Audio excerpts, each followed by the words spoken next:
At the same pace that mankind masters nature, man seems to become enslaved to other men or to his own infamy. Even the pure light of science seems unable to shine but on a dark background of ignorance. All our invention and progress seem to result in endowing material forces with intellectual life, and in stultifying human life into a material force. Karl Marx, speech at the anniversary of the People's Paper, April 1856. Quoted in Die Reasonove, ed., Karl Marx. Man, Thinker, and Revolutionist, London, 1927, p. 74. Preface to the English edition. This book was written between 1957 and 1960 under Horkheimer and Adorno as a doctoral dissertation in philosophy and was published for the first time in 1962. Every page is impregnated with the influence of critical theory as developed by the Frankfurt School since the early 1930s. Critical theory was of course a specific interpretation of Marx, formulated under unique conditions, and was eventually itself bound to become the object of critical and many-sided debates. In the course of these debates I too found it necessary to clarify my position on a number of issues, and there is no doubt that today I should adopt a somewhat different approach to my subject. However, other urgent commitments make it impossible at present to revise or extend the book as much as I would like to, and I shall therefore simply indicate, however briefly, a few points to which only a future revised edition and further study can do proper justice. It will help the English reader to understand this book if from the outset he bears in mind its polemical aspect. It was one of the first attempts to draw on the politico-economic writings of middle period and mature Marx, in particular Capital and the so-called Rehentwurf of the years 1857–59, later published as Grundrister Kritik der politischen Ökonomie, for a philosophical interpretation of Marx's life work. In doing this, the book opposed the widespread Western European, often neo-existentialist, tendency of the 1950s to reduce Marx's thought to an unhistorical anthropology centered on the alienation problematic of the early writings, in particular the Paris manuscripts of 1844, and sought to point out the philosophical content, or at least the philosophically relevant content, of Marx's post-1850 work. The intention was to introduce into the discussion a number of texts which had so far been insufficiently considered, or even entirely disregarded. Hence, the philological nature of my approach.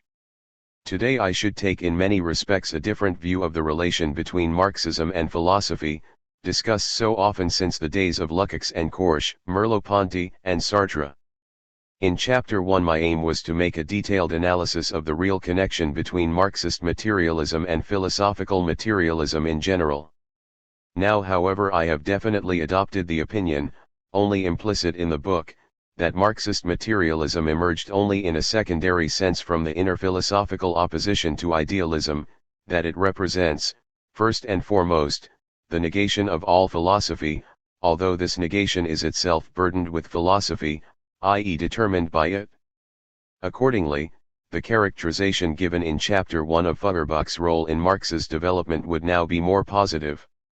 In a study of Feuerbach, I have endeavored to show that the very concept of mediating practice which Marx and Engels polemically turned against Feuerbach owes in fact a great deal to him. Feuerbach's anthropocentrogenetic method, his sensualism, and his realism, oriented as they are towards the epistemological problematic of the everyday world, not only anticipate dialectical materialism's doctrine of historical practice as the general horizon of all human and extra-human reality, but are capable of enriching dialectical materialism in important respects, a fact which Marx and Engels overlooked, but which Plekhanov and Lenin showed some sign of grasping.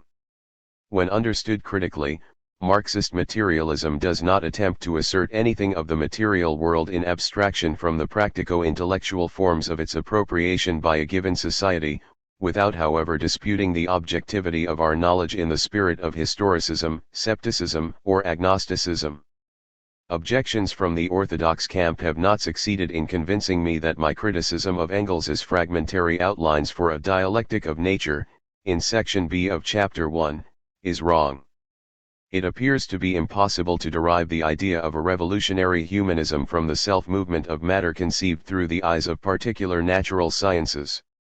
The critical epistemological objections to this view have, it is hoped, been unfolded more concretely still in the essay entitled On the Relation Between History and Nature in Dialectical Materialism, printed as an appendix to this edition. I have included this essay also because it was an attempt to define the Marxist concept of the metabolism of man and nature more closely than in the corresponding section of the book, Chapter 2, Section B. In the essay, my intention was to show the natural limits of all historical dialectics, the fact that it is the concrete, not the abstract form of human work which cannot be superseded. Here, I would like historically to delimit the elemental, peculiarly unhistorical dialectic of the process of metabolism, namely to confine it to pre-bourgeois social formations. This is in full awareness of the contradiction between emphasizing the non-ontological character of Marxist materialism and then introducing the term negative ontology. This is a contradiction within the facts, not an error to be eliminated by changing a word, or the result of a logical inconsistency. As far as Chapter 3 is concerned, it is particularly unfortunate that it cannot at present be brought up to date, since its specific epistemological considerations were what primarily interested me. It is only possible here to refer to a number of the more substantial essays I have published since 1962 on the theory of history as a theory of knowledge. For the rest, I can only say that I am at present in the process of extending Section C of Chapter 3 into a systematic reconstruction of Marx's epistemology. My aim is to determine more exactly the position of Marx between Kant and Hegel, only crudely sketched in the book. Marx's intermediate position was a consequence of the fact that, like Hegel, he refused to make epistemological reflections before the investigation of the concrete content of knowledge, but that at the same time, as a materialist, he could not accept the conclusion Hegel drew from his rejection of epistemology, namely the speculative identity of subject and object. Kant's problem of the constituents of the objects of knowledge was thus, objectively, restored for Marx, not in the sense of a simple return to transcendental philosophy, but on the basis definitively attained by Hegel in his critique of Kant. In Marx, what constitutes the normal world of everyday experience, and what establishes intersubjectivity, is not an aggregate of purely intellectual ordering functions possessed by a superindividual consciousness in general, but collective, objective activity, i.e. practice. This forms in each case an historical totality of relations of production, to be distinguished both from individual technological, natural scientific, and political practices within an already constituted world, and from the transforming practice of the theses on Feuerbach, which is directed towards the establishment of a qualitatively new world. These distinctions are not always made sharply enough in the existing version of the book. In relation to the conception of utopia exposed in Chapter 4, this has led to the technocratic and scientistic misinterpretation that Marx was solely concerned to secure a quantitative increase in the existing forms of mastery over nature. On the contrary, Marx wanted to achieve something qualitatively new, mastery by the whole of society's mastery over nature. This mastery would certainly still depend on the functions of instrumental reason. But since it would finalize these functions, and subject them to truly human aims, the mastery of society would undertake its own self-correction, society's mastery over nature would thereby be freed from the curse of being simultaneously a mastery over men, and of thus perpetuating the reign of blind natural history. The book has been revised stylistically and, as far as possible, in its content. I submit it to the critical examination of the English reader in the hope that it will prove of some value in its present form. Alfred Schmidt. Frankfurt, November 1970. Für eine neue Lecture Feuerbachs, in Anthropologischer Materialismus Volume I, Frankfurt and Vienna, 1967. Cf. The Marxist-Leninist collection of essays entitled Die Frankfurter Schule im Licht des Marxismus, Frankfurt, 1970, on pages 134-40 of which I have sketched the outlines of a critique of my critics. These include, 1.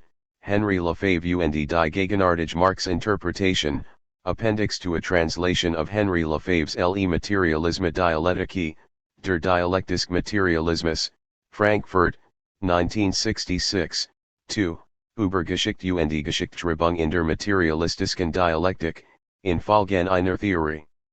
Essays über das Kapital von Karl Marx, Frankfurt, 1967, 3, zum Erkenntnisbegriff der Kritik der politischen Ökonomie, in Kritik der politischen Ökonomie Hut 100 Jahr Kapital, ed. by Walter Juchner and Alfred Schmidt, Frankfurt and Vienna, 1968, 4, Der strukturalistische Angriff auf der Geschichte, in Beitrag zur marxistischen Erkenntnistheorie, edited and with an introduction by Alfred Schmidt, Frankfurt, 1969, 5, Die Zeitschrift für Sozialforschung.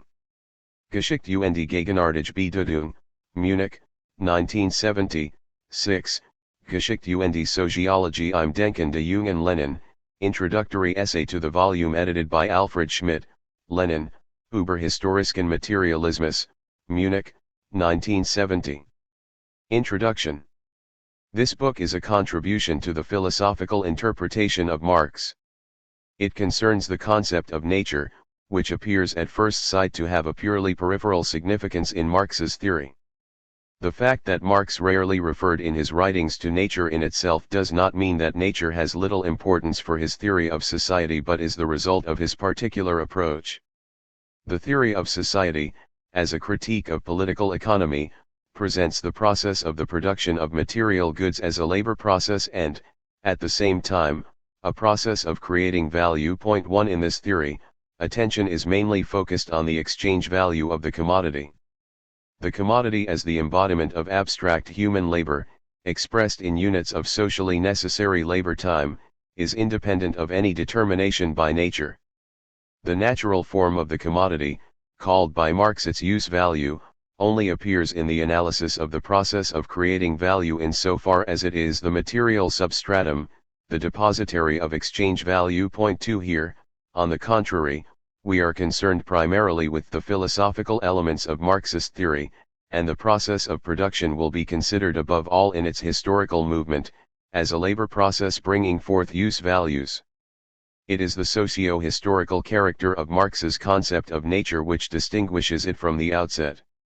Marx considered nature to be the primary source of all instruments and objects of labor. 3 i.e. he saw nature from the beginning in relation to human activity. All other statements about nature, whether of a speculative, epistemological, or scientific kind, already presuppose social practice, the ensemble of man's technologico-economic modes of appropriation. Natural phenomena and all consciousness of nature have been reduced in the course of history more and more to functions of objective social processes. Marx showed, however, that society itself was a natural environment. This was meant not only in the immediately critical sense that men are still not in control of their own productive forces vis-a-vis nature, that these forces confront them as the organized, rigid form of an opaque society, as a second nature which sets its own essence against its creators, but also in the metaphysical sense that Marx's theory is a theory of the world as a whole. The human life process, even when understood and controlled, remains in a natural environment. Under all forms of production, human labor power is only the manifestation of a force of nature. Point 4 In his work, man opposes himself to nature as one of her own forces. Point 5 By acting on the external world and changing it, he at the same time changes his own nature. 6 The dialectic of subject and object is for Marx a dialectic of the constituent elements of nature. The work here presented to the reader can be described as an attempt to present in its main aspects the mutual interpenetration of nature and society as it takes place within nature, conceived in its widest sense as the total reality comprising both moments. Its basic sources are the whole of Marx's available works. The writings of Engels have been drawn on for the elucidation of Marx's position, except where they are open to criticisms arising out of that position, as is the case in particular with Engels's conception of the dialectics of nature. Where the early writings of Marx have been used, the author's intention has been more to present their genetic connection with specific themes in middle period and mature Marx than, fashionably and mistakenly, to reduce the strictly philosophical thought of Marx to what is written in those texts, namely to the anthropology of the Paris manuscripts of 1844. In the conviction that Marx was by no means at his most philosophical when he made use of the traditional, scholastic language of the philosophers, his middle, and later, politico-economic writings will be consulted much more than is customary in interpretations of Marxist philosophy. Particular attention has been paid to the Grundrisse Kritik der politischen Ökonomie, Rehenentwurf, the preliminary draft of Capital, which is of the utmost importance for understanding the relation between Hegel and Marx, and which has so far hardly been used.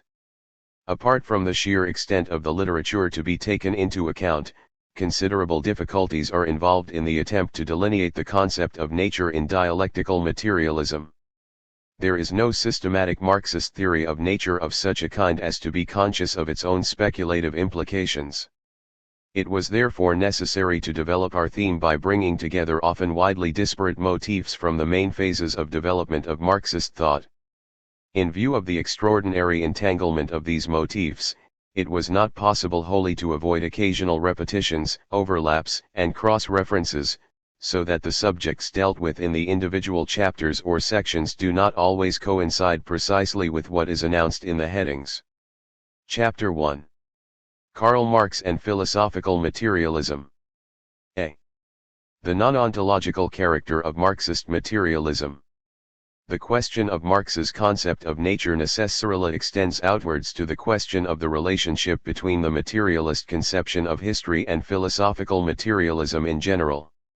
This has been dealt with by past interpreters of Marx only occasionally and then hardly in a satisfactory manner. 1. There can be no disputing the fact that Engels was a materialist in the general philosophical sense. Ludwig Feuerbach and the End of Classical German Philosophy, Anti-Düring, and the Dialectics of Nature all point clearly in this direction. With Marx the situation is somewhat different. The kernel of philosophical materialism contained in his theory of history and society and implicitly presupposed by it does not come so plainly into view and is difficult to establish. Most of the existing literature, while it correctly brings out the qualitative distinction between Marx's materialism as a theory oriented primarily towards history and society, and all the forms of materialism which had arisen in the history of philosophy, fails to take into account sufficiently those aspects of Marx's thought which link him to the materialists of antiquity. Here the question of the connection between the materialist conception of history and philosophical materialism is of by no means secondary or purely terminological interest. Marx himself was aware that the term materialist as applied to his thought was more than a mere figure of speech intended pour épater les bourgeois and lacking in philosophical implications. He considered that his thought belonged to the history of materialist philosophy in a quite precise sense. Thus, in the 1857 Introduction to a Contribution to the Critique of Political Economy, Marx not only made it a necessary part of his program of work to defend the view that the forms taken by the state and by consciousness depend on the existing relations of production and distribution against objections to the materialistic character of this view too, but also referred to its relation to naturalistic materialism. 3. Although this was something he never explicitly discussed. How far is philosophical materialism presupposed by a theory according to which the manner of the production and reproduction of man's immediate life is the moment which in the last resort determines the historical movement of society? In order to settle this question properly, it is necessary to bring to light a number of hitherto ignored aspects of Marx's theoretical development. In the Holy Family we meet with Marx's judgment on the French thinkers of the Enlightenment, and the currents of thought within utopian socialism which arose out of the Enlightenment. Materialism is described here without qualification as the teaching of real humanism and the logical basis of communism. 4. Marx expressed a high estimation of Helvetius, because of the latter's tendency to carry over the sensualist epistemology of Locke into a materialist theory of society. If man draws all his knowledge, sensation, etc., from the world of the senses and the experience gained in it, the empirical world must be arranged so that man experiences and gets used to what is really human and that he becomes aware of himself as man. If man is shaped by his surroundings must be made human.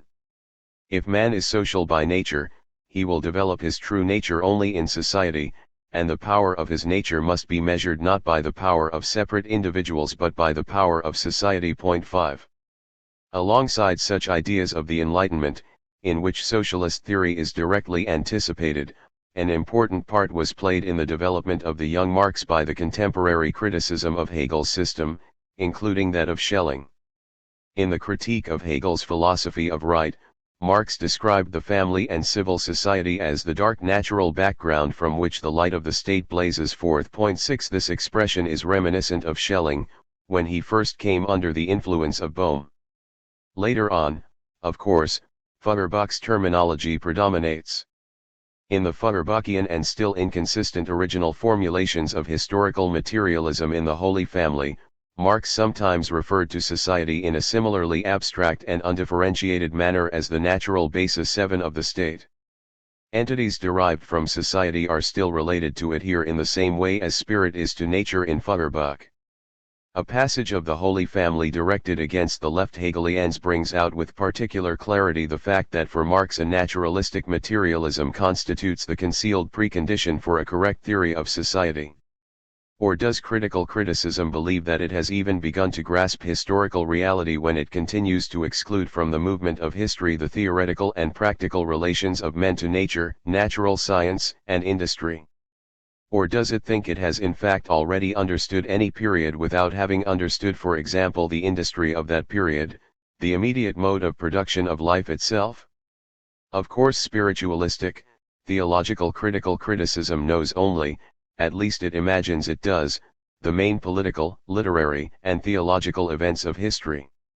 Just as it separates thinking from the senses, the soul from the body, and itself from the world, so it separates history from natural science and industry, and sees history's point of origin not in coarse material production on the earth, but in vaporous clouds in the heavens. 8.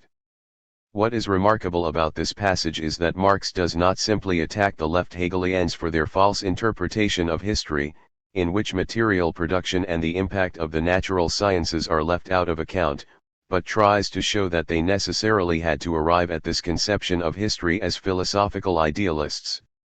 He who separates thought from the senses, the soul from the body, is incapable of grasping the connection between the content of culture and the sphere of material production.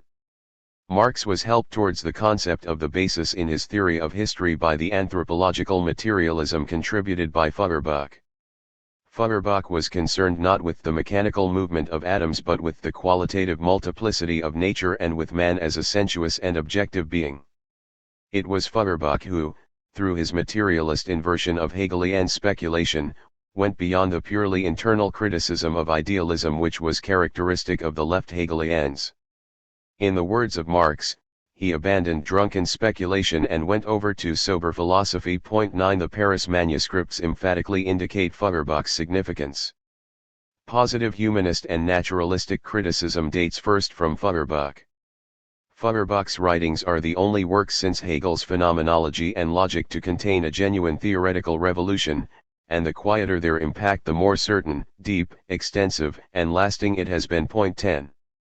With his abstract rejection of idealism, Feuerbach laid the foundation of a new, non-idealist starting point for Marx's thought. 11. Indeed, at this stage Marx temporarily abandoned certain important dialectical motifs to which he later returned.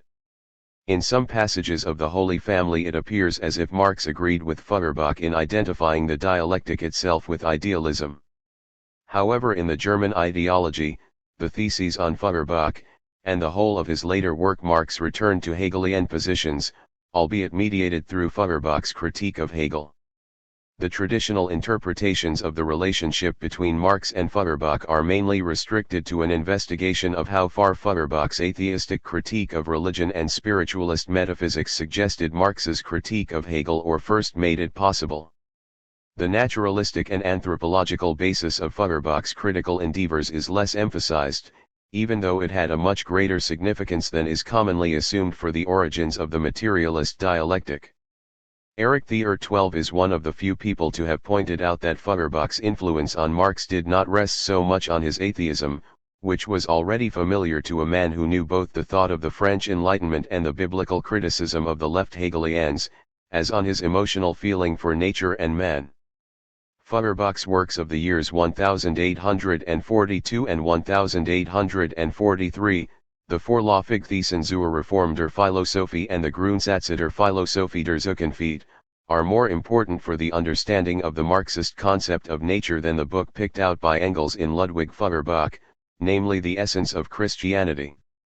Feuerbach's critique of Hegel started at the crux of any idealist system, the concept of nature.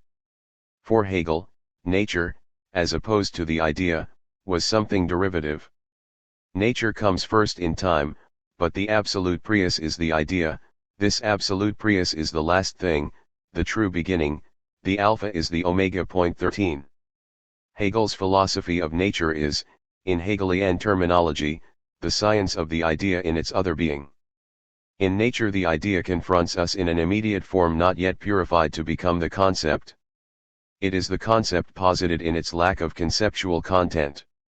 Nature is not a being possessing its own self-determination, but the moment of estrangement which the idea in its abstract general form must undergo in order to return to itself completely as spirit.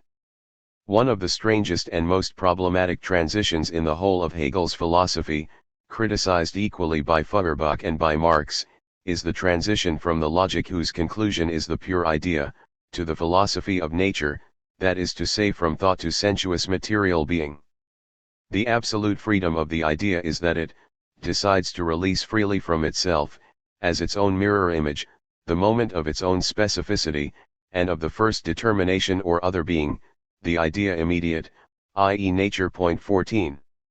How far does the idea, so to speak, lose its dialectical character in the course of its transformation into nature? How, in view of the fact that, as absolute, the idea is always present to itself, does it come to estrange, to destroy itself in a world of objective material existence? These questions remain shrouded in darkness in Hegel.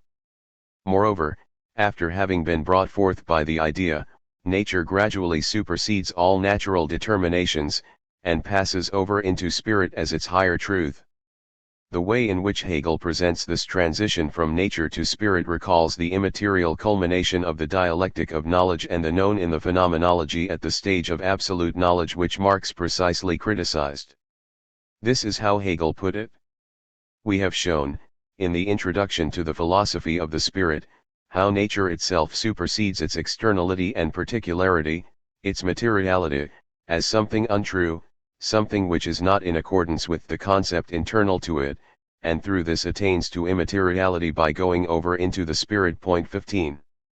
Holding the view that nature progressively lays aside its externality and brings forth the soul, Hegel believed that he could deduce from this the immaterial character of nature in general. Everything material is superseded by the spirit in itself working in nature, and this supersession culminates in the substance of the soul. The soul therefore appears as the ideality of all the material, as all immateriality, so that everything called material, however much it deludes common sense into accepting its independence, is recognized as dependent in relation to the spirit. 16. To this natural philosophical idealism of Hegel's, Feuerbach, as we saw, counterposed his own naturalism. For Feuerbach, Hegel's philosophy is philosophy from the standpoint of the philosopher, while he is a philosopher from the standpoint of non-philosophy. Instead of beginning with philosophy in order to end with philosophy, he wanted to begin with non-philosophy in order through philosophy to return to non-philosophy. In the Vorläufig Thesen, Feuerbach gave the following outline of his program of a negation of all school philosophy. 17. The philosopher must accept into the text of philosophy what in Hegel is degraded to the level of a note, namely what in man does not philosophize, what is rather opposed to philosophy and abstract thought. Philosophy has therefore to begin not with itself but with its antithesis, with non-philosophy. This is our internal essence, which is unphilosophical, absolutely anti-scholastic, and distinct from thought. This is the principle of sensualism. 18. The new philosophy no longer claimed any special position as against the other sciences but had its presupposition, like them, in nature. Feuerbach's conception, appropriately transformed, can be traced in Marx himself right through to Capital. All the sciences must be founded on nature. A theory is no more than a hypothesis until its basis in nature is found. Point 19. Nature, without which reason would lack matter, is grounded in itself. Being is from itself and through itself. 20. Nature is the causa sui. Feuerbach's main criticism was directed against Hegel's view that nature is the absolute idea in estrangement. The Hegelian view that nature, reality, is posited by the idea is only the rational expression of the theological teaching that nature is created by God, that material being is created by an immaterial, that is an abstract, being. At the end of the logic the absolute idea even contrives to come to a nebulous decision, in this way itself documenting its origin in the theological heaven. Point 21. Feuerbach turned thought, spirit, from an absolute subject into a human quality alongside other natural qualities. All consciousness is the consciousness of corporeal men.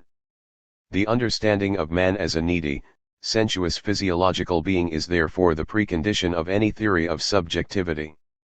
Man alone is the groundwork of the Fichtean ego, of the Leibnizian monad, of the absolute. Point 22. In the concluding stage of classical German philosophy the supra-empirical ego, consciousness in general, finally proved to be an abstraction from the particular finite subjects. The problem of the relation between the transcendental ego and the empirical psychological ego was already very difficult in Kant's philosophy. Kant ought, in accordance with his program, to have insisted strictly on the distinction between the two egos. However, in concretely implementing the critique of reason, he could not avoid blurring this distinction and allowing the two egos to merge. Owing to this even his transcendental subject took on a certain anthropological coloring. In Feuerbach, who stood at the end of this whole movement of thought, man became the unique theme, precisely as an empirical and natural being. The new philosophy makes man, including nature, as the basis of man, into the soul, the universal and the highest object of philosophy. It therefore makes anthropology, including physiology, into the universal science. Point 23. Just as Feuerbach in his critique of religion sought to comprehend the content of religion as an alienation of man as a sensuous being, so here he viewed the absolute spirit as an alienation of the finite human mind. Hegel's view that the logical categories existed before the creation of the world and of a finite spirit, is in this way rejected and logical forms are declared to be the functions of transient human beings. Metaphysics or logic is only a real, immanent science when it is not separated from the so-called subjective spirit. Metaphysics is esoteric psychology. Point 24. This idea of proceeding not from the absolute spirit but from the corporeal man is also of great importance for the Marxist theory of subjectivity. Marx is in agreement with the following passage from Feuerbach. The reality, the subject of reason is only man. It is man who thinks, not the ego or reason. Point 25. The indissoluble distinction between concept and reality was indeed recognized by Hegel, but at the same time devalued by being allocated to the subject side as a mere thought determination. This distinction necessarily resulted from Feuerbach's reduction of the absolute spirit to the human mind. It is not possible to gain a grasp of the real through an unbroken chain of deductions. Feuerbach expressed this idea in a very penetrating manner. The real cannot be represented in thought in whole numbers, but only in fractions. This distinction is a reasonable one, for it rests on the nature of thought, whose essence is generality, as opposed to reality, whose essence is individuality. What prevents this distinction from becoming a literal contradiction between the thought and the real is the fact that thought does not proceed in a straight line, in identity with itself, but is interrupted by sense perception. Only thought which determines and rectifies itself by means of sense perception is real, objective thought, the thought of objective truth. Point 26. Marx went beyond Feuerbach in bringing not only sensuous intuition but also the whole of human practice into the process of knowledge as a constitutive moment. In doing this he also fulfilled Feuerbach's requirement that the new philosophy must differ in toto genere from the old. Point 27. Only by showing that they are dialectical moments of practice do Feuerbach's authorities, man and nature, arrive at concreteness. Marx, like Feuerbach, wrote of the priority of external nature 28, although with the critical reservation that any such priority could only exist within mediation. Marx defined nature, the material of human activity, as that which is not particular to the subject, not incorporated in the modes of human appropriation, and not identical with men in general. He did not mean that this extra-human reality was to be understood ontologically in the sense of an unmediated objectivism. In Feuerbach, man, the species being, provided with merely natural qualities, confronts the dead objectivity of nature passively and intuitively rather than actively and practically, in a subjectivity which remains empty. 29 What Feuerbach described as the unity of man and nature related only to the romantically transfigured fact that man arose out of nature, and not to man's socio-historically mediated unity with nature in industry. The latter type of unity, however, is at all stages just as much a differentiation, the appropriation of something external, and a separation. Feuerbach's man does not emerge as an independent productive force but remains bound to pre-human nature. Physical activity does, it is true, presuppose this natural basis as a counterblock to man's transcending consciousness. All work is work on a fixed being which nevertheless proves transitory and penetrable under the action of the living subjects. Feuerbach's anthropological accentuation of man as opposed to the rest of nature was always abstract. Nature as a whole was for Feuerbach an unhistorical, homogeneous substratum, while the essence of the Marxist critique was the dissolution of this homogeneity into a dialectic of subject and object. Nature was for Marx both an element of human practice and the totality of everything that exists. By unreflectively stressing the totality alone, Feuerbach succumbed to the naive realist myth of a pure nature. 30 and, in ideological fashion, 31 identified the immediate existence of men with their essence. It was not Marx's intention simply to replace Hegel's world spirit with a material world substance which would be an equally metaphysical principle. He did not reject Hegelian idealism abstractly like Feuerbach, but rather saw in it truth expressed in an untrue form. Marx accepted the idealist view that the world is mediated through the subject. He considered, however, that he could bring home the full significance of this idea by showing what was the true pathos of creation as presented by philosophers from Kant to Hegel. The creator of the objective world is the socio-historical life process of human beings. In modern times, extra-human natural existence has been reduced more and more to a function of human social organization.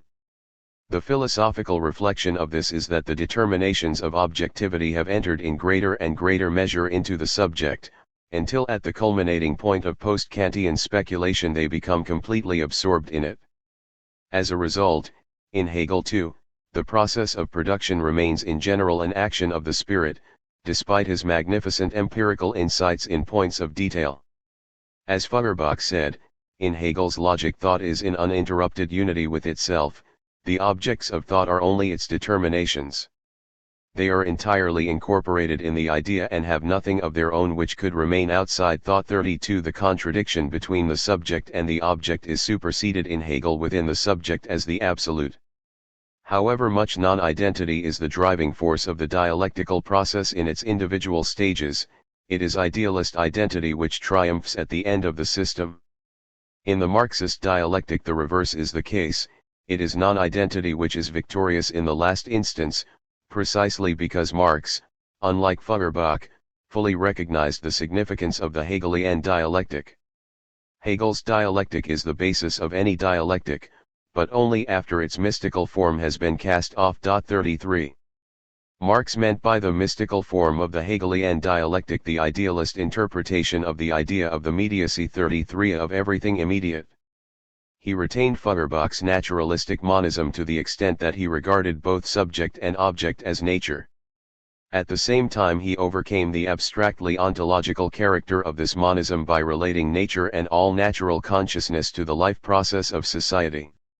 Since the mediating subjects, finite, temporally determined men, are themselves a part of the reality of things mediated through them, the idea of the mediacy of the immediate does not in its Marxist version lead to idealism. In fact, for Marx, the immediacy of nature, insofar as, in opposition to Feuerbach, he regarded it as socially stamped, does not prove to be a vanishing appearance but retains its genetic priority over men and their consciousness. Marx described extra-human reality which is both independent of men and mediated or, at least, capable of being mediated with them, by using the following synonymous terms: material, nature, stuff of nature, natural thing, earth, objective moments of labor's existence, objective or material, sachliche, conditions of labor. Since men constitute a component of this reality, the concept of nature is identical with the whole of reality 34 in the Marxist view. This concept of nature as the whole of reality did not result in an ultimate Weltanschauung or a dogmatic metaphysic but simply circumscribed the horizon of thought within which the new materialism moved. Materialist philosophy consists, in the words of Engels, in explaining the world from the world itself. 35 This concept of nature was dogmatic enough to exclude from the theoretical construction anything Marx called mysticism or ideology. At the same time it was conceived undogmatically and broad-mindedly enough to prevent nature itself from receiving a metaphysical consecration or indeed ossifying into a final ontological principle. Nature in this broad sense is the sole object of knowledge. On the one hand, it includes the forms of human society, on the other, it only appears in thought and in reality in virtue of these forms. In taking this view Marx showed himself to be rooted in the sensualism of Feuerbach, and in fact he proceeded from sense experience as the basis of all science. 36 Materialist theory was for him identical with the scientific attitude in general.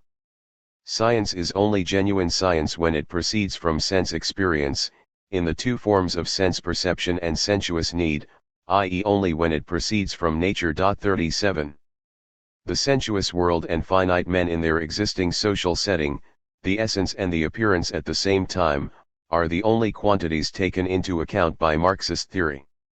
At bottom, there existed for Marx only man and his labor on the one side, nature and its materials on the other. 38 On the basis of the objective logic of the human work situation, he attempted to comprehend the other areas of life as well. Technology discloses man's mode of dealing with nature, the process of production by which he sustains his life, and thereby also lays bare the mode of formation of his social relations, and of the mental conceptions that flow from them. 39 Men construe the world, in the various spheres of their culture, on the model of their contemporary struggle with nature. Holding this view, both Marx and Feuerbach regarded all notions about supernatural regions of existence as expressions of a negative organization of life. The historical movement 40, they said, is a mutual relation between men, and between men and nature. It is true that the world material comprises both subject and object. However, what is essential is that historically the incompatibility of man with nature, i.e. in the last analysis the necessity of labor, triumphs over the unity of man and nature. Nature interested Marx mainly as a constituent element of human practice. Hence the following decisive emphasis in the Paris manuscripts. Nature, taken abstractly, for itself, rigidly separated from man, is nothing for man. 41 As long as nature remains unworked it is economically valueless, or rather, to be more precise, has a purely potential value which awaits its realization. The material of nature alone, insofar as no human labor is embodied in it, insofar as it is mere material and exists independently of human labor, has no value, since value is only embodied labor. 42 The references to the history of philosophy in the Holy Family provide further examples of philosophical motives not otherwise made explicit by Marx. Here we meet with a general characterization of the Hegelian system which shows that Marx's materialism is not to be understood ontologically. In Hegel there are three elements: Spinoza's substance, Fichte's self-consciousness, and the necessarily contradictory Hegelian unity of both, the absolute spirit. The first element is metaphysically travestied nature severed from man, the second is the metaphysically travestied spirit severed from nature, the third is the metaphysically travestied unity of real man and the real human race. 43 Here Marx was conducting a battle on three fronts. In attacking Spinoza's concept of substance, he attacked the notion that nature exists in itself without human mediation. In criticizing Fichte's self-consciousness, that is to say the concept of the subject held by German idealism in general, he criticized the attribution of independence to consciousness and its functions in relation to nature. The mediating subject is not simply spirit, but man as a productive force. Finally, in Hegel's absolute, in the unity of substance and subject, he saw a unity of the two moments which had not been concretely and historically established but metaphysically travestied. Nature cannot be separated from man, man and the accomplishments of his spirit cannot be separated from nature. Man's capacity for thought is a product of nature and history. Marx therefore characterized the process of thought as a process of nature. Since the process of thought itself grows out of the situation, itself is a process of nature, truly conceptual thought is in the same position, and can only differentiate itself gradually, in accordance with the level of development, including that of the organ of thought. 44. It would be quite wrong to see in materialism a uniform idea in whose history there has been only an imminent intellectual development. 45. If one disregards certain formal characteristics of materialist philosophy in general, it can be shown that materialism is subject to socio-historical change in its method, its specific interests and, finally, in its substantial features. Something which is of the highest importance for materialism in one century can appear peripheral in the next. However, like all philosophy, it is always an intellectual aspect of the human life process. The same spirit that builds philosophical systems in the brain of the philosopher builds railways with the hands of the workman. Philosophy does not stand outside the world any more than man's brain is outside him because it is not in his stomach, but, of course, philosophy is in the world with its brain before it stands on the earth with its feet, whereas many another sphere of human activity has long been rooted in the earth by its feet and plucks the world's fruits with its hands before it has any idea that the head too belongs to the world, or that this world is the world of the head. 46. Matter in its physical or physiological determinateness is the central preoccupation of the materialism of the bourgeois Enlightenment of the 17th and 18th centuries. Hence, in a form of materialism, the essential content of which consists in the critique of political economy, matter must appear as a social category in the broadest sense. The metaphysical and scientific phrases, e.g. those of mechanics, on which with few exceptions all pre-Marxist materialism was based, do not rest on original formulations but are entirely derivative.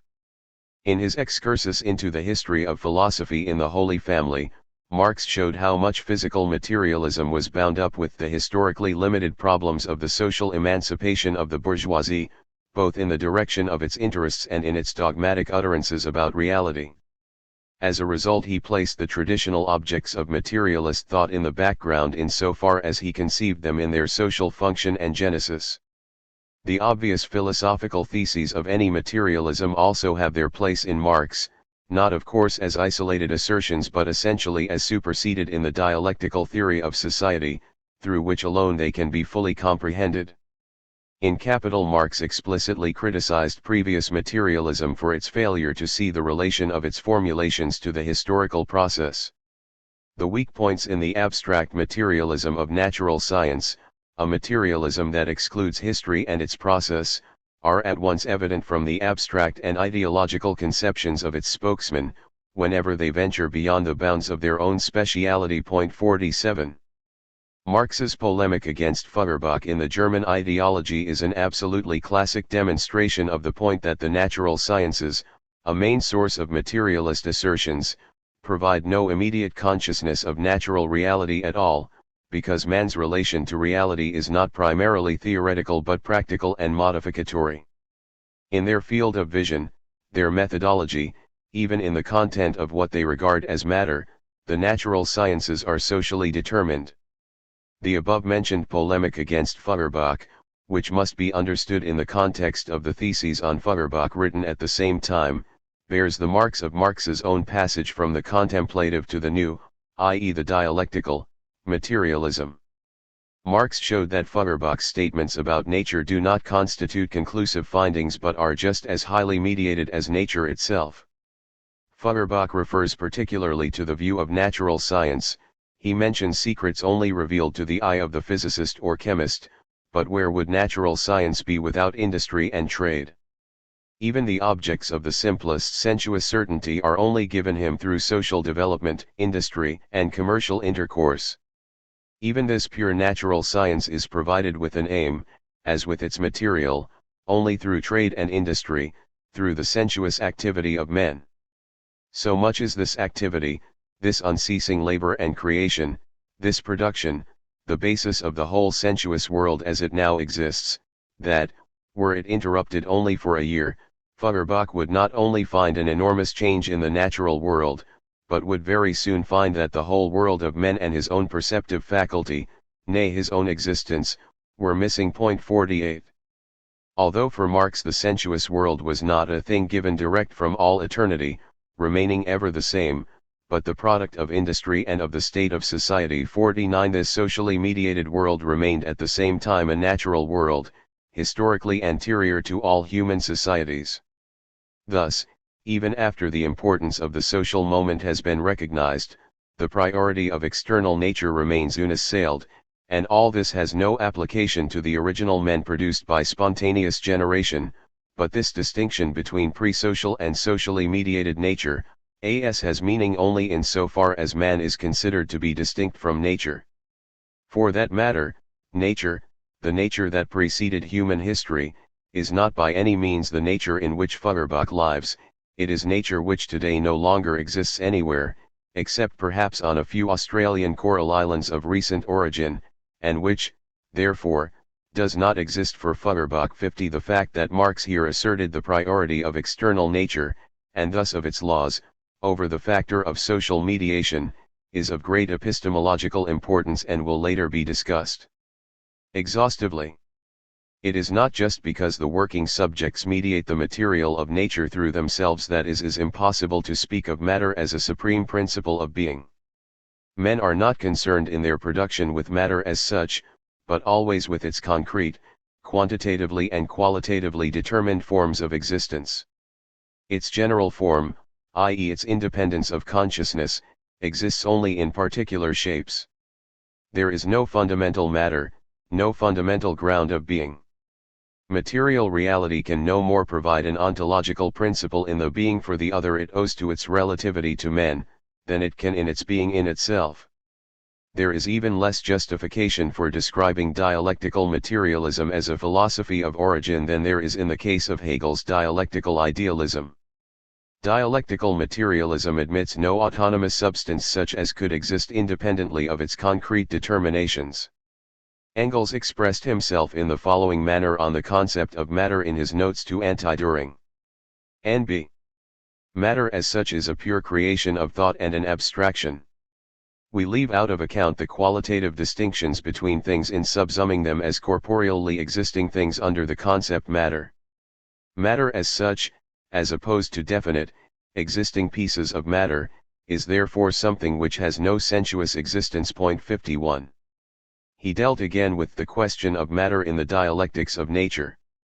Matter and motion cannot be known in any other way than through the investigation of the separate material things and forms of motion, and by knowing these we also, in the same measure, know matter and motion as such. 52. The latest attempts to systematize dialectical materialism dispense just as explicitly with the concept of matter as a substantial bearer of secondary accidents. Neither spirit nor matter is a uniform, fundamental principle for explaining the world.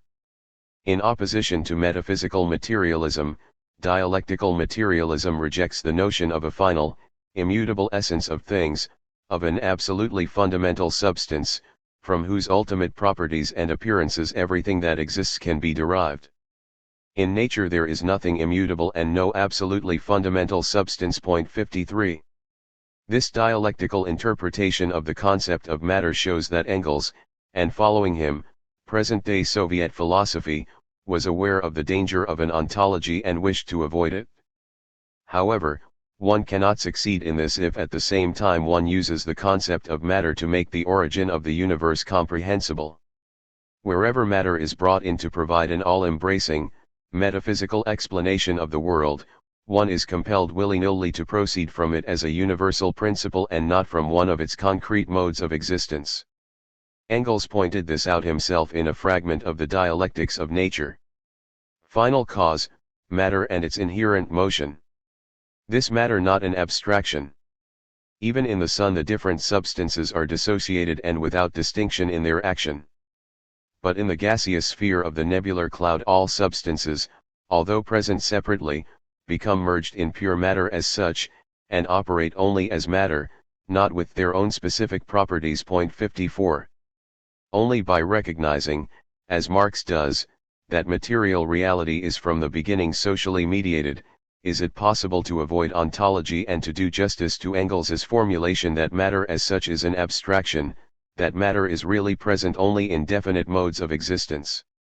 The traditional philosophical problem of the meaning of history and of the world is very important for the understanding of the connection between Marxist materialism and philosophical materialism in general.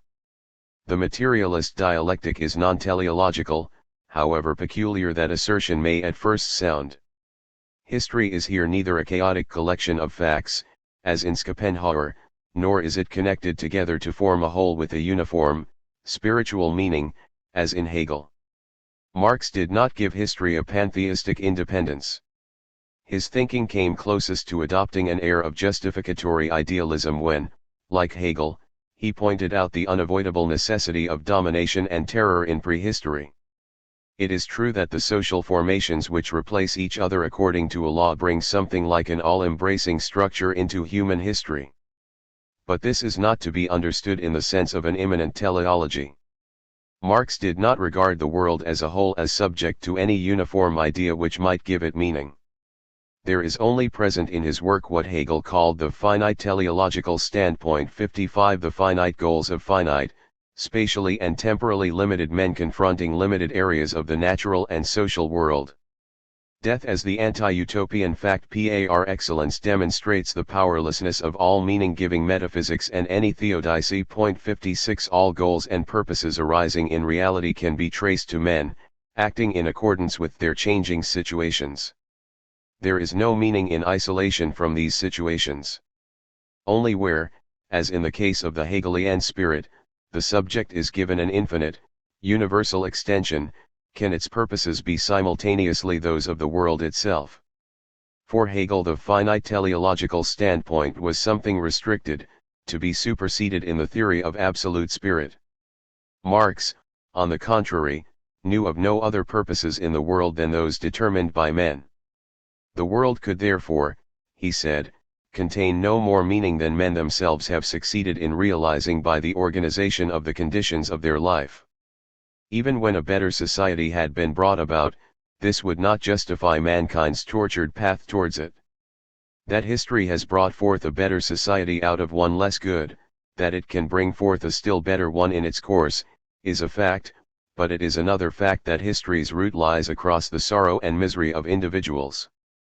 There is a series of explanatory connections between these two facts, but no justificatory meaning. 57. Because Marx did not proceed from the conception of a total meaning prior to man, history became for him a succession of constantly recurring individual processes, only to be grasped by a philosophy of fragments of the world which consciously abandons the appeal to unbroken deduction from a principle. He who grasps previous history has by no means made sense of the world in general. A formulation like the following, from Hegel's Die Vernunft in der Geschichte, would be completely unthinkable for Marx. We must seek out in history a general purpose, the final goal of the world, not a particular purpose of the subjective spirit or the mind. We must comprehend it through reason, which cannot make any particular finite purpose its interest, but only the absolute. 58. Ernst Bloch's far too metaphysical interpretation of Marx is characterized among other things by the thesis, which appears again and again in his writings, that Marxist philosophy also contains the notion of a final goal of the world.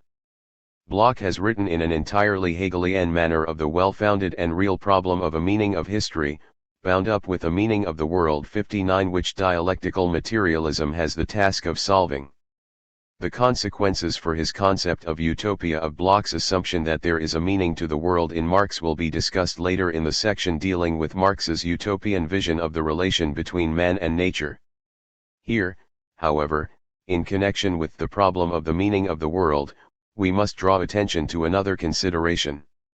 Marx defended his implacable atheism not just on the basis of the discoveries of modern natural science 60 or on the basis of a critique of ideology. For Marx, like Sartre, the non-existence of a sense-giving God is the only guarantee of the possibility of the freedom of man. The essence of man is not something fixed. Man's essence has still not appeared in its entirety.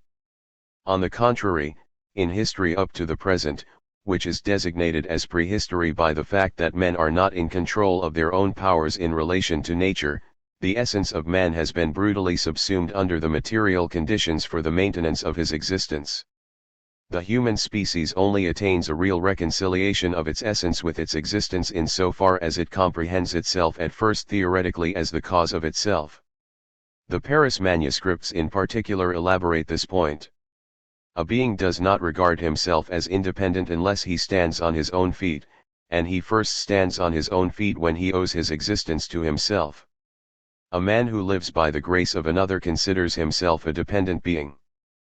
But I live completely by the grace of another when I owe to him not only the continuance of my life but also its creation, when he is its source. My life has necessarily such a cause outside itself if it is not my own creation. 61. Marx rejected the ontologically posed question about the creator of the first men and of nature as a product of abstraction. 62. Ask yourself how you arrive at that question. Ask yourself whether your question does not arise from a point of view to which I cannot reply because it is an absurd one. If you ask a question about the creation of nature and man, you abstract from nature and man. You suppose them non-existent and you want me to demonstrate that they exist. I reply, give up your abstraction and at the same time you abandon your question. Or else, if you want to maintain your abstraction, be consistent, and if you think of man and nature as non-existent, think of yourself too as non-existent, for you are also man and nature. Do not ask me any questions, for as soon as you think and ask questions your abstraction from the existence of nature and man becomes meaningless. 63. This peculiarly emphatic passage is typical of Marx's attitude to all prima philosophia, and once again makes plain his main concern. Questions directed to the pre-human and pre-social existence of nature should not be posed abstractly. In each case they presuppose a definite stage of the theoretical and practical appropriation of nature. All putatively primeval substrata are always already involved with what is supposed to emerge from their activity, and are for precisely that reason by no means absolutely primeval. The question of the act of creation 64 of man and nature is therefore less a metaphysical than a historico-social question. In that, for socialist man the whole of what is called world history is nothing but the creation of man by human labor, and the emergence of nature for man, he therefore has the evident and irrefutable proof of his self-creation, of his own process of origination. Once the essentiality of man and of nature, man as a natural being and nature as a human reality, has become evident in practice, and sensuously, the quest for an alien being, a being above nature and man, a quest which is an avowal of the inessentiality of nature and man, becomes impossible in practice. 65. Marxist atheism, which is basically post-atheist, is against any devaluation of man and nature. 66. For idealism, the supreme being is God, for the materialism which is identical with humanism, it is man. The concept of God is the most abstract expression of domination, always combined with the dogmatic assertion that the world has a total, uniformly spiritual meaning. If God exists, revolutionary man no longer comes into the picture as the maker, not, admittedly, of a world meaning, but of a meaningful social whole in which each individual is uplifted and honored. It is no accident that Prometheus was the most distinguished saint in Marx's philosophical calendar. Human self-consciousness, he wrote in his dissertation, must be recognized as the supreme divinity. 67 If theory proceeds historically from the mediating connection of man and nature in social production, atheism is no longer a purely ideological position. Atheism, as a denial of this inessentiality of nature and man, is no longer meaningful, for atheism is a negation of God, and asserts by this negation the existence of man. Socialism as socialism no longer requires such a mediation, it begins from the theoretical and practical sensuous consciousness of man and nature as essential beings. 68. However problematic materialism may have shown itself to be in the history of philosophy when it was presented as a comprehensive explanation of the world, its most significant representatives were not primarily interested in assembling a collection of dogmatic metaphysical theses. Where these have been put forward, their accentuation has been entirely different from that of their counterparts in the camp of idealism. For the materialist there do not arise, except indirectly, any ethical maxims from the view that everything material is real and everything real is material. Marxist materialism, although externally connected with the theologico-metaphysical formulations characteristic of Hegelian philosophy, should not be interpreted in the first place as an answer to the central questions traditionally asked by metaphysics. Like the great encyclopedists, Marx was as tolerant in dealing with the ultimate questions of metaphysics as he was inexorable in relation to the necessities which arise from men's immediate practice. In the German ideology there is a passage, originally drafted by Moses Hess, in which the idealists are summed up in the drastic manner of the 18th century Enlightenment. All idealists, philosophic and religious, ancient and modern, believe in inspirations, in revelations, saviors, miracle workers, whether their belief takes a crude religious, or a refined philosophic, form depends only upon their cultural level. 69. If Marxist materialism engaged in abstract ideological proclamations of the kind still customary in the Soviet Union and Eastern Europe today, it would differ in no respect from the bad idealism commented on above. Not the abstract nature of matter, but the concrete nature of social practice is the true subject and basis of materialist theory. The eighth thesis on Feuerbach accords with this interpretation. Social life is essentially practical. All mysteries which mislead theory into mysticism find their rational solution in human practice and in the comprehension of this practice. 70. Instead of dealing with the question of the spiritual or material nature of the soul, which can have at times an idealist, that is to say a diversionary, function in society even when the reply to it is a materialist one, Marxist materialism is primarily concerned with the possibility of removing hunger and misery from the world. Marx shared a eudaimonistic impulse with the ethical materialists of antiquity, while even the idealist Hegel was close to their views on pleasure. On the one side, materialism is not initially a moral attitude and does not consist in the idolization of the crude sensual pleasures, on the other, it cannot be reduced merely to a theory or a method. The materialist is concerned not with absolute reason but with happiness, including its despised form, pleasure, and not so much with so-called inner happiness, which all too often allows itself to be complacent about outer misery, but with an objective condition, in which curtailed subjectivity comes into its own. Again 71. In his essay on Feuerbach 72, Engels scoffed at the supposed Philistine prejudice which understands materialism not just as a theory but also associates it with sensual pleasures. But what is the value of men's immense and not only theoretical efforts to transcend capitalism, if one of the objects aimed at is not pleasure, and the attainment of the satisfaction of the senses? Engels's formulation contains something of that asceticism, perceived by Heine already in the early days of the socialist movement, which was later one of the sources of an anti-human practice. He who has nothing much to eat, it is implied, should at least not be without a scientific conception of the world. The theoretical attempt to ensure that no man in the world should suffer material or intellectual need any longer is something which does not need any metaphysical ultimate justification.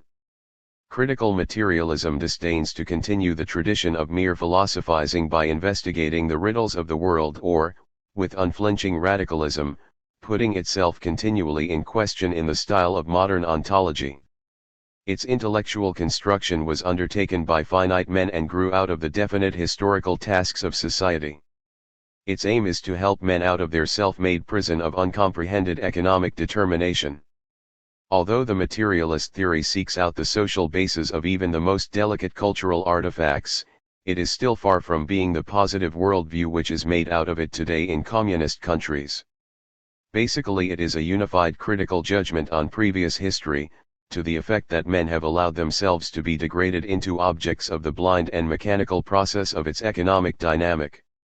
Ernst Bloch is therefore right to say that so far no human life has existed, but only an economic life which has driven men, turned them away from their true selves, and made them into slaves and exploiters. 73 Economic factors are as sharply emphasized by the theory as by social reality itself. However, neither the economy nor the proletariat was for Marx a metaphysical principle of explanation. The economy was to be brought back again from its all-powerful position to a subordinate role. The materialist character of Marxist theory does not amount to a confession of the incurable primacy of the economy, that anti-human abstraction achieved by the real situation. It is rather an attempt to direct men's attention towards the ghostly internal logic of their own conditions, towards this pseudophysis that makes them commodities and at the same time provides the ideology according to which they are already in control of their own destinies. Horkheimer characterized the anarchy of capitalist production in the following way. The process is accomplished not under the control of a conscious will but as a natural occurrence. Everyday life results blindly, accidentally, and badly from the chaotic activity of individuals, industries and states. 74. Since capitalist society is ruled by its own life process, its rationality takes on an irrational, mythical, and fateful character, as indicated by Thalheimer. Capitalist society stands in the same relation towards its own economy as does the Australian savage towards thunder, lightning, and rain. 75. In a wrongly organized society, the control of nature, however highly developed, remains at the same time an utter subjection to nature. He who denounces an evil is interpreted again and again as if he is glorifying or propagating it. A textbook example of a complete misrepresentation and distortion of what the critics of political economy call materialism is Peter Demetz's book, Marx, Engels, and the Poets. 76 Demetz writes as if Marx had invented everything his teaching opposes. It is not Marxist materialism which has, in the words of Demetz, robbed the figure of the artist of the element of freedom and thus degraded him to the impersonal servant of economic processes. 77 But the real development of a system of production alienated from men because uncontrolled. It is not because Marx is a primitive economist that in his writings, even in draft programs and the like, he renounced all moralizing and idealistic turns of phrase with a positively ascetic vigilance. One of the letters to F. A. Zarga is characteristic of his attitude. In it he complained about the emergence of a rotten spirit in the party, and spoke of a whole gang of half-mature students and superwise doctors who want to give socialism a higher, idealistic orientation, that is to say, to replace the materialistic basis, which requires serious, objective study from anyone who wants to make use of it, with modern mythology, with its goddesses of justice, liberty, equality, and fraternity. 78 It is precisely in refusing to allow the importance of the material problems to be belittled that Marx is truer to the human kernel concealed beneath the shell of idealistic phrases than those who pretend that history's still outstanding tasks have already been accomplished. Not all that is spiritual is ideology for Marx, only its unfulfilled claim to be social reality. Hegel described the first nature, a world of things existing outside men, as a blind conceptless occurrence. The world of men as it takes shape in the state, law, society, and the economy, is for him second nature. 79 Manifested reason, objective spirit. Marxist analysis opposes to this the view that Hegel's second nature should rather be described in the terms he applied to the first, namely, as the area of conceptlessness, where blind necessity and blind chance coincide. The second nature is still the first. Mankind has still not stepped beyond natural history. 80 This fact explains the closeness of the method of Marxist sociology to that of natural science, Naturwissenschaft. Many critics of Marx regard this method as inappropriate, but in fact the nature-like constitution of its object of investigation ensures that it is not a human science, Geisteswissenschaft. When Marx treated the history of previous human society as a process of natural history 81, this had first of all the critical meaning that the laws of economics confront men in all, planless and incoherent production as objective laws over which they have no power, therefore in the form of laws of nature. 82 Marx had in mind the experience gained in the course of the perennial prehistory of man that, in spite of all technical triumphs, it is still always nature which is victorious in the last resort and not man. All the contrived machinery of modern industrial society is merely nature tearing itself to pieces. 83 In that it is not socially controlled.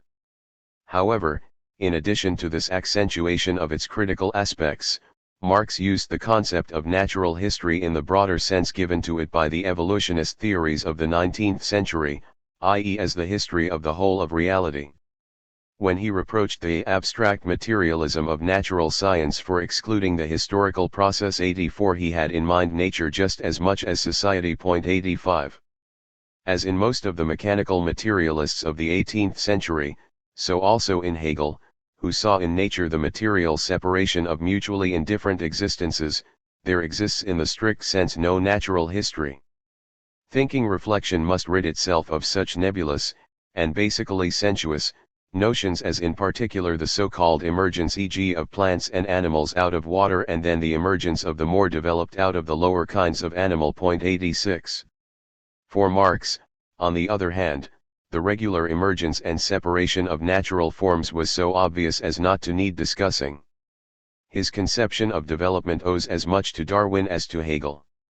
Engels pointed this out in his review of the first volume of Capital, in which he had this to say about Marx's method. In so far as he endeavors to show that the present society, considered economically, is pregnant with another, higher form of society, he is simply striving to establish the same gradual process of transformation demonstrated by Darwin in natural history as a law in the social field. 87. Marx's approach, in which the development of the economic formation of society was conceived as a process of natural history 88, meant that he viewed the historical process in its strict necessity, without engaging in a prioristic constructions or using psychological principles of explanation. He understood individual behavior as a function of the objective process. In history so far individuals have appeared not as free subjects but as personifications of economic categories. 89. In his pamphlet What the Friends of the People Are and How They Fight Against the Social Democrats, 1894, which is important for the understanding of historical materialism, Lenin discussed in particular the natural historical character of the Marxist method of investigation and its relation to Darwinian evolutionism. Just as Darwin put an end to the view that animal and plant species are unconnected, that they arose fortuitously, created by God, and are immutable, just as he was the first to place biology on a fully scientific foundation by establishing the mutability and the succession of the species, so Marx put an end to the view that society is a mechanical aggregate of individuals, in which the desired changes can be brought about at the will of the authorities, or, if you like, of society and the government, and which emerges and changes casually, and was therefore the first to place sociology on a scientific foundation by laying down the concept of the economic formation of society as the totality of existing productive relations, and by establishing that the development of such formations is a process of natural history. 90. Marx replaced all abstract reasoning about society and progress in general with the concrete analysis of one society, namely bourgeois, capitalist society. Marxist materialism does not contain a total explanation any more than Darwin's theory does. It is rather the attempt to grasp the historical process in accordance with the facts, without resorting to metaphysical dogmas. And just as, transformism by no means claims to explain the whole history of the origin of species, but only to have placed the methods of this explanation on a scientific basis, so materialism in history has never claimed to explain everything, but merely, in Marx's words, to indicate the only scientific method of explaining history. 91. Marx himself, while recognizing the specificity of social laws, was aware of the relation of his theory to Darwin. Darwin has interested us in the history of nature's technology, i.e. in the formation of the organs of plants and animals, which organs serve as instruments of production for sustaining their life. Does not the history of the productive organs of man, of organs that are the material basis of all social organization, deserve equal attention? And would not such a history be easier to compile, since, as Vico says, human history differs from natural history in this, that we have made the former, but not the latter. 92. Engels distinguished natural from human history in a very similar manner in the Dialectics of Nature. The whole of nature also is now merged in history, and history is only differentiated from natural history as the evolutionary process of self-conscious organisms. 93. Natural and human history together constitute for Marx a differentiated unity. Thus human history is not merged in pure natural history is not merged in human history. It is true, on the one hand, that the history of society is a real part of natural history. 94. In that facts characteristic of pre-human history continue to exist in human society. Marx was thus able to describe the instruments of production, by whose construction and application men are essentially distinguished from animals, as extended bodily organs. 95. Men, like animals, must accommodate themselves to their surroundings. Horkheimer and Adorno remarked on this as follows in the Dialektik der Aufklärung. The cerebral organ, human intelligence, is robust enough to constitute a regular epoch in world history. The human species, including its machines, chemicals, and powers of organization, and why should one not include these, in the way that one includes the teeth in the bear, since they serve the same purpose and simply function better, is in this epoch the dernier cri of adaptation. 96. On the other hand, one should not neglect the specific difference between the course of history in nature and in society. This difference makes impermissible the simple translation of natural laws to social relations, as in the many varieties of social Darwinism.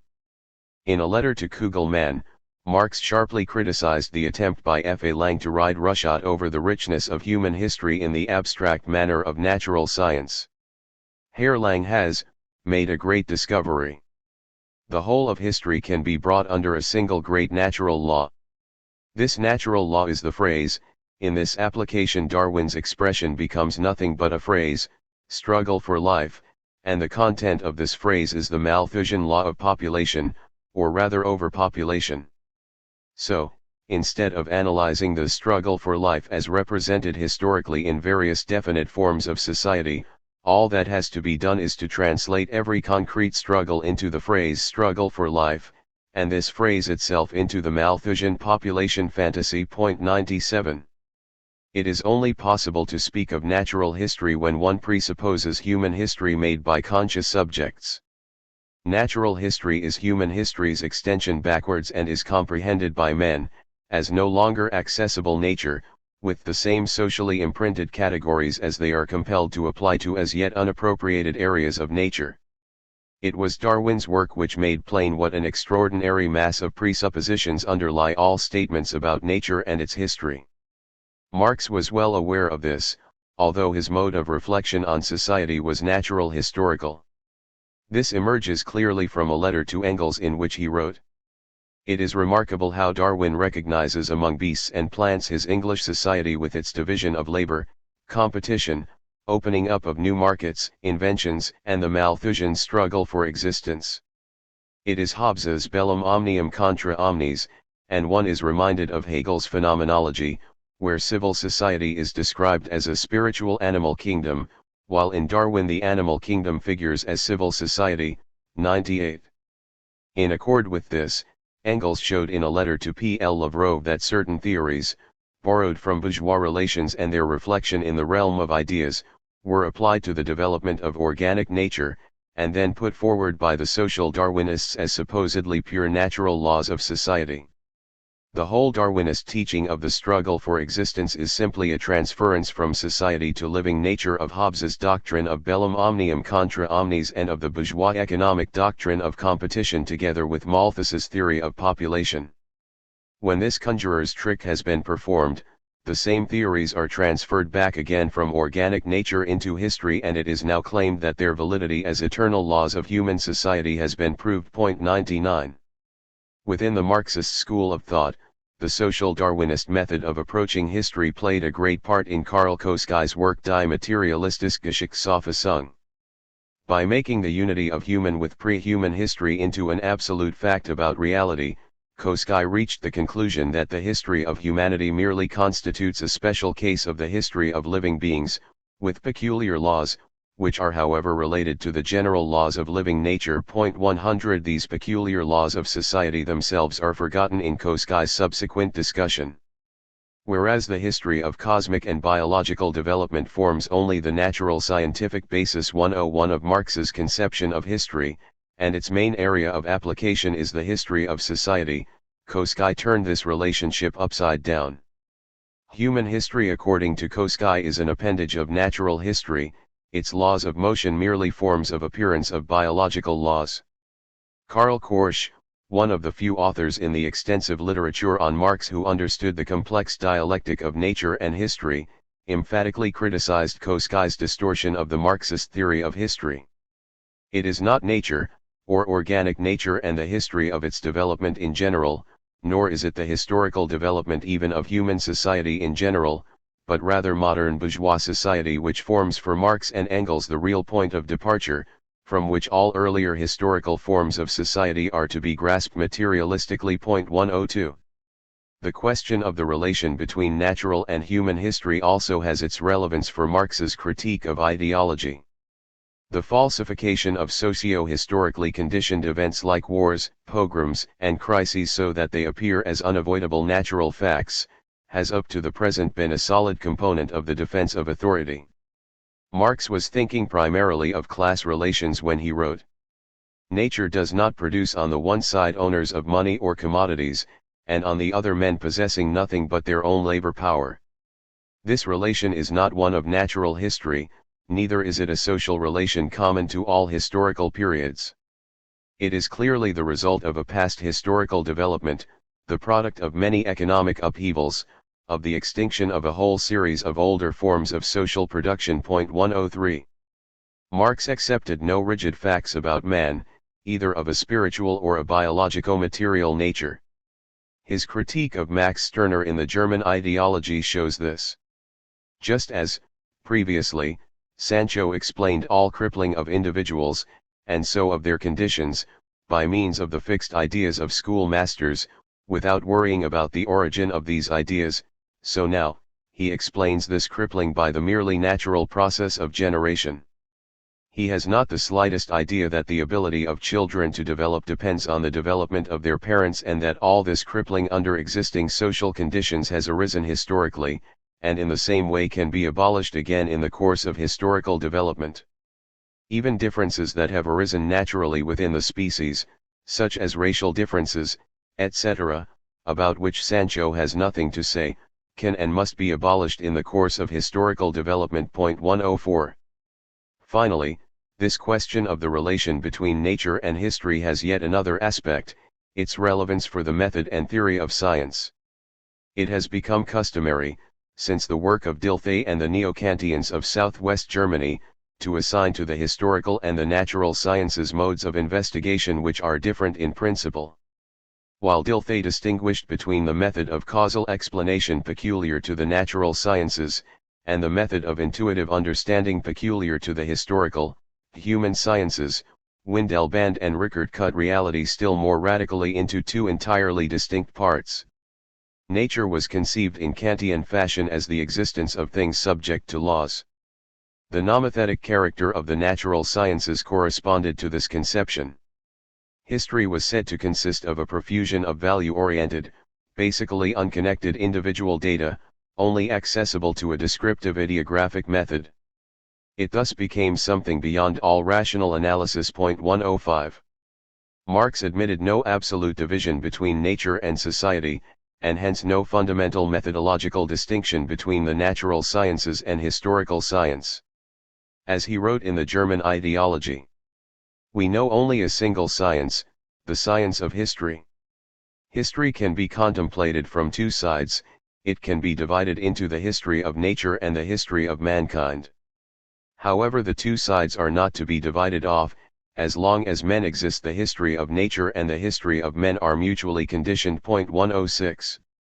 An opposition between nature and history. 107 is created by the ideologists in that they exclude from history the productive relation of men to nature. Nature and history, said Marx in criticizing Bruno Bauer, are not two separate things. 108 Men always have before them a historical nature and a natural history. 109. The reproach that Marx proceeded too naturalistically when he wrote in Capital of the historical process of the economic formation of society as of a process of natural history, misses the mark because it dogmatically presupposes precisely the thesis criticized here, the thesis that there is a fundamental methodological distinction between the attitude of the researcher into nature and that of the researcher into history. Scientific thought cannot recognize any area sui generis absolutely inaccessible to explanation in accordance with uniform laws.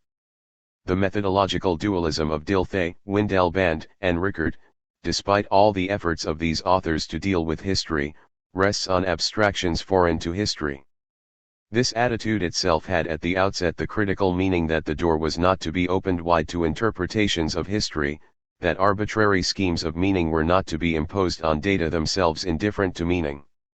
However, the essential point was lost as a result, and it then appeared as if the course of history was entirely without structure and only accessible to intuition and ideographic description.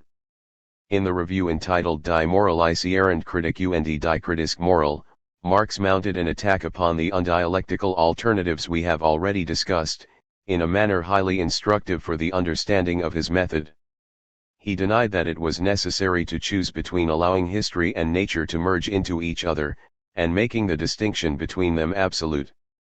It is characteristic of the entire crudeness of common sense, which takes its rise from the full life and does not cripple its natural features by philosophical or other studies, that where it succeeds in seeing a distinction it fails to see a unity, and where it sees a unity it fails to see a distinction.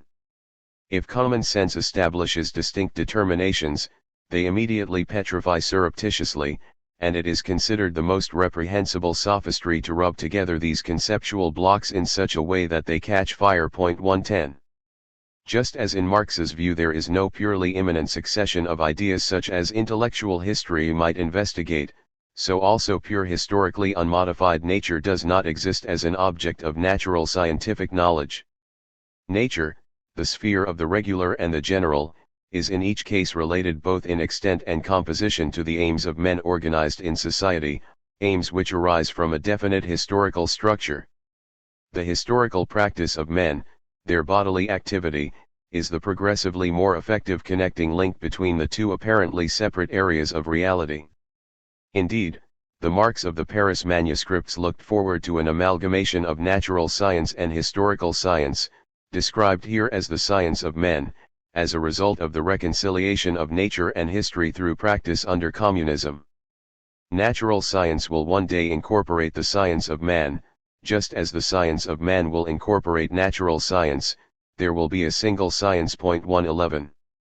Single because, within its diversity, the social reality of nature. 112 and the simultaneously developing natural reality of man will become more and more appropriate to each other, through industry.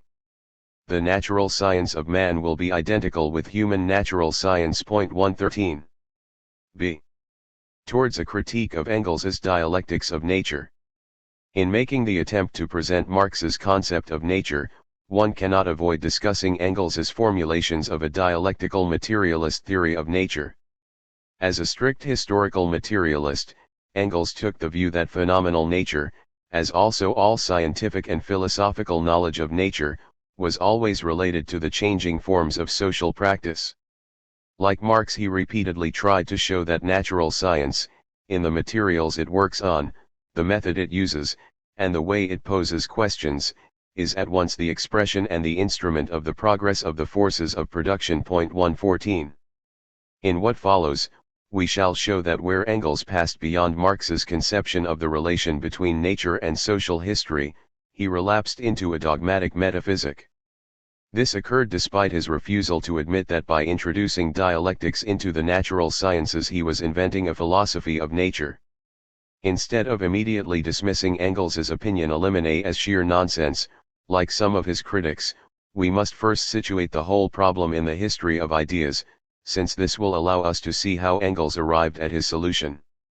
However, a mere reference to the party tactical or political need for a world conception on the part of the working class movement, of the kind made by Fitzgerald 115 is completely insufficient, since it would be an underestimation of the specificity of Engels's philosophical development.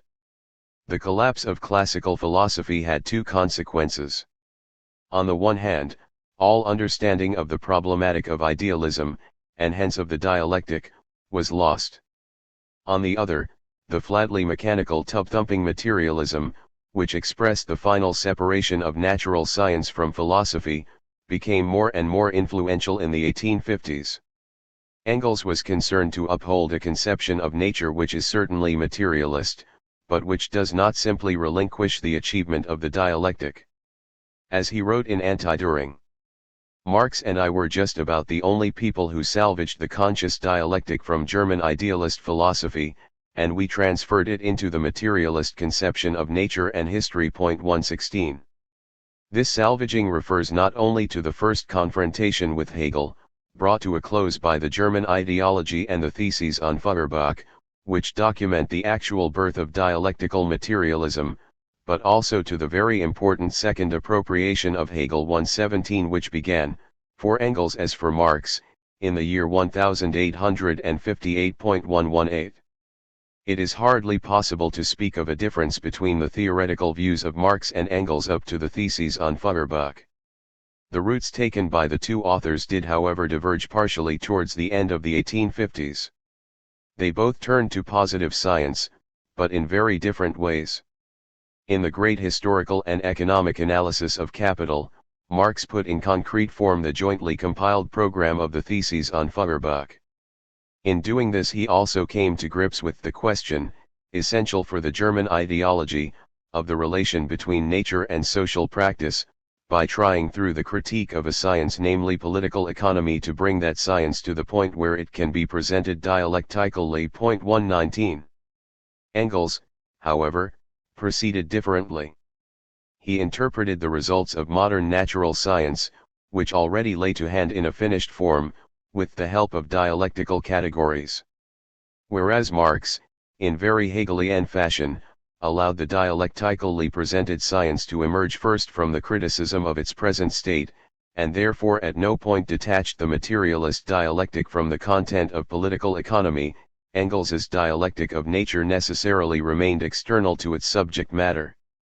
This appears particularly clearly when, for example, he applies Hegelian categories to the biological concept of the cell, quite regardless of their idealist speculative presuppositions.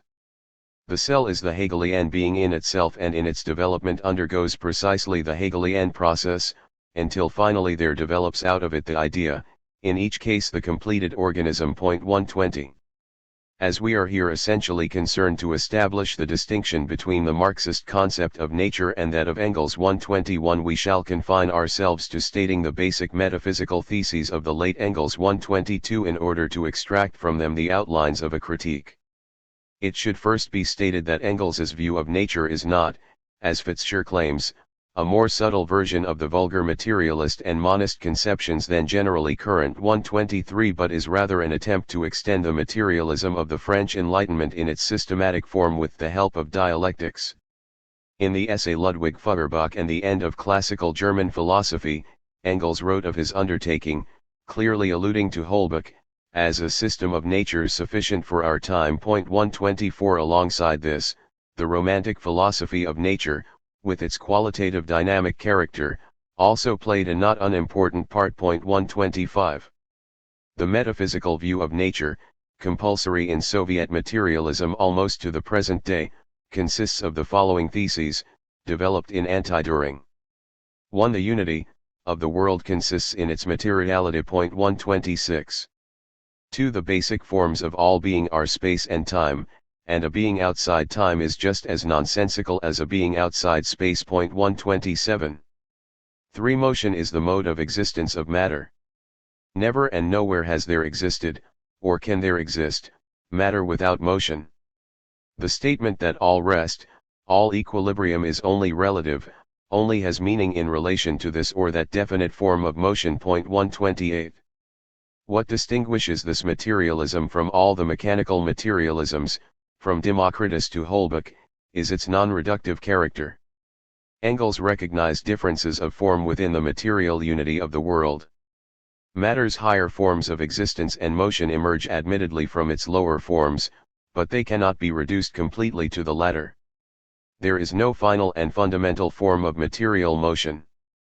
Mechanical, chemical, biological, and psychic forms of motion are qualitatively distinct from each other, and yet they are modes of appearance of the one material essence of the world.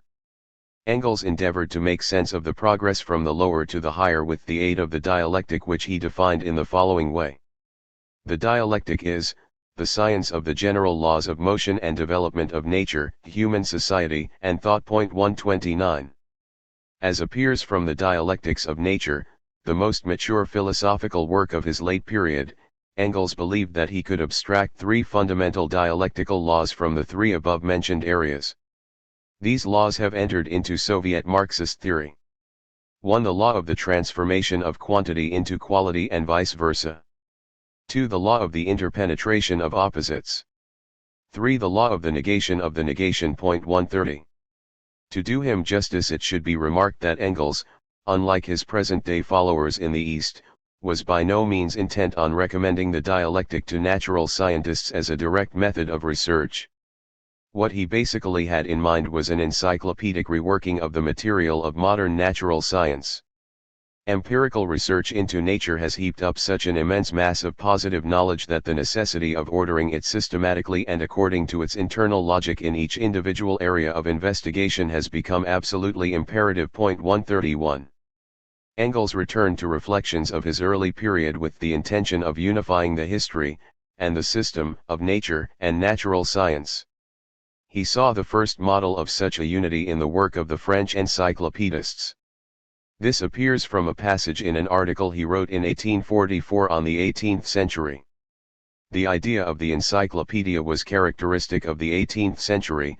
It rested on the awareness that all these sciences were interconnected, yet no one was capable of making the transitions, and hence the sciences could only be placed side by side. 132. While Diderot and D'Alembert, following Francis Bacon, had still divided up the sciences according to the appropriate faculty of perception, the 19th century saw the victory of the trend towards ordering them according to their content. This is the case in the scientific hierarchies of Saint-Simon and Comte, by which Engels was certainly influenced. But it was Hegel he followed in particular, the man whose comprehensive treatment and rational grouping of the natural sciences is a greater achievement than all the materialistic nonsense such authors as Buchner, Voigt, etc., as put together. 133. Engels showed this when he attempted to classify the natural sciences on the basis of matter's different forms of motion, starting with mathematics, continuing with mechanics, physics, and chemistry, and ending with biology. Just as one form of motion develops out of another, so too must their reflections, the different sciences, necessarily proceed from one to the other. 134. To return to the abstract metaphysical theses and dialectical laws mentioned earlier, these are at best a possible way of presenting and interpreting the results of scientific research. However, they have absolutely no connection with the method of natural science itself, which is oriented towards formal logic and is undialectical in the sense that it does not reflect the historical mediation of its objects. Marx expressly discussed the question of the relation between a science's mode of research and its mode of presentation in Capital. Of course, the method of presentation must differ in form from that of inquiry. The latter has to appropriate the material in detail, to analyze its different forms of development, to trace out their inner connection. Only after this work is done, can the actual movement be adequately described. If this is done successfully, if the life of the subject matter is ideally reflected as in a mirror, then it may appear as if we had before us a mere a priori construction. 135. In the case of a man-made object like social history, methods of inquiry and presentation are, despite all their formal differences, internally related to each other, whereas the interpretation of a nature separated from all human practice must ultimately remain a matter of indifference to that nature. The early Engels took issue with the materialism of the 18th century for merely presenting nature to men as an absolute, as a replacement for the Christian God. 136 His own later philosophy could be criticized on precisely the same lines. To the extent that its assertions about nature are isolated from the living practice of men, they are subject to the criticisms in the theses on Feuerbach against Feuerbach's view of nature. For Engels, nature and man are not united primarily through historical practice. Man appears only as a product of evolution and a passive reflection of the process of nature, not however as a productive force. If the materialist conception of nature, as Engels wrote in Ludwig Feuerbach and the End of Classical German Philosophy, is nothing other than a simple conception of nature as it presents itself to us, without any external trimmings. 137 This means, in comparison with Marx's own position, a relapse into naive realism. 138 It is not just a matter of the absence in Marx of a line dividing the sensuous world in general into the originally given elements and the external trimmings mediated through practice. There is the further point that Marx was clearly aware that one can only speak of the material substratum of particular commodity entities furnished by nature without the help of man. 139 By abstracting from all mediating, useful labor. In Engels's conception, external reality took on the rigid shape of mere facts. This is shown for example by his attempt, made in a letter to Conrad Schmidt, to state the difference between the idealist and the materialist dialectic.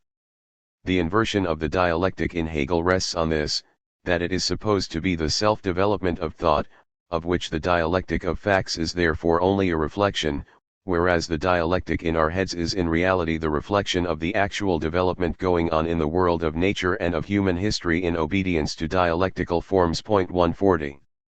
Engels failed to appreciate that there can only be a dialectic of facts when the world of nature and the world of human history are not considered as two separate spheres. On the other point, the movement of thought in Marx is by no means limited to a mere mirroring of the factual. The uncritical reproduction of existing relationships in consciousness has precisely an ideological character for Marx. In Chapter 3, Section C, we shall show that the reflective consciousness was for Marx simultaneously a moment of man's practical critical activity. 141 The thought always enters into the reality mirrored by it as an essential component. The objective dialectic of economic forces, which according to Marx carries the cultural burden with it, already harbors the spirit of active subjects. Whereas in Marx nature and history are indissolubly interwoven, Engels saw two different areas of application. 142 of the method of the materialist dialectic. In Engels's version, the moments of the dialectic are divorced from the concrete historical situation, and shrink down into the three hypostatized fundamental laws laid down in the dialectics of nature, laws which stand over against reality. Hence the dialectic becomes a Weltanschauung, a positive principle for explaining the world, something it most definitely was not for Marx. 143. We have already shown in the previous section that Engels insisted on the one hand that matter as such is an ens rationis, since matter only exists in particular forms of being, but that on the other hand, when the cosmological problem has to be solved, matter no longer appears in its particular determinations but becomes the supreme principle. In the final analysis, then, Engels's concept of nature is indeed ontological. This could not be said of Marx, even by his Catholic interpreters who tend in general to represent dialectical materialism as an ontology, provided that they take seriously the specific difference between Marx and Engels.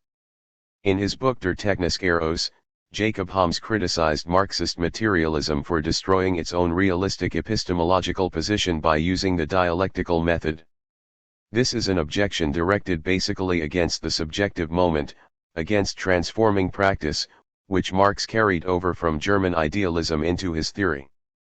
Homs is right when he says that the real things, which according to Marx are reflected in human consciousness, no longer represent nature as such existing independently of man. 144 In Marx, Says Homs, the object is not posited by the theoretical action of men, but the objective world loses its character as an independent creation, and becomes ultimately merely the embodiment of human action.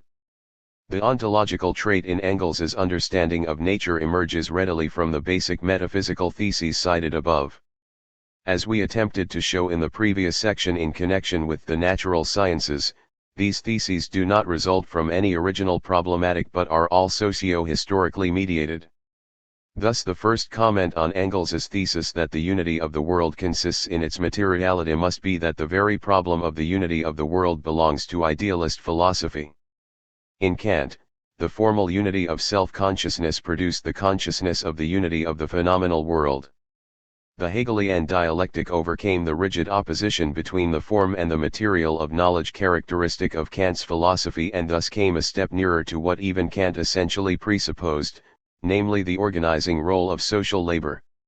Nature, made to serve the processes of the spirit, became in fact a unity, identical with the spirit, a mere substratum of domination. 145 The fact that in post-Kantian idealism the spirit became a general subject, not bound to the individual ego, testifies to the rational, systematizing character of social labor. 146 Marx saw in social production the truth of abstract idealist production and therefore restored the notion of such a supra-individual subject. This occurs in Capital, for instance, where the self-reproducing whole is described as a collective laborer. 147 and where individual laborers figure as the mere organs of this collective laborer. 148 What brings into existence the concept of world unity? It is real domination, not just a long and protracted development of philosophy and natural science. 149 As Engels considered, however much the latter is a component of the former. To speak of the materiality of the world is therefore to say nothing positive. It is only to give a naive expression to the totally material character of what is naturally given. Being is always viewed under the aspect of manufacture and management. 150 As far as the thesis of the spatial and temporal character of all natural existence is concerned, it is certainly true that space and time cannot be conceived without things, and vice versa. In Marx, nature only appears through the forms of social labor. The school of Durkheim has gone beyond this and, despite the difficulties involved, has endeavored to show that given the most exacting conditions of knowledge, space and time are also of social origin. The situation is similar in the case of the thesis that motion is matter's mode of existence. Like all materialism, dialectical materialism also recognizes that the laws and forms of motion of external nature exist independently and outside of any consciousness.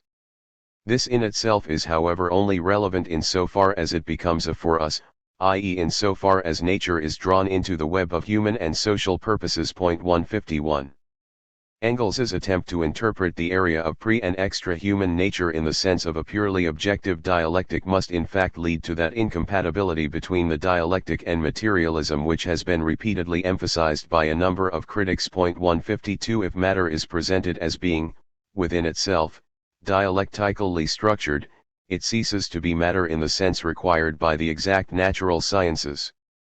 But it is precisely this type of matter which was supposed, by Engels and his Soviet followers, to provide a basis for their viewpoint.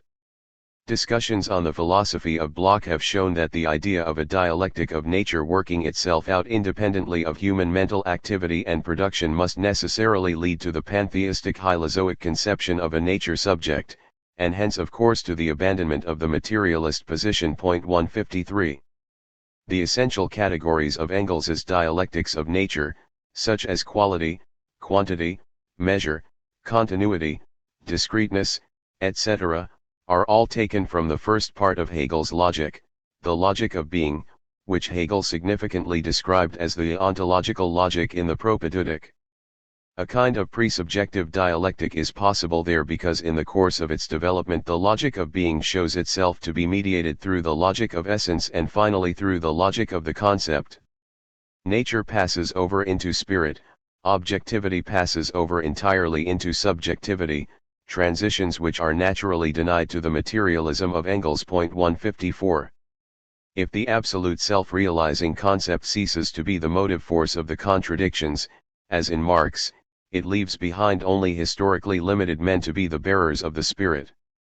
There can then be no question of a dialectic of external nature, independent of men, because all the essential moments of a dialectic would in that case be absent.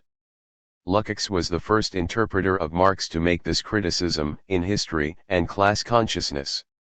The misunderstandings that arise from Engels's dialectics can in the main be put down to the fact that Engels, following Hegel's mistaken lead, extended the method to apply also to nature.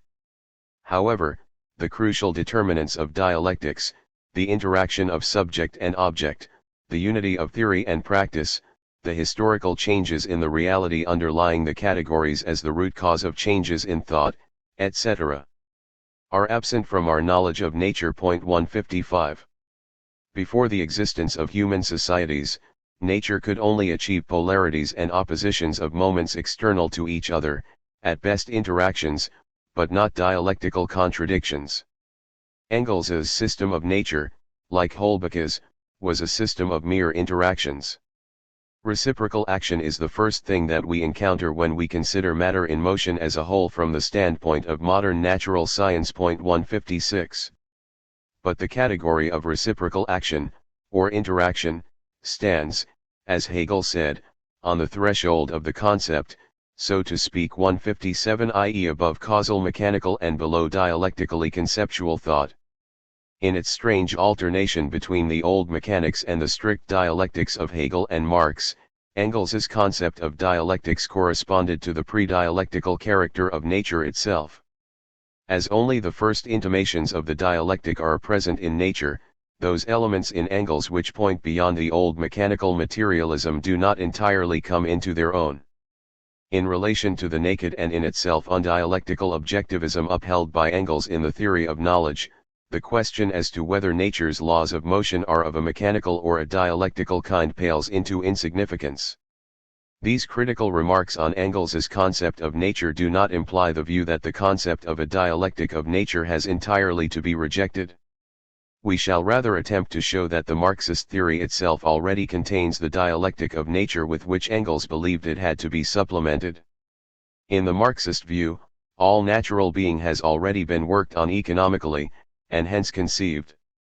The question of the dialectical or non-dialectical structure of this being, since it is isolated from practice, is a purely scholastic question. 158 The concept of nature cannot be separated, either in philosophy or in natural science, from the degree of power exercised by social practice over nature at any given time.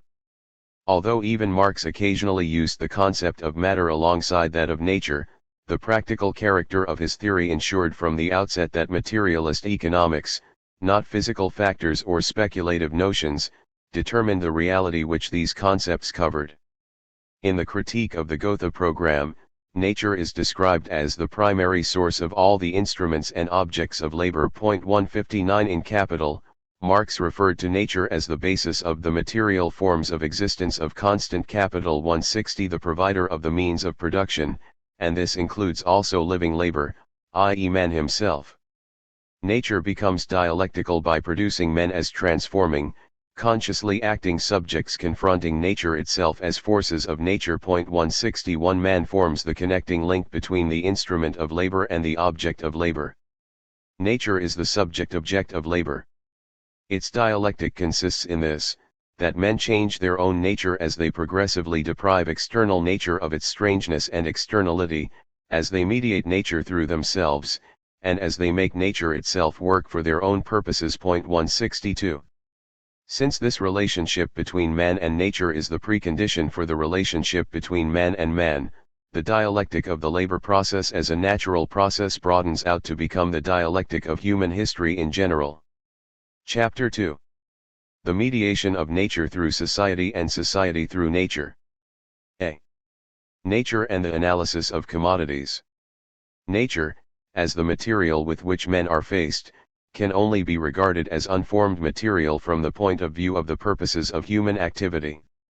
The stuff of nature, which Marx equated with matter, is in itself already formed, i.e. it is subject to physical and chemical laws, discovered by the natural sciences in constant cooperation with material production. Man's aims can be realized by the use of natural processes, not despite the laws of nature but precisely because the materials of nature have their own laws. The content of these aims is not just limited by history and society but equally by the structure of matter itself. Which of the possibilities immanent in matter are realized, and to what degree, always remains a function of the level of the material and intellectual forces of production, just as the structure of matter is not eternally fixed. The concept of matter has been continuously enriched in the course of the history of the natural sciences, a history very closely interwoven with that of social practice. For this reason Lenin rejected mechanical materialism's concept of matter, dependent as it is on assertions bound in their content to a historically determined state of scientific consciousness. He adhered rather to Marx's own concept of matter, the dialectical materialist view that men, whatever historical conditions they live in, see themselves confronted with a world of things which cannot be transcended and which they must appropriate in order to survive. At the turn of the century, when the disappearance of matter and the future impossibility of a philosophical materialism was being mooted in connection with epoch-making discoveries in physics, Lenin pointed out in Materialism and Empirio-Criticism that the philosophical concept of matter is not affected by the historically changing views of physicists on the structure of matter. For the sole property of matter whose recognition philosophical materialism requires is its property of being objective reality, of existing outside our consciousness. 1. Lenin took the view that it was not materialism in general which had become untenable, but only its traditional mechanical form. Mechanics, for centuries a total explanation of the world, had been reduced by the progress of natural science to a mere moment of knowledge, indeed a mere moment of the physical world itself. Matter is disappearing means, the limit within which we have hitherto known matter is disappearing. Our knowledge is penetrating deeper, properties of matter are disappearing which formerly seemed absolute, immutable, and primary, impenetrability, inertia, mass, etc., and which are now revealed to be relative, and characteristic only of certain states of matter. 2. This epistemological definition of matter as objective reality existing outside and independently of all consciousness corresponds entirely to the definition of matter given by the young Marx in the Holy Family from the point of view of social labor. Man has not created matter itself. And he cannot even create any productive capacity if the matter does not exist beforehand. 3. In the Paris manuscripts he adopted a similarly objective viewpoint. The fact that man is a corporeal, living, real, sensuous, objective being and a force of nature, means that he has real, sensuous objects as the object of his being and the expression of his life, or that he can only express his life through real, sensuous objects. 4. A being which does not have its nature outside itself is not a natural being and does not share in the being of nature. 5. Nature is defined here in an entirely Hegelian manner as externality. Nature has essentially the character of things. Man too is a natural thing. Marx, at every stage of his development, owed much to Feuerbach in this connection, in the sense that Feuerbach, whatever criticisms may be made of him, transcended existing materialism, with its largely mechanical or physiological standpoint, by grasping man and nature qualitatively and objectively. For Marx, Feuerbach's superiority over the pure materialists consisted in this realization that man too is a sensuous object. 6. Man objectifies himself in his labor, without however positing the objectivity of nature as such.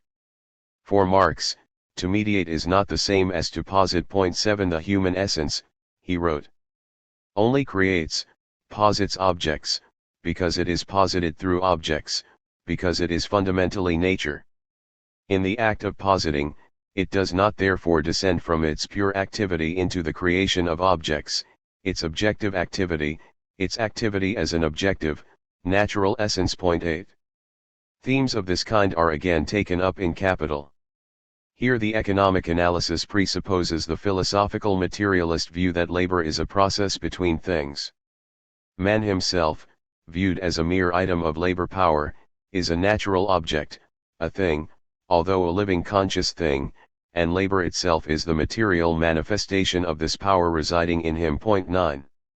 Elsewhere, Marx described labor power as the material of nature transferred into the human organism. 10. Labor, itself only the manifestation of a natural force, is always dependent on a substratum which cannot be reduced to labor alone. Marx dealt with this natural basis of labor in systematic form in Capital, 2, precisely in his analysis of the twofold character of the commodity and of the labor embodied in it. The commodity is a unity composed of mutually opposed determinations. As the cell 11 of bourgeois society, it reflects the relation between nature and the historical process at an advanced stage of development of the forces of production. It contains nature as being in itself and as being for others. As a determinant of exchange value, labor is abstract, general, and undifferentiated. As a determinant of use value, it is concrete, particular, and composed of many distinct modes of labor. The exchange value of a commodity has no natural content whatsoever. It is indifferent to its natural qualities because it is the embodiment of human labor in general measured by the time outlaid, and all the determinations of nature are extinguished in it. 12. If exchange value is a non-natural characteristic. 13. Typical of the bourgeois form of production, in the use value the commodity confronts us in its plain, homely natural form. 14. The present investigation is particularly concerned with the latter form of the commodity. Use values are specific natural materials, mediated through specific purposive actions which serve to satisfy specific human needs. Marx defined them more closely in the following manner. The use values coat, linen, etc., in short the bodies of commodities, are combinations of two elements, material and labor. If we subtract the total sum of useful labor embodied in the coat, linen, etc., a material substratum is always left, which is furnished by nature without the help of man. 15. If labor is the formal creator of value, the stuff of nature is its material creator. Hence, through what we have already said of the character of labor, the division of natural material and labor cannot be absolute. At the level of the individual use value, it may in abstracto be possible to make a distinction between what derives from labor, i.e. from the activity of men, and what is provided by nature as the material substratum of the commodity. But as far as the world of experience as a whole is concerned, the material provided by nature cannot be distinguished from the practico-social modes of its transformation. The question of the quantitative and qualitative share of man and the material of nature in the creation of the product of labor is one to which there is no general answer for Marx. The fact that this relation cannot be fixed formally is an indication of the dialectical nature of the process. 16. Once created, the world of use values compounded of labor and natural material, i.e. humanized nature, confronts men as something objective, existing independently of them. The material of nature itself confronted men in the same way in its first immediacy, when it had not yet been penetrated by men. Human productive forces stamp the material of nature intellectually and practically. This process, however, completely confirms nature's independence of consciousness rather than destroys it. The materials of nature, having undergone the labor process, remain components of the sensuous world. The form of wood, for instance, is altered when one makes a table out of it. Yet, for all that, the table continues to be that common, sensuous thing, wood. 17. The immediacy of nature asserts itself at ever higher stages of the process of production, though now humanly mediated through men. Marx had this relationship in mind when he wrote, "While the laborer is at work, his labor constantly undergoes a transformation, from the form of flux to that of being, from the form of motion to that of objectivity." 18. In the finished thing which is the result of labor, the motion which mediates it is extinguished. But inversely, if the product of labor undergoes further processes, it is reduced again to a mere moment of the mediating motion. What is immediate at one stage of production is mediated at another. Though a use value issues from the labor process as a product, other use values, products of previous labor, enter into it as means of production. The same use value is both the product of a previous process, and a means of production in a later process. Products are therefore not only results, but also essential conditions of the labor process. Point 19. This objectification as loss of the object 20 which defines the labor process has in addition a more general theoretical content. As against Engels's assertion that the world is not to be comprehended as a complex of ready-made things, but as a complex of processes. 21. Marx did not make the idea of the dialectical process an abstract alternative to reified consciousness. One cannot, without falling into error, conceive things in a metaphysically rigid way as finished and unchangeable. Equally, however, one cannot dissolve things completely into the moments of the social process which mediates them, for this would amount to the same metaphysical error with reversed premises. It is a matter rather of unfolding the concrete dialectic of the immediacy and mediacy of objective being in its appropriate forms. The section in Capital which deals with the fetishism of commodities and the secret thereof 22 has, in particular, given rise to mistaken idealist interpretations. Marx showed that capitalist production, in transforming the products of labor into commodities, bestows a ghostly objectivity 23 on the underlying social relations.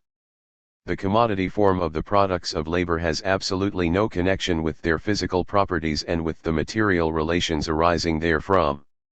There it is a definite social relation between men, that assumes, in their eyes, the fantastic form of a relation between things. 24. The products of labor become commodities, and therefore no longer incorporate the living interaction between men and nature, but emerge as a dead and thing-like reality, as an objective necessity by which human life is ruled, as by a blind fate.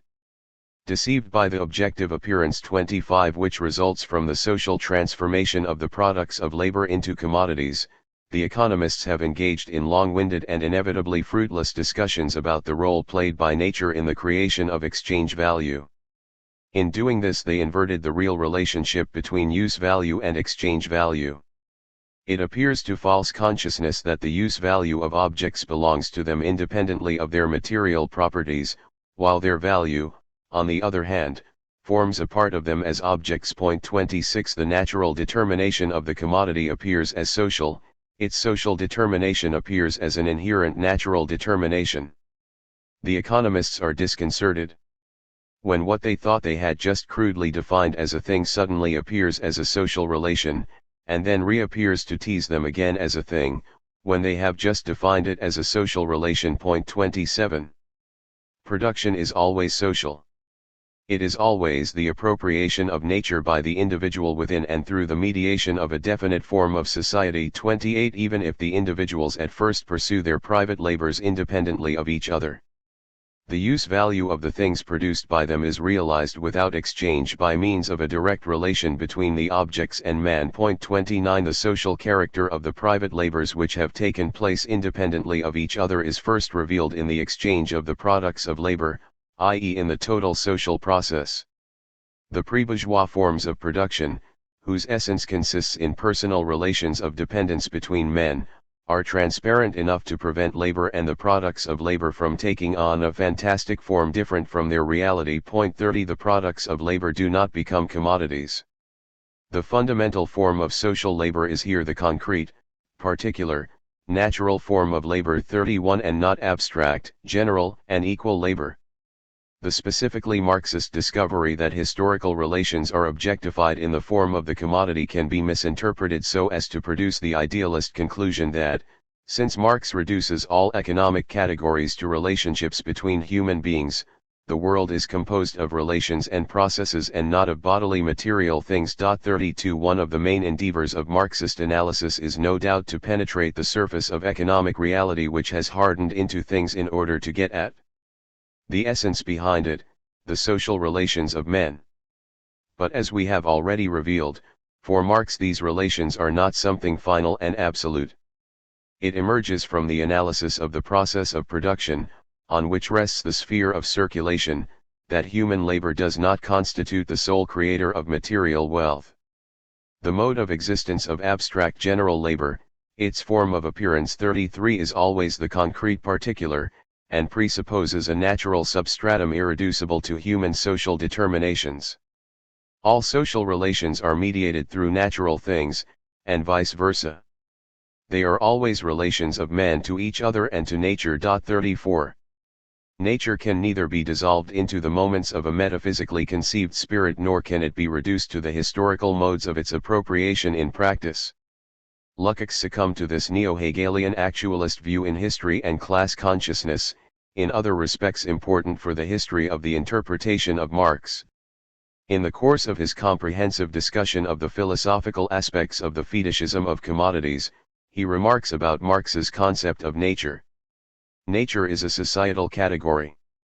That is to say, whatever is held to be natural at any given stage of social development, however this nature is related to man and whatever form his involvement with it takes, i.e. nature's form, its content, its range, and its objectivity are all socially conditioned. 35. Lukács pointed correctly to the socio-historical conditioning of all natural consciousness as also of phenomenal nature itself. But in Marx nature is not merely a social category. It cannot be totally dissolved into the historical processes of its appropriation in respect of form, content, extent, and objectivity. If nature is a social category, the inverted statement that society is a category of nature is equally valid. Although nature and its laws subsist independently of all human consciousness and will for the materialist Marx, it is only possible to formulate and apply statements about nature with the help of social categories. The concept of a law of nature is unthinkable without men's endeavors to master nature.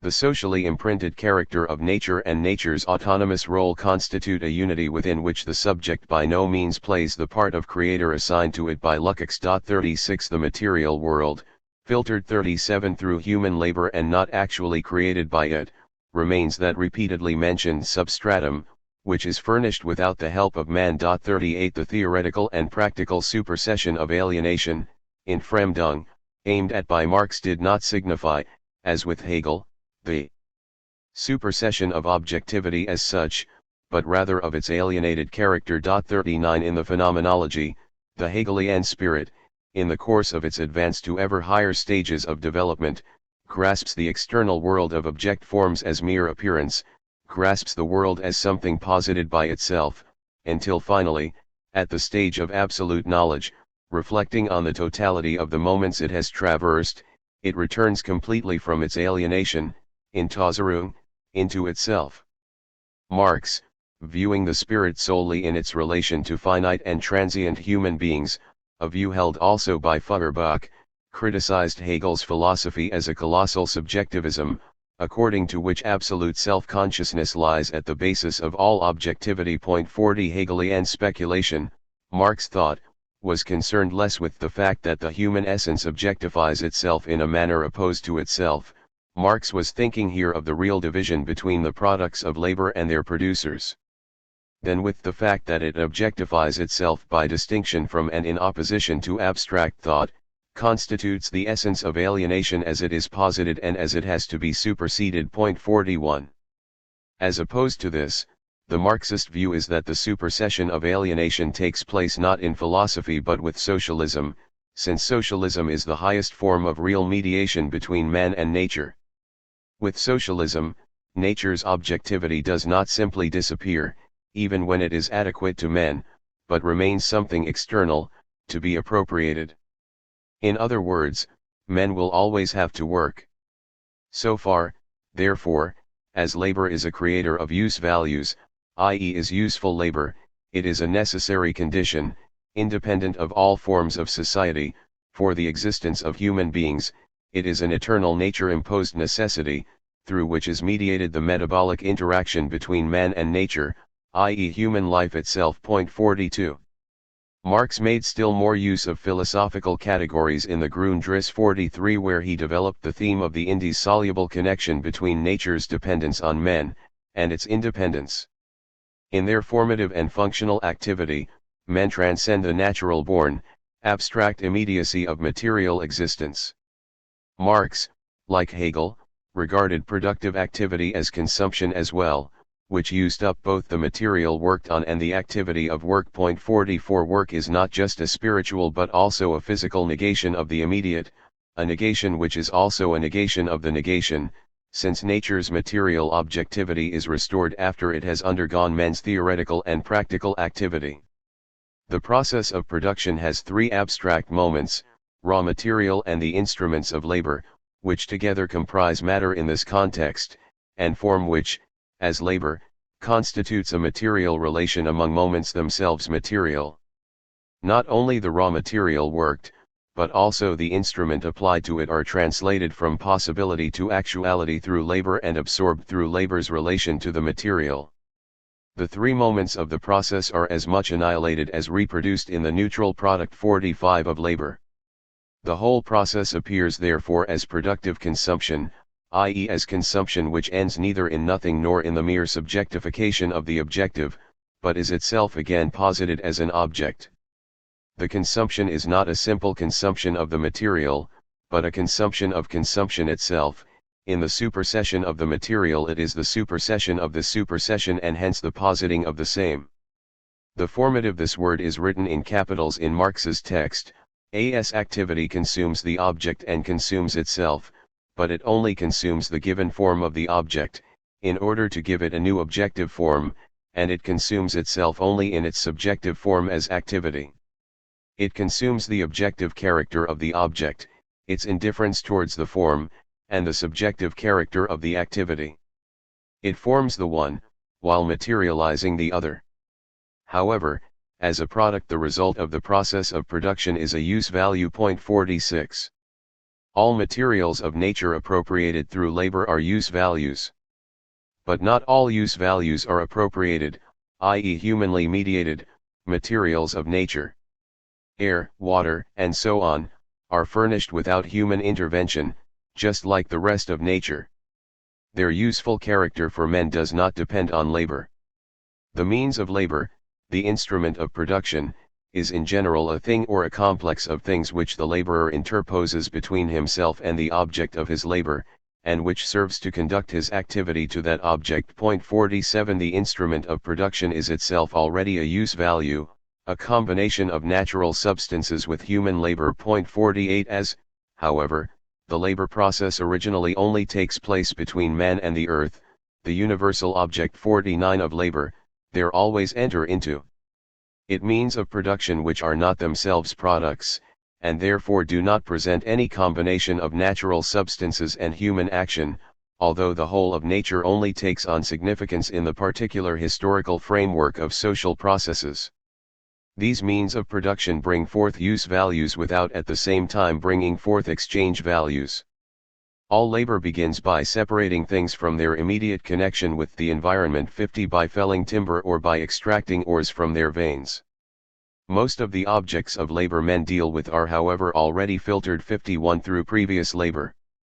They are raw material. The raw materials can now contribute to the creation of a product as the principal substance or as an accessory. 52 Whether a use value functions as raw material, means of labor or product, depends entirely on the role it plays in the labor process. A use value attains to its actual determination by being negated. It maintains itself while being consumed.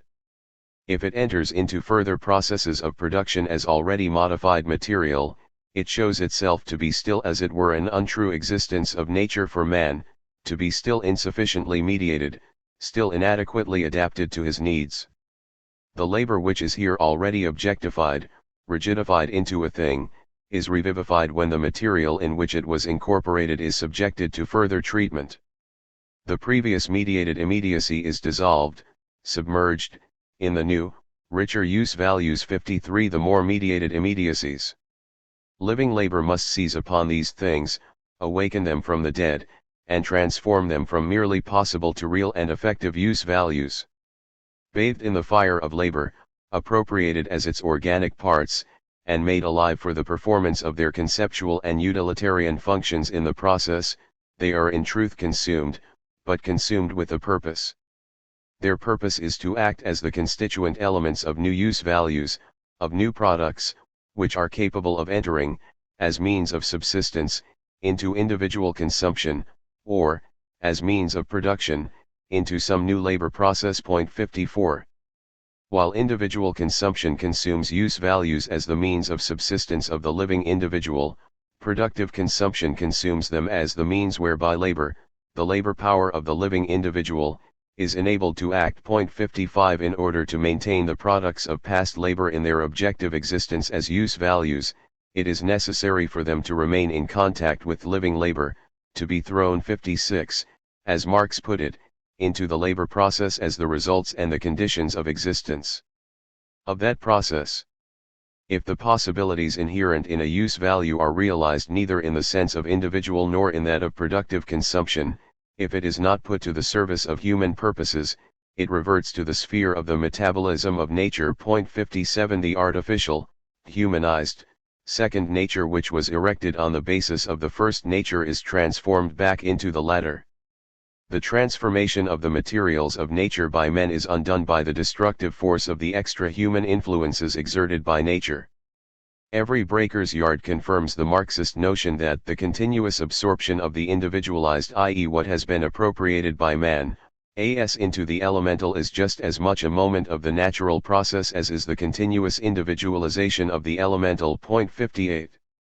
Marx interpreted this natural process of the decay of use values not applied to human purposes in another way as well, which is just as relevant for the understanding of his philosophy. 59 We have repeatedly pointed out so far that for Marx use values are combinations of two elements, the stuff of nature and the labor which shapes it.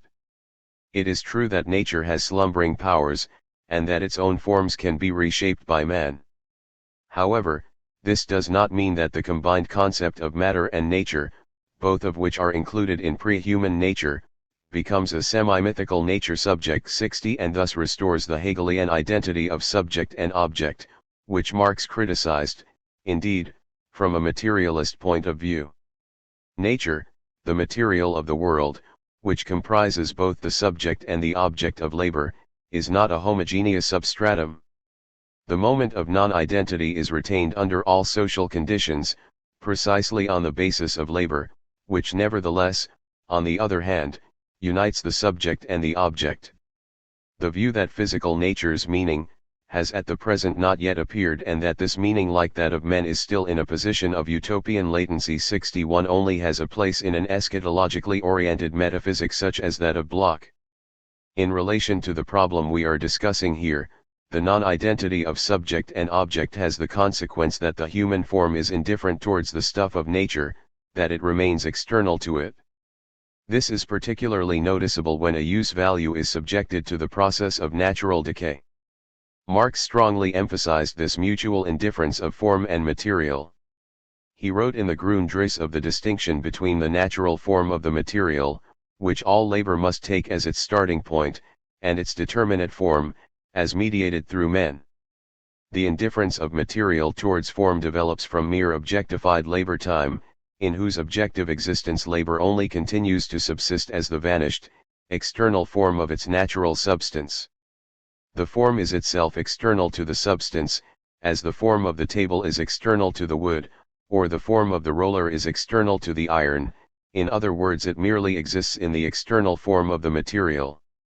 The material does not maintain its form through any living, immanent law of reproduction, in the way that the tree maintains its form as a tree. The form exists only as a form external to the material, or only materially. Marx's capitalization. For example, wood maintains itself in the definite form of a tree, because this form is a form of wood, whereas in the case of a table its form is an accidental property of the wood, not the immanent form of its substance. When the material is destroyed, therefore, the form is destroyed along with it. 62. With the destruction of the use value, the quantum of labor embedded in its material is similarly lost. We are dealing here, of course, with a merely relative indifference of form towards material. In the above-mentioned instance, where a product composed of natural material and labor is incorporated into further labor processes, the amount and type of labor already concealed within the product is by no means a matter of indifference. The quantity of objectified labor is maintained by the maintenance of its quality as a source of use values for further labor through contact with living labor. 63. It is characteristic of the simple process of production that in it the qualitative determinacy of the labor already expended continues to be upheld. This maintenance of quality in the process of creating value simultaneously involves the maintenance of the quantity of labor. It is true that living labor adds a new quantity of labor to that already objectified. But it is not the added quantity of labor which maintains the objectified labor, rather it is labor's quality as living labor in general. When added to the product, it transcends the mutual indifference of the form and the material subsisting within it. The objectified labor ceases to exist as something dead, a form external to, indifferent to the material, since it is again posited as a moment of living labor, as a relation of living labor to itself in an objective material, as the objectivity of living labor, as means and object, the objective conditions of living labor. In this way living labor, through its realization in the material, transforms it, and this transformation, which is determined by the purpose of the labor and the activity engaged on with a view to achieving that purpose, and which does not, as in a dead object, posit the form as external to the material, a mere fading reflection of its existence, maintains the material in a definite form, and subjects changes in that form to the purpose of the labor. Labor is the living, shaping fire, it represents the impermanence of things, their temporality, in other words their formation in the course of living time. 64. The material which has been worked on assumes a form more suitable to human consumption as stage follows stage in the process of production, until at last it acquires a form in which it can be the direct object of consumption, in which the consumption of the material and the abolition of its form results from its enjoyment by man, and in which its transformation is its utilization. 65. The material's highest form of mediation is at the same time the highest form of its immediate existence as a use value for men. As far as possible, human labor transforms the in itself of nature into a for us. b. The metabolism of man and nature, historical dialectic and negative ontology. In the Paris manuscripts, while under the influence of Feuerbach and Romanticism, Marx portrayed labor as a process of progressive humanization of nature, a process which coincided with the naturalization of man. He therefore saw in history, stamped as it is with the imprint of human labor, a clearer and clearer equivalence between naturalism and humanism. 66. The later, and more critical, Marx of the economic analyses took the view that the struggle of man with nature could be transformed but not abolished. In this connection, he made use of the term metabolism. 66, which, for all its scientific air, is none the less speculative in character. This metabolism is subject to laws of nature anterior to man. Any attempt to form the stuff of nature must take heed of the regularities proper to matter. Man can only proceed in his production in the same way as nature itself, that is, he can only alter the forms of the material. 67. The alteration of the forms can itself only take place with the help of natural forces, amongst which Marx also counted the active human subjects. By releasing the slumbering powers 68 of the material of nature, men redeem it, changing the dead in itself into a living for itself. They so to speak lengthen the series of objects brought forth in the course of the history of nature, and continue it at a qualitatively higher level. Nature propels forward its process of creation by the agency of human labor. Revolutionary practice therefore assumes a cosmic 69 as well as a social significance. It is very remarkable that here, where Marx described human labor as the alteration of the form of matter in accordance with its natural laws 70, he also had in view a very general philosophical state of affairs: the world is matter in motion in definite forms. Marx agreed with Engels 71 on this point, at least in abstracto. This appears from his selecting the following quotation from the book Meditazioni sulla economia politica, by the Italian economist Pietro Verri, published in 1773, as corroboration of the view quoted above, that man can only proceed in his production in the same way as nature itself. All the phenomena of the universe, whether produced by the hand of man or by the general laws of physics, are not in fact newly created but result solely from a transformation of existing material. Composition and division are the only elements, which the human spirit finds again and again when analyzing the notion of reproduction, and this is equally the case with the reproduction of value, and of riches, when earth, air, and water become transformed into corn in the fields, or when through the hand of man the secretions of an insect turn into silk, or certain metal parts are arranged to construct a repeating watch. 72. While natural processes independent of men are essentially transformations of material and energy, human production itself does not fall outside the sphere of nature. Nature and society are not rigidly opposed. The socially active man confronts the material of nature as one of her own forces. He sets in motion arms and legs, head and hands, the natural forces of his body, in order to appropriate the material of nature in a form suitable for his own needs. By thus acting through this motion on the nature which is outside him and changing it, he at the same time changes his own nature. 73. The content of this metabolic interaction is that nature is humanized while men are naturalized. Its form is in each case historically determined. Labor power, that material of nature transferred to a human organism. 74 acts on the materials of nature which are outside man, it is therefore through nature that nature is transformed.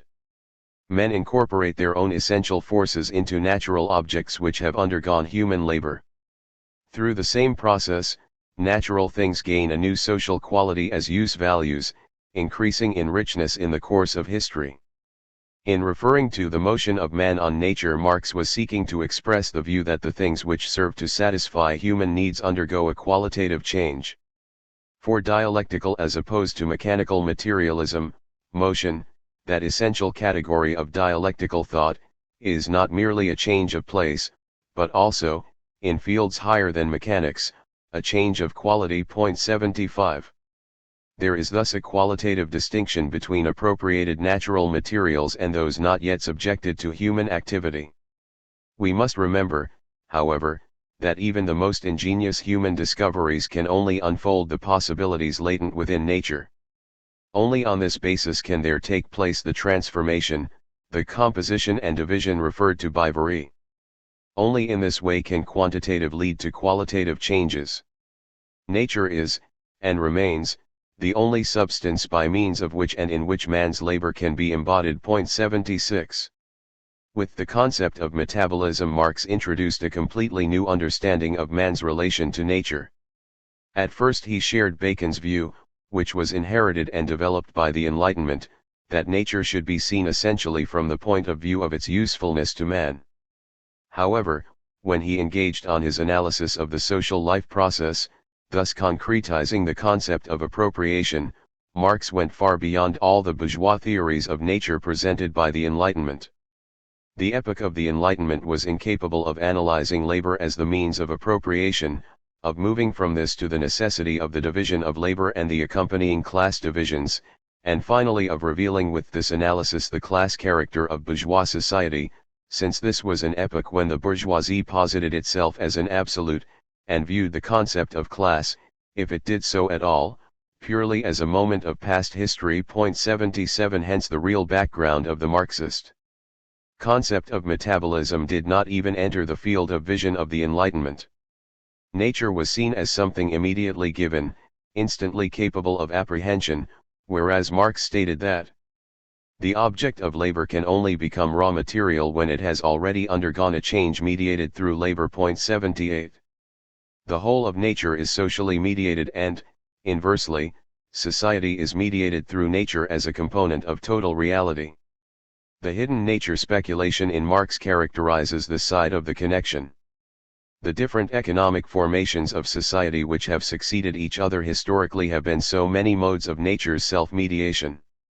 Sundered into two parts, man and material to be worked on, nature is always present to itself in this division. 79 Nature attains self-consciousness in men, and amalgamates with itself by virtue of their theoretical practical activity.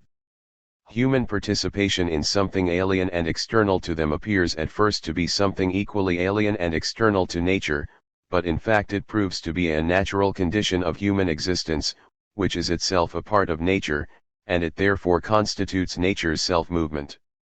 Only in this way can we speak meaningfully of a dialectic of nature. Unlike Engels, who agreed for once with Feuerbach on this, Marx the nature dialectician did not limit himself to contemplating pre-human nature and its history, viewing reality only in the form of the object nor, despite his admiration for Hegel, did he view reality in the form of the subject.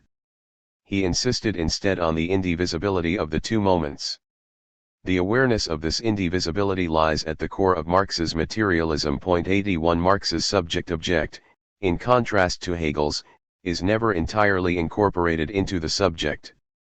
The nature speculation inherent in Marx referred to above is nothing but an attempt, which runs through the whole of his work, to provide an appropriate concept for the mutual interpenetration of nature and society within the natural whole.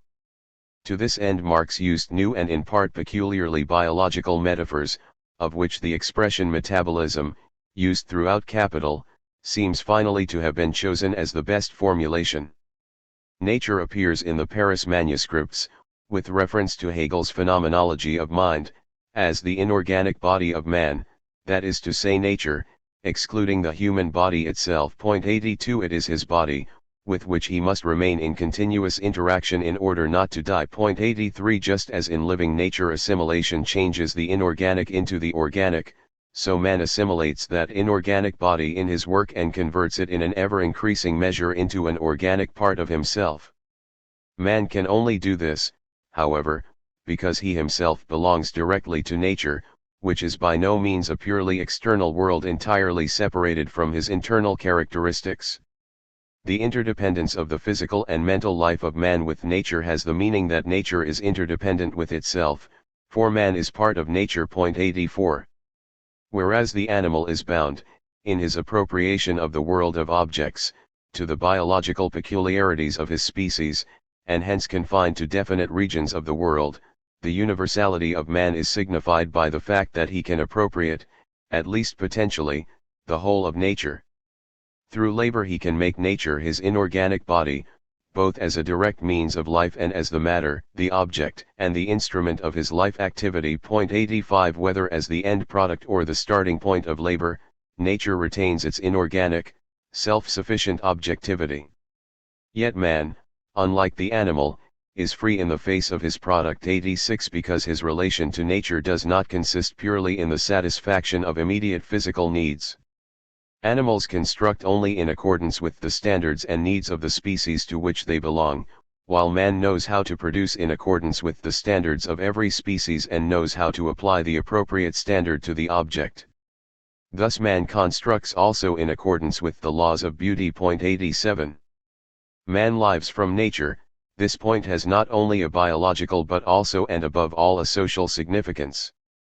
It is only the social life process which makes possible man's biological species life.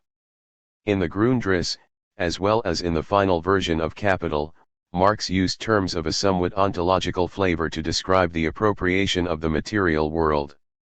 The earth is described in the Grundriss as the laboratory. 88 The primitive instrument. 89 And the primitive condition of production. 90 And in Capital as the original larder and the original tool house. 91 Moreover, the theme of the Paris manuscripts that nature is the inorganic body of man appears again in the Grundriss in a remarkably more concrete form in the course of the analysis of the origin of property. What M. Proudhon calls the extra-economic origin of property, is the pre-bourgeois relation of the individual to the objective conditions of labor, and first of all to the natural objective conditions of labor, because, as the working subject is a natural individual, having a natural existence, the first objective condition of his labor appears as nature, i.e. as earth, his inorganic body. The individual himself is not only the organic body of nature, but also this inorganic nature as a subject. 92. Marx's statement that man is as yoked to his natural existence as to his body is not applied here to the labor process in general, but only to its pre-bourgeois forms. Under slavery and serfdom there is basically no division between labor and its natural preconditions. Both moments merge to form an undifferentiated natural basis for the existence of the slave owner or the feudal lord. The slave stands in absolutely no relation to the objective conditions of his labor, it is rather the labor itself, in the form of the slave as of the serf, which is placed in the category of inorganic condition of production alongside the other natural beings, e.g. cattle, or regarded as an appendage of the earth. These natural conditions of existence, to which he is related as if they were his own inorganic body, are of a twofold, that is to say of a subjective and an objective nature. He finds he is a member of a family, a clan, a tribe, etc., and as such a member he is related to a definite area of nature, as his own inorganic existence, as the condition for his production and reproduction. 93. This original and, precisely on that account, abstract identity of man with nature, goes so far that man not only appears as a mode of nature's organic existence, but nature appears inversely as its own inorganic existence. 94. With the emergence of bourgeois conditions of production, this identity changes into its equally abstract opposite, the radical divorce of labor from its objective natural conditions. In so far as the unity of man and the stuff of nature is retained even under bourgeois relations of production, in the shape of use values, this is something self-evident for Marx and does not require any explanation since it is common to the most disparate epochs of production. 95. What the critique of political economy is interested in and wishes to explain is something only typical of bourgeois society, namely the division between these inorganic conditions of human existence and this active existence itself, a division first posited in its completeness in the relation between wage labor and capital. 96. Under capitalism the worker is eliminated as an objective condition of production, and enters for the first time in a real sense into a relationship with production. For the slave and the serf this was not the case, since they were merely accidental properties of the material earth. The capitalist does not appropriate the worker directly, as he would a natural thing, but through the mediation of exchange, as the bearer of abstract labor. The worker thus becomes a purely subjective power of labor, lacking in objectivity. 97. And this power meets its negation as a value existing for itself. 98. In the alienated and objective preconditions of labor. Marx presented here a significant side of the much discussed dialectic of the transition from the antique feudal to the bourgeois era. As long as nature is appropriated through agriculture and is therefore absolutely independent of men, men are abstractly identical with nature. They lapse, so to speak, into natural existence. However, where men succeed in universally mastering nature technically, economically, and scientifically by transforming it into a world of machines, nature congeals into an abstract in itself external to men. 99. On this basis we may glance briefly at the problem of utopia, to be dealt with in detail in Chapter 4. The just society would be a process in which men would neither simply coincide with nature nor be radically distinct from it. 100. It was pointed out earlier that the analysis of the division of wage labor and capital in Marx amounts to an analysis of the exchange value character of the commodity, which is independent of its use value. This analysis is particularly directed towards the commodity form of the products of labor in bourgeois relations of production, a fact which allows us to explain what in Marx the dialectician would otherwise be a peculiar circumstance.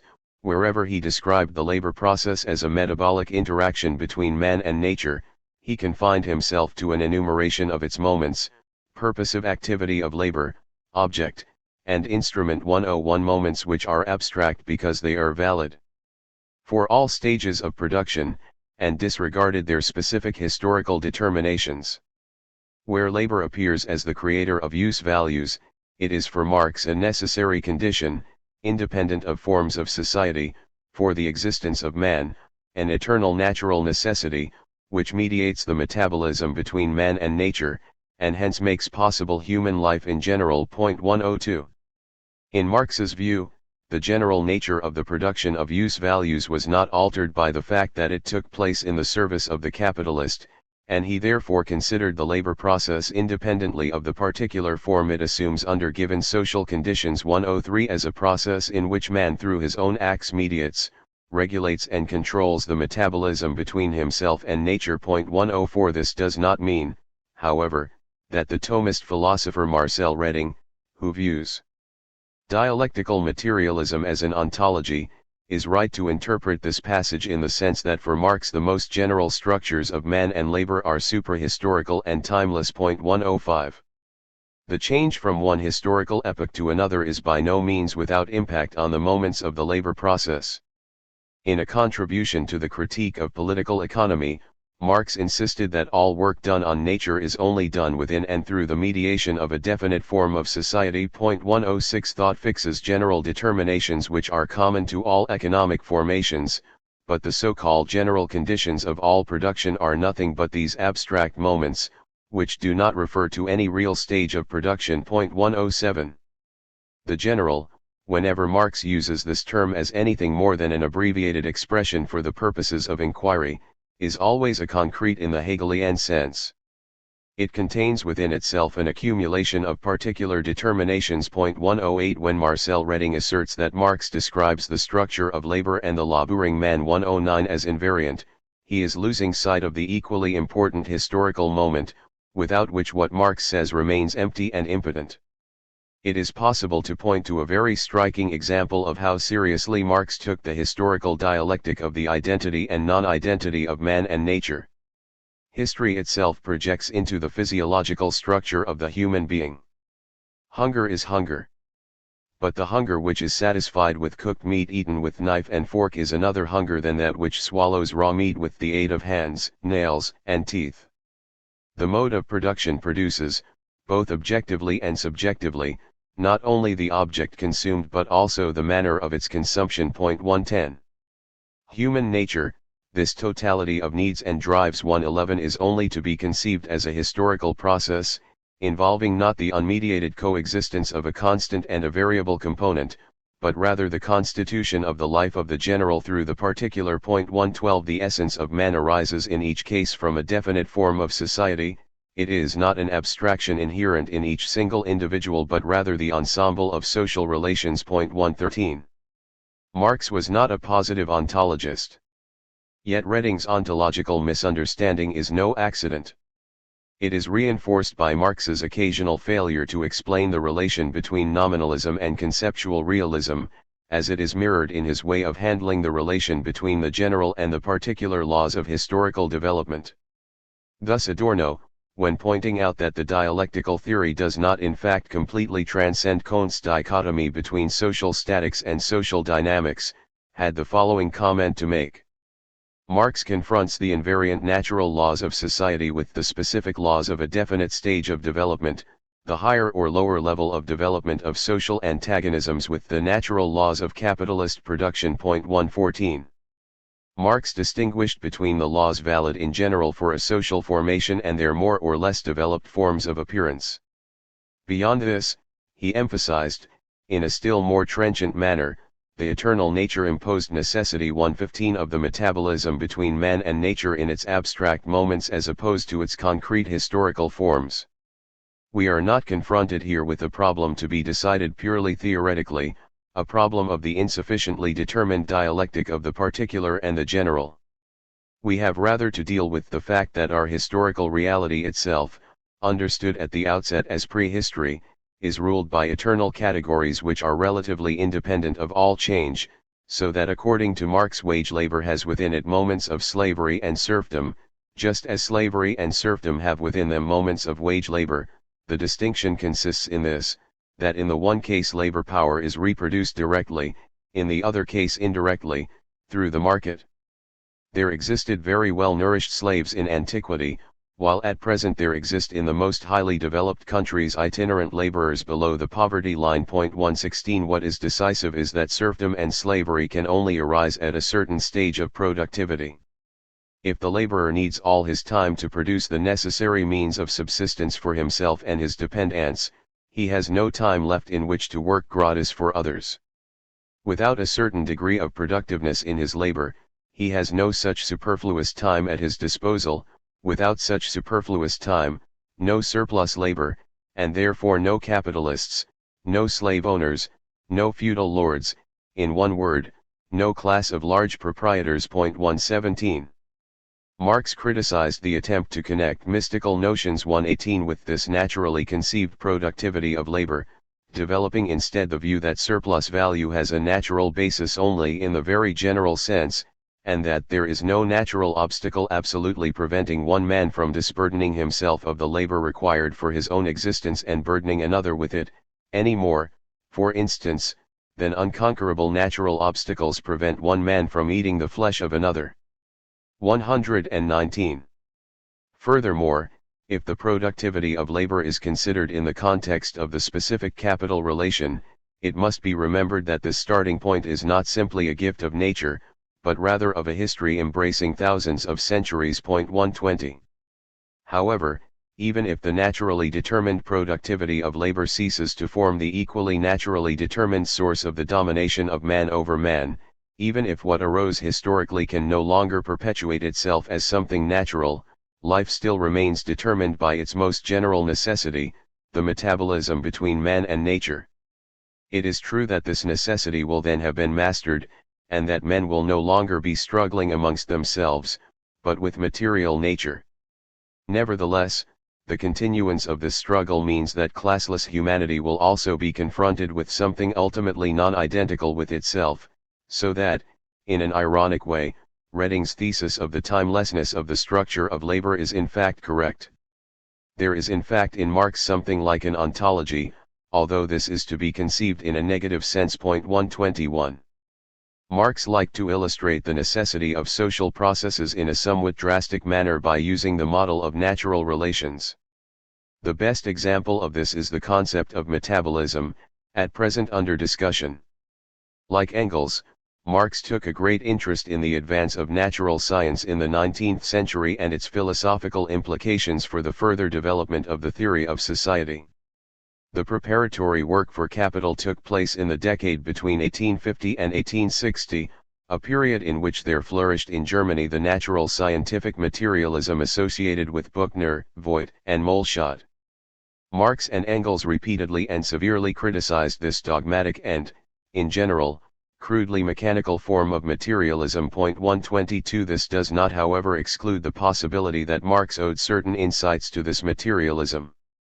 As emerges from a passing remark, Marx was entirely familiar with the use made of the concept of metabolism by Jacob Moleschott, the spokesman of the materialist movement.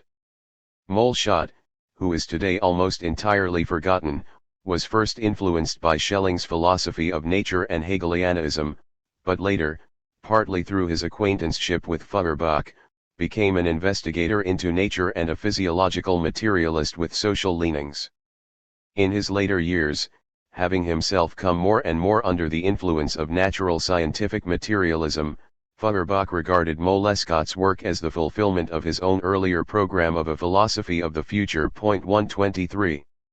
Let us take, for example, such popular writings of Moleschott's as the Physiologie des Stoffwechsels in Pflanzen und Tieren, 1851, Der Kreislauf des Lebens, 1857, and Die Einheit des Lebens, 1864. The materialism put forward in these books, and supported with a mass of empirical material, portrays nature, on the model of human physiology, as a vast process of transformation and metabolism. This materialism is still imbued with speculative elements. Since in his view all the being of things was presented through properties, Moleschott did not accept that a thing could have a property which did not simply manifest itself through the fact that this thing was in a relation with another thing. 124. We shall only quote certain statements from Der Kreislauf des Lebens, from which it may be concluded with some certainty that Marx made use of Moleschott's theory of metabolism, not, of course, without altering it. What man excretes nourishes the plant. The plant changes the air into solids and nourishes the animal. Carnivorous animals live on herbivorous animals, to fall victim to death themselves and so spread abroad newly germinating life in the plant world. The name metabolism has been given to this exchange of material. We are right not to mention this word without a feeling of reverence. For just as trade is the soul of commerce, the eternal circulation of material is the soul of the world. 125. The quintessence of all activity on earth is the movement of the basic materials, combination and division, assimilation and excretion. 126. The wonder lies in the eternal existence of the material throughout its changes of form, in the change of the material from form to form, in metabolism as the fundamental basis of earthly life. 127. I make no bones about stating this. The pivot about which the wisdom of the present-day world turns is the theory of metabolism. 128. One point of interest here is that the concept of metabolism, although it relates to the natural context, was clearly suggested to Moleschott by the analogy with the social sphere. 129. Moreover, Molescott's formulations are strongly reminiscent of the passage from Pietro Vari's Meditazioni sulla economia politica, quoted approvingly by Marx in Capital, where it is similarly stated that all the phenomena of the universe are based on transformation of the material, and on composition and division. 130. Finally, and this is the most important point, Marx, like Moleschott, lent the concept of metabolism the somewhat ontological dignity we have mentioned before, when he described it as an eternal nature-imposed necessity. 131. In order to understand Marx's concept of metabolism, we must also refer to the crypto-materialist elements in the philosophy of Schelling. Marx showed that he was familiar with these in a letter of 1843 to Feuerbach, in which he contrasted Schelling's philosophy of nature as the genuine conception of his youth with the positive philosophy of his later years, which he encouraged Feuerbach to attack. 132. He thought Feuerbach's naturalism marked the realization of the fantastic youthful dream. 133. Of Schelling's nature speculation. Molescott's conception of nature as a process of circulation is also found quite frequently in the early Schelling. 134. The first transition to individuality, according to Schelling, is the forming and shaping of matter. 135. Things are disengaged from their immediate natural context through work, and they take on the imprint of individuality. The process of nature itself leads unconsciously to this imprinting by man. According to Schelling, there already exists an organizing process in nature, which transcends inorganic matter by producing an infinite individualization of matter. 136. Through the mediation of human labor, this individualization proceeds at a higher level. In common life, everything which has attained a shape, through itself or through the hand of man, is considered or treated as individual. 137. In the Grundriss, Marx wrote, in entirely Schellingian language, of the constant individualization of the elemental, which is as much a moment of the natural process as the constant dissolution of the individualized into the elemental. 138. The labor process is embedded in the great context of nature. In the final analysis, nature triumphs over all human intervention, since it is the higher unity of society and the particular segment of nature which has been appropriated. The materials of nature, despite their permeation by man, sink back into their original immediacy. Schelling pointed out correctly that raw matter can only be described as destructible insofar as it has assumed a definite form through human ingenuity. 139. The concept of the life process, which is present in Marx's writings from the German ideology onwards, is related in Schelling and Hegel only to organic nature. In the same way, the notion of external nature as the inorganic body of man, as it appears in the Paris manuscripts, and the description of the labor process as the metabolism between man and nature, as it dominates the preliminary studies and the final version of Capital, belong to the physiological rather than to the social sphere. These concepts of natural science attain a qualitatively new character by being applied to social situations, as a result of the Marxist transition from narrowly naturalistic to historical materialism. At the same time they remain closely tied to their origin, even in their socio-historical application. In the same way as the continued existence of an individual is bound up with the functions of the body, society too must stand in an uninterrupted productive contact with nature. Men pass through the materials of nature, while these materials pass through their hands in the form of use values, only to be transformed back into mere nature. From Marx's criticism of the abrupt division between town and country typical of the capitalism of his time, it emerges unmistakably that he understood the concept of metabolism not only metaphorically but also in an immediately physiological sense. This division, Marx said, severely disturbed the metabolism between man and the earth, i.e. the return to the soil of its elements consumed by man in the form of food and clothing, and therefore violated the eternal natural condition for the lasting fertility of the soil. 140 The conglomeration of great numbers of human beings in the towns had the result both of depriving the soil of an immense quantity of fertilizer, and of endangering the health of the town population. Marx had in view for the society of the future a higher synthesis, of agriculture and industry, which of course presupposes that the metabolism between man and nature comes about systematically, as a regulating law of social production, and in a form appropriate to the full development of the human race. 141. As we have tried to show, the Marxist distinction between general and specific laws of history does not imply the existence of two levels of reality, accompanying each other without mediation. Consequently, the material side of the metabolism between man and nature emerges more sharply in Marx, notwithstanding his recognition of the historical mutability of its formal determinations. The iron compulsion towards the production and reproduction of human life, which defines the whole of history, has in it something of the rigid cyclical form of nature. The subject and the object of labor are ultimately determined by nature.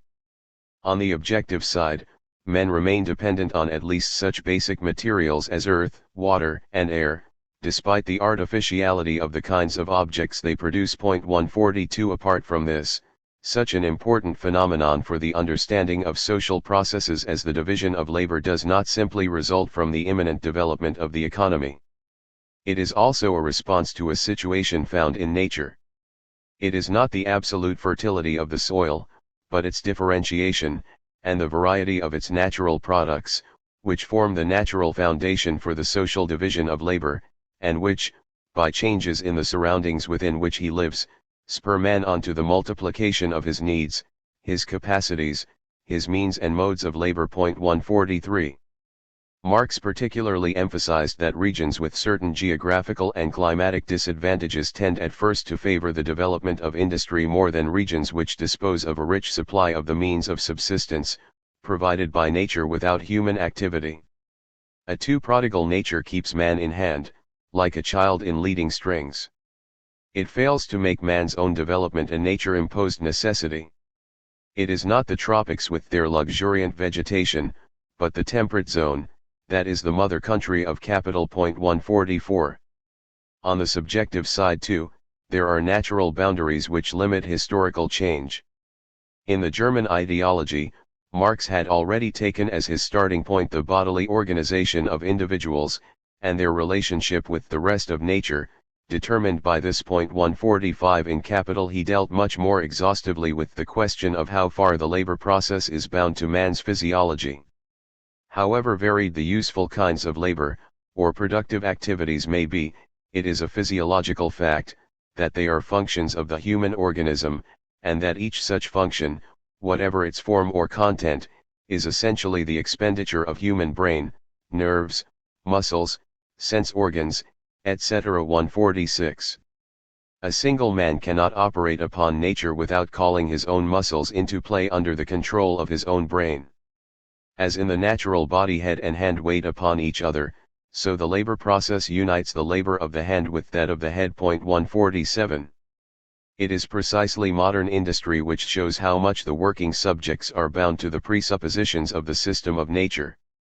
Labor processes are, admittedly, significantly differentiated in modern industry, in that they change increasingly into consciously planned and systematically particularized applications of natural science to the attainment of given useful effects. 148 However, technology simultaneously reveals the few main fundamental forms of motion, which, despite the diversity of the instruments used, are necessarily taken by every productive action of the human body, just as the science of mechanics sees in the most complicated machinery nothing but the continual repetition of the simple mechanical powers. 149.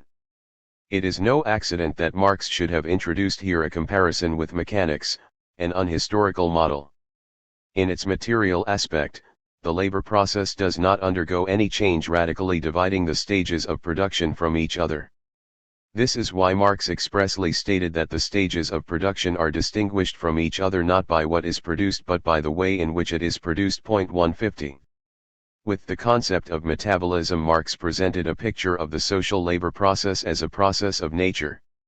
We shall attempt to show how far Marx went in this direction 151 and how far he was justified in making use of such an analogy.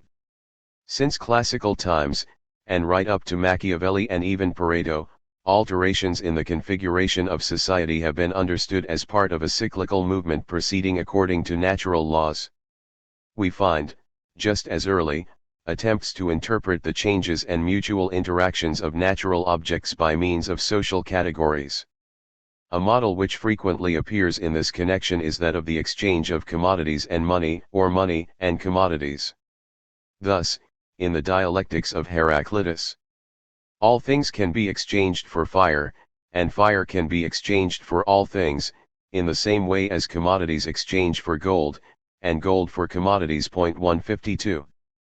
In Marx we meet with an analogous conception. The metabolism between man and nature, a special case of the general interaction of natural things, was placed by Marx in the category of exchange and, inversely, he had recourse to the concept of metabolism when characterizing the process of exchange. In the direct labor process, i.e. the metabolism between man and nature, the material side triumphs over the historically determined form. In the process of exchange, which depends on the labor process, the historically determined form triumphs over the material side. In the Marxist representation of the metamorphosis of the commodity, it is the reduction of the different forms of concrete labor to qualitatively equal, abstract human labor in general conditioned by a specifically bourgeois society, which is dealt with, rather than the directly productive relation of men to nature, as the useful material of their use values, i.e. the natural precondition of human existence. 153, which is characteristic of all forms of society. The commodity possesses exchange value as the materialization of abstract human labor, not through its subjective and objective determination by nature. The investigation of the creation of use values through the labor process does not at first require a characterization of the relations of production within which that process takes place. The historical specificity of an economic epoch appears first through the social relations of individuals in the process of exchange, which are distinct from those occurring in the labor process. 154 Marx described the exchange of commodities under bourgeois relations of production in the following manner. The exchange of commodities is the process, in which the social metabolism takes place, i.e. the exchange of the particular products of private individuals, as well as the creation of definite social relations of production through which the individuals enter into this metabolism. 155. In the process of exchange, the use value, which is a product of the direct exchange between man and nature, takes on an existence as an exchange value or general equivalent, cut loose from any connection with its natural existence. 156 Then, through the mediation of this social metabolism, the exchange value returns to its former immediacy, again becomes a use value. With the transition from circulation to consumption, the commodity's social determination becomes extinguished and is replaced with its natural determination, since its use value is independent of the amount of time required for its manufacture. Chapter 3. Society and Nature, and the Process of Knowledge. A. The Laws of Nature and Teleology. Human nature is dependent on physical objects external to it. Marx never tired of emphasizing that men must remain in a continuous process of exchange with nature in order to reproduce their life. Men change the forms of the materials of nature one in a manner which is the more appropriate to their needs, the better they know those forms. The process of knowledge is therefore not a purely theoretical, internal process. It stands in the service of life. Marx saw nothing but an expression of man's self-alienation in the notion that knowledge has a self-sufficient existence, cut off from life, as presented by all contemplative philosophy. In Marx's view, men must familiarize themselves, on pain of destruction, with the forms too, i.e. the laws, of the material on which they operate, and with the essential nature of the phenomena that surround them. All control over nature presupposes an understanding of natural connections and processes. This understanding grows out of the practical transformation of the world. 3. The idea that men can only control nature by themselves submitting to nature's laws is already characteristic of the scientific outlook of the early bourgeois epoch. As Francis Bacon wrote in his Novum Organon, nature is only subdued by submission, for and theoretically recognized causes are converted into rules of practical behavior. At a more advanced stage of bourgeois society, Hegel 5 identified Homo sapiens with Homo faber. Even in his pre-phenomenological phase he was concerned with the relation between the regularities inherent in material and human aims. Labor unites the two moments. The materialist version of the dialectic owes to Hegel its insight into the more general relation of necessity and freedom, which stands behind the relation of natural law and teleology. The materialist dialectic, however, transcended Hegel's conception of the problem by demonstrating that drives, desires, and aims, and indeed all forms of human interest in nature, are in each case socially mediated. To attain an understanding of this socially mediated unity of the laws of nature and teleology, it is necessary first to discuss such categories as nature, matter, law, motion, and purpose in more detail than in the earlier chapters of this book. In his critique of Feuerbach, Marx described social production as the basis of the whole sensuous world. 6 He insisted nevertheless that the social mediation of nature confirms its priority rather than abolishes it. 7 Matter exists independently of men. Men create the productive capacity of matter only if matter is presupposed. 8 Lenin was therefore in line with Marx's own thought when, in his pamphlet The Agrarian Question and the Critics of Marx, he attacked the notion held by the vulgar economists that human labor could replace the forces of nature. Speaking generally, it is as impossible to replace the forces of nature by human labor as it is to substitute pounds for yards. Both in industry and in agriculture, man can only utilize the forces of nature, once he has understood their mode of operation, and he can facilitate their exploitation by means of machinery, tools, etc. 9. The laws proper to the material of nature, laws which all human social endeavors must reckon with, are neither ignored nor fetishized by dialectical materialism. 10. There is considerable confusion in existing interpretations of Marx on the question of the self-determination of nature within its mediation. Jean-Yves Cave attached too much weight to certain statements made by Marx in the Paris manuscripts, where he is concerned to emphasize the moment of social mediation, as against materialists who have ignored human practice. 11 Thus, like Lukács in history and class consciousness, he dissolves nature, both in form and in content, into the social forms of its appropriation. Without being completely aware of it, Cave adopts a curious idealism of procreation cloaked in sociology, which appears particularly in this question of the laws of nature. He writes, "Nature without man has no sense, no movement. It is chaos, undifferentiated and indifferent matter, hence ultimately nothing." 12. It is hard to reconcile such a formulation with Cave's statement, made in the same breath, and illustrated with certain passages from Capital, that human activity only takes place within the framework of laws inherent in the material of nature. 13. The interpretation of the Marxist concept of nature given by Georges Cottier is similarly contradictory. On the one side, he correctly emphasizes the internal autonomy of nature, the way in which it limits the possibilities for human action. 14. On the other side, however, and without reconciling this with the first statement, he describes nature, in the language of Aristotle and the scholastics, as materia prima. 15. i.e. as a shapeless substratum, lacking the immanent form. 16. Ascribed to it by Marx. It is true that Marx also referred to nature's slumbering powers. 17. However, he did not have in mind an ontological substratum of mere possibilities, but rather the physical energies of man and the materials through which his purposes can be realized. Let us return to the self-movement of matter, denied by Cave, but unmistakably affirmed by Marx at many different points. The dialectical element of Marxist materialism does not consist in the denial that matter has its own laws and its own movement or motion. 17a, but in the understanding that matter's laws of motion can only be recognized and appropriately applied by men through the agency of mediating practice. The dialectical movement between man and nature which takes place in production does not exclude the operation of the laws of nature, as it does in Hegel. In his sketch of Anglo-French materialism in the Holy Family, Marx characterized Bacon's not altogether mechanical concept of matter in the following way, which is reminiscent of Schelling 18 and on that account applicable to his own theory. Motion is the first and most important inherent quality of matter, not only mechanical and mathematical motion, but still more, impulse, vital life spirit, tension, or, to use Jacob Boehm's expression, the throes, qual, of matter. The primary forms of matter are the living, individualizing forces of being, inherent in it and producing the distinctions between the species. 19.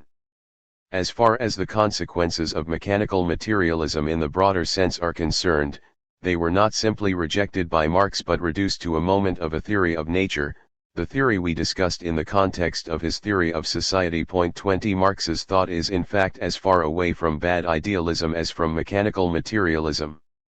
The recognition of the relative truth of the moment of naive realism in nature does not therefore mean a regression to a purely mechanical materialism, as Cave asserts. 21.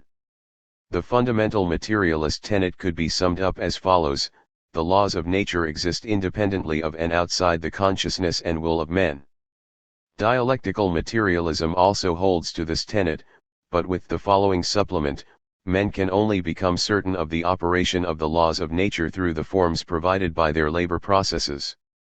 The connection between the independence and the social determination of the laws of nature, understood in the above sense, is what Marx had in mind when he wrote, in a letter to Kugelmann, "It is absolutely impossible to transcend the laws of nature. What can change in historically different circumstances is only the form in which these laws express themselves." 22. Society is always faced with the same laws of nature.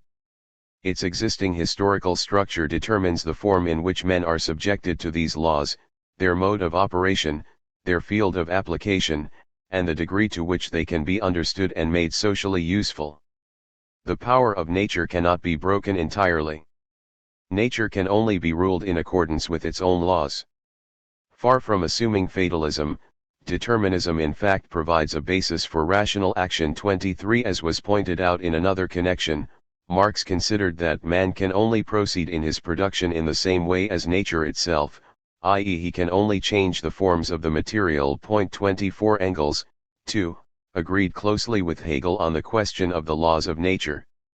As he wrote in Anti-Düring, freedom does not consist in the dream of independence of natural laws, but in the knowledge of these laws, and in the possibility this gives of systematically making them work towards definite ends. 25.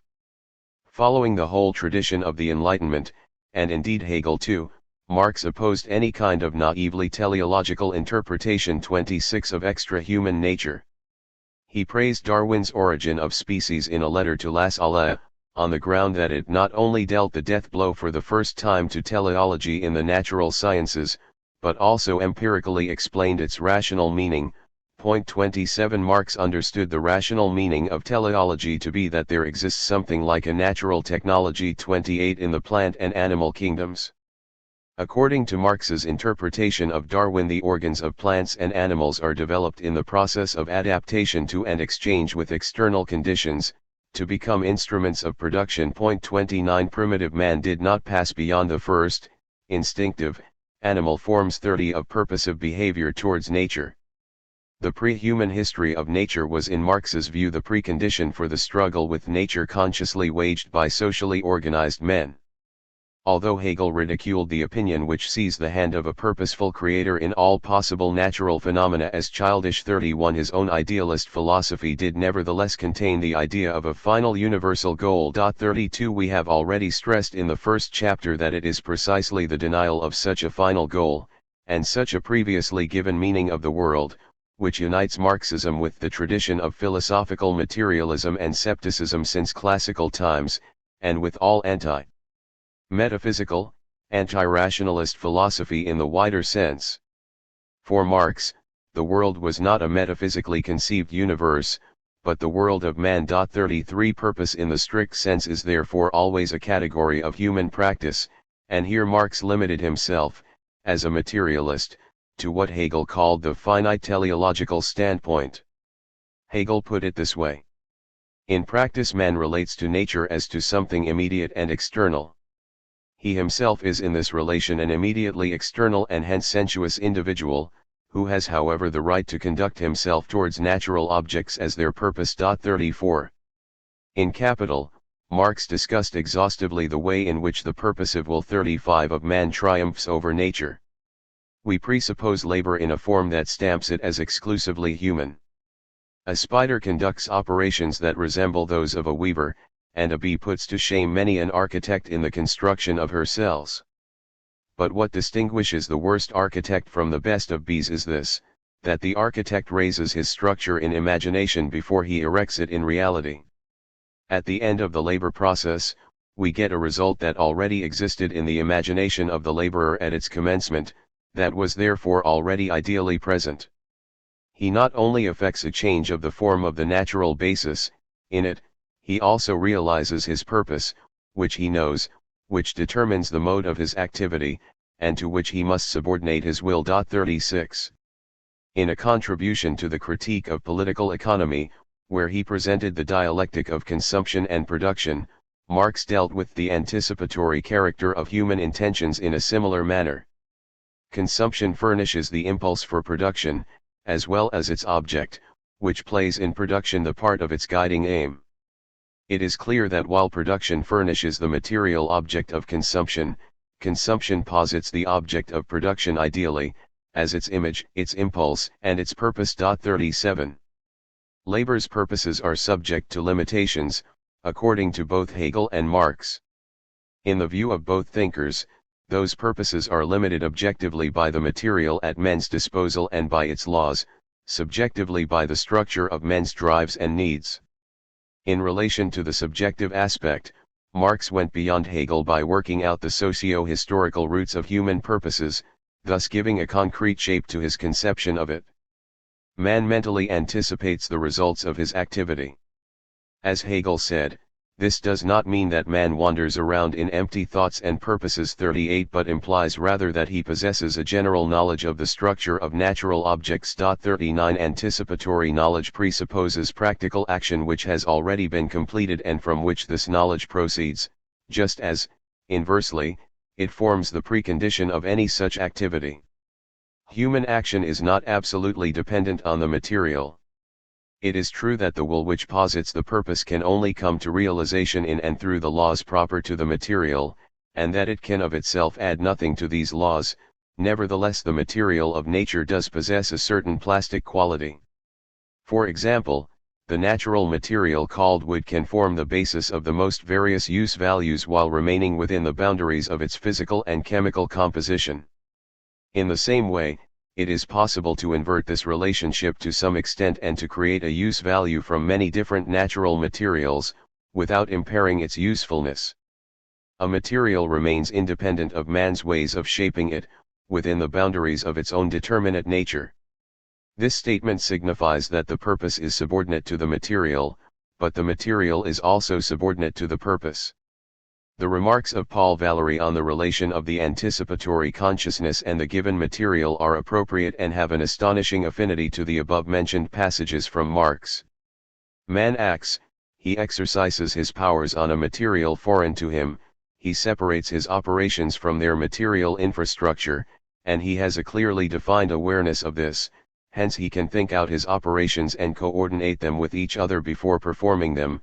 He can assign to himself the most multifarious tasks and adapt to many different materials, and it is precisely this capacity of ordering his intentions or dividing his proposals into separate operations which he calls intelligence. He does not merge into the material of his undertaking, but proceeds from this material to his mental picture, from his mind to his model, and at each moment exchanges what he wants against what he can do, and what he can do against what he achieves. 40.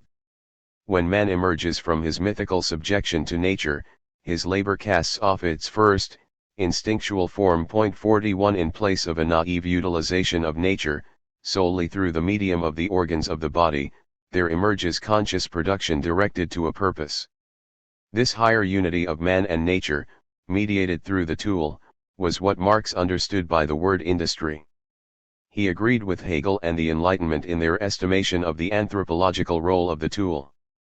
The use and fabrication of instruments of labor, although existing in the germ among certain species of animals, is specifically characteristic of the human labor process, and Franklin therefore defines man as a tool-making animal. 42. Man has endeavored in the course of history to increase his physical powers, taking as his starting point the hand, the tool of tools. 43. As Hegel put it, in the case of the tool, nature itself becomes one of the organs of his activity, one that he annexes to his own bodily organs, adding stature to himself in spite of the Bible. 44. With the development of artificial instruments of production, man's control of nature increases both extensively and intensively.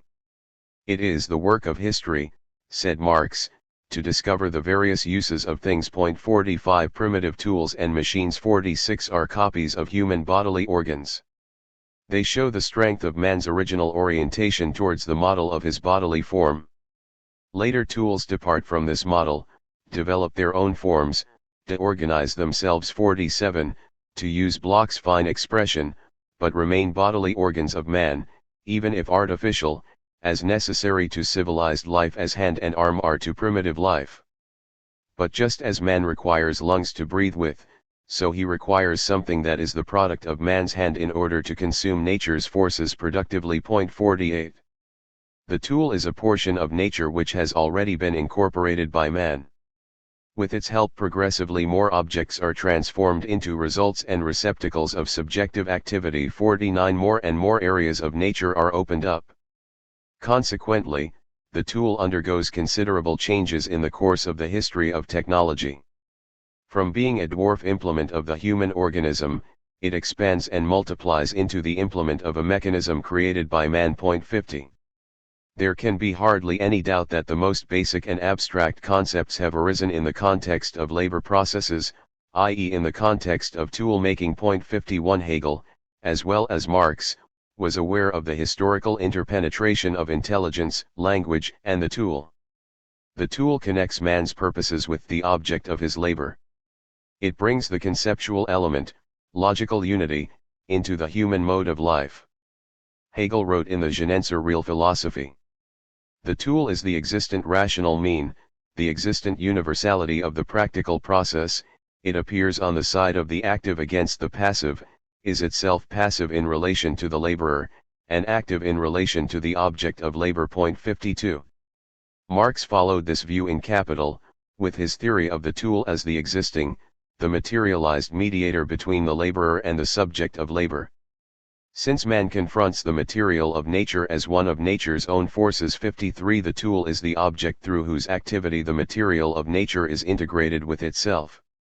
The laborer is not in an immediate connection with the object of his labor, unappropriated nature, but with the instrument of labor, which was for Marx identical with the tool, and which he defined in the following way.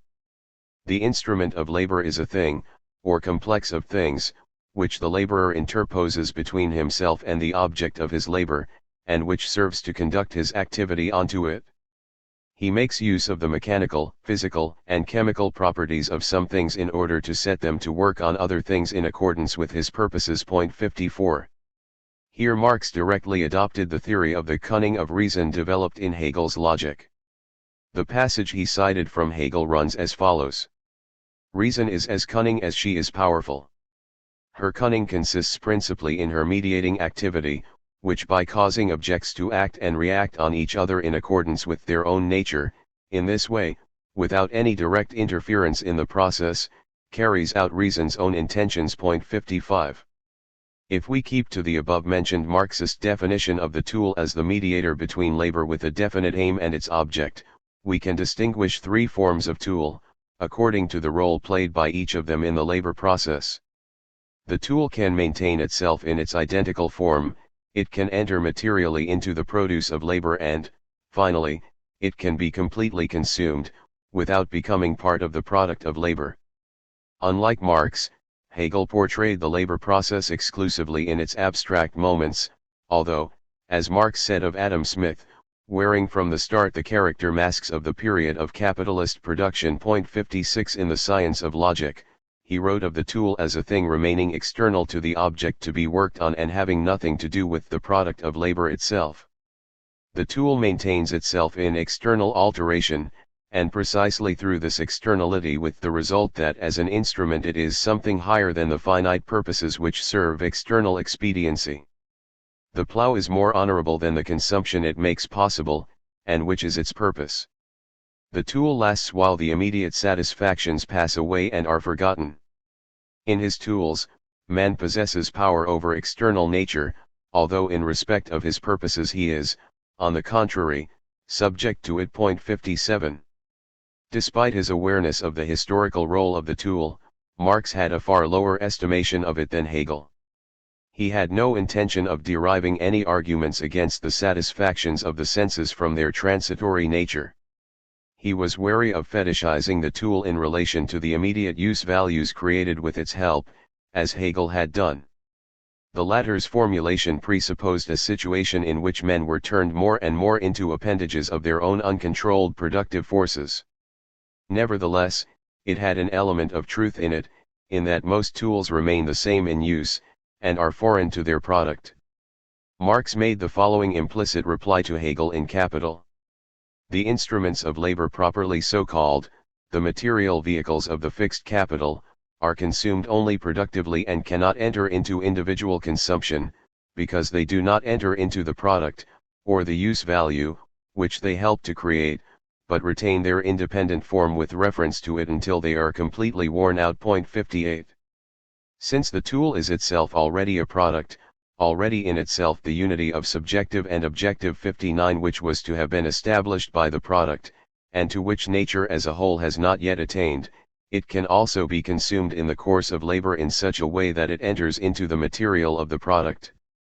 Marx was thinking here above all of chemical manufacture, in which accessories are added to the raw material, in order to produce some modification thereof, as chlorine is added to unbleached linen, coal to iron, and dyes tough to wool. 60 Like tools in general, such materials mediate between human purposes and the material of labor, without the reappearance of any of the raw materials used in the substance of the final product. 61 Instrument of labor and object of labor here merge into each other.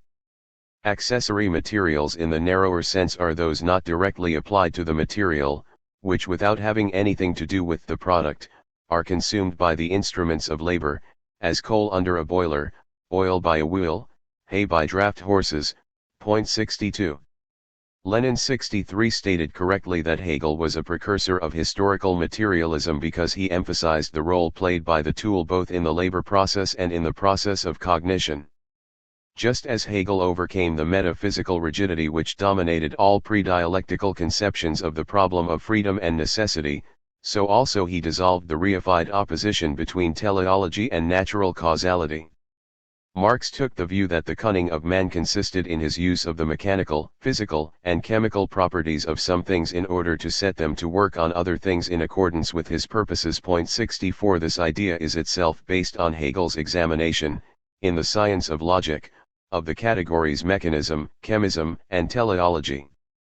These categories are of the greatest importance for the understanding of the materialist dialectic. Mechanism and chemism are categories of objectivity, which Hegel regarded as subject to natural necessity. 65 Because both signify the submergence of the concept in externality, as opposed to the third category, that of teleology, or purpose, in which the concept has a being of its own. 66. The thesis of mechanism consists in this, that the natural bodies, with all their differences, have one thing in common, namely that they are indifferent to each other and confront each other in an abstract, external manner. In chemism, extended to cover a somewhat wider field than that of chemistry by Hegel, natural objects are only indifferent in their pure, bare, mere relationship, in their metamorphoses, in which of course they retain their immediate independence. Hegel described the process of chemism in the following way. The process consists in passing to and fro from one form to another, which forms continue to be external as before. The specific properties, which marked off the extremes against each other, are superseded in the neutral product. 67. The chemical process, in which these opposites are mediated but yet remain themselves within the mediation, is in itself already what the human labor process is for itself. In view of this, it is not surprising that Marx also wrote of the neutral product 68 in the Grundriss when he wanted to express the fact that in the use value the material of nature and human labor are bound up together, but at the same time remain external to each other. The neutral, in other words, is divisible. 69. Nature can only combine with itself after the emergence of organic life 70 and specifically of man as a self-conscious active subject because, as Marx said, it is in labor that nature sheds a part of itself and confronts itself through the division into material of nature and the purposeful force of nature. 71 Man's existence for himself consists in his ability to exploit nature's mechanism and chemism in order to realize his purposes. Hegel saw in the teleology of labor the higher unity and truth of mechanism and chemism. 72 The moments of the process of chemism return again in labor at a higher level. The laborer and the subject of his labor are external to each other and yet related through the tool. The teleological relation is a syllogism, in which the subjective purpose coalesces with the objectivity external to it, through a middle term which is the unity of both. This unity is on one hand purposive activity, on the other the means, i.e. the objectivity made directly subservient to purpose. 73. Man's finite teleological activity does not break out of the natural context, it does not need a transcendental principle to explain it, however much, because it is historical activity, it negates nature. Purposes at first foreign to nature do not simply make use of nature, but have themselves natural causes. Natural objects mediated with society are certainly transnatural but not supernatural, to use Merleau-Ponty's expressions. 74. Hegel, like Marx, was aware of the bad infinity constituted by the compulsion of nature towards the reproduction of life. Hence the following passage from the Logic on the result of human labor. Only an externally impressed form has arisen on the basis of the existing material, and it is also a contingent characteristic by reason of the limited content of the purpose. The goal attained is therefore only an object, which again becomes the means or the material for other purposes, and so on until infinity. 75. The product of labor, the realized purpose, remains internally flawed. 76. The reconciliation of man and nature posited by it is not final. Most natural objects undergo a whole series of manipulations. From the point of view of the next higher phase of a labor process, the formed material appears again to be unformed. Marx repeatedly emphasized this point. When products enter as means of production into new labor processes, they lose their character of products. They continue to function merely as objective factors of living labor. 77. This is valid both for the stages of transformation of a natural object, viewed in isolation, and for the relation of man and nature in the history of society in general. In this structure of the work situation, with its interlocking moments of mutual indifference and relatedness, with the dependence of man on the objective world and its laws, and the nullity of this world in relation to man's transforming practice, is reflected the contradictory unity of the moments of knowledge in Marx discussed below, where we shall try to show how, mediated through historical practice, both epistemological realism and socially applied subjectivism make themselves felt in his thought. B. Marx's theory of knowledge. In discussing the concept of nature of a modern thinker in the strict sense, it is impossible to avoid dealing with his epistemological position. With the economic transition from medieval to bourgeois society, nature began to appear, epistemologically speaking, as made, rather than simply given.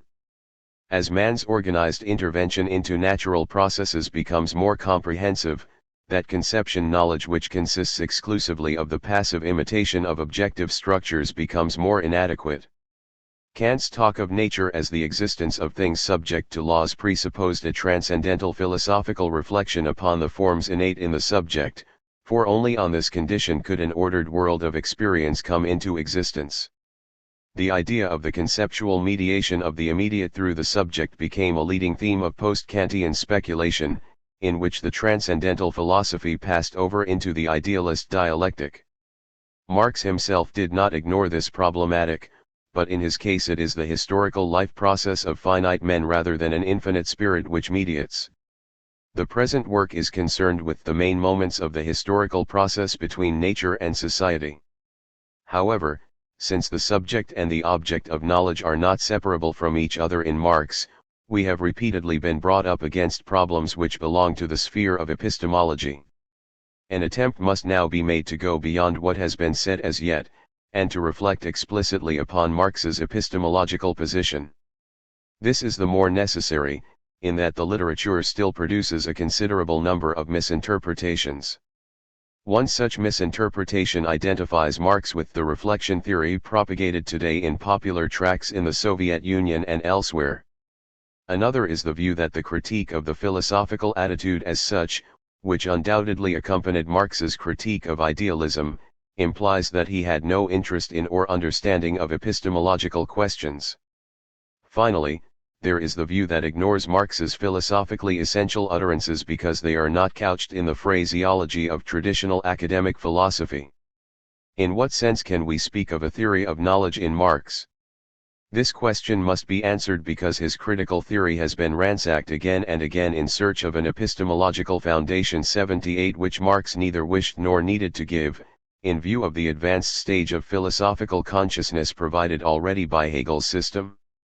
Conrad Becker pointed out correctly in his dissertation that the very criticist question of the conditions of possible knowledge is abstract in the Hegelian sense and lost any object for Marx through Hegel's critique of Kant. 79.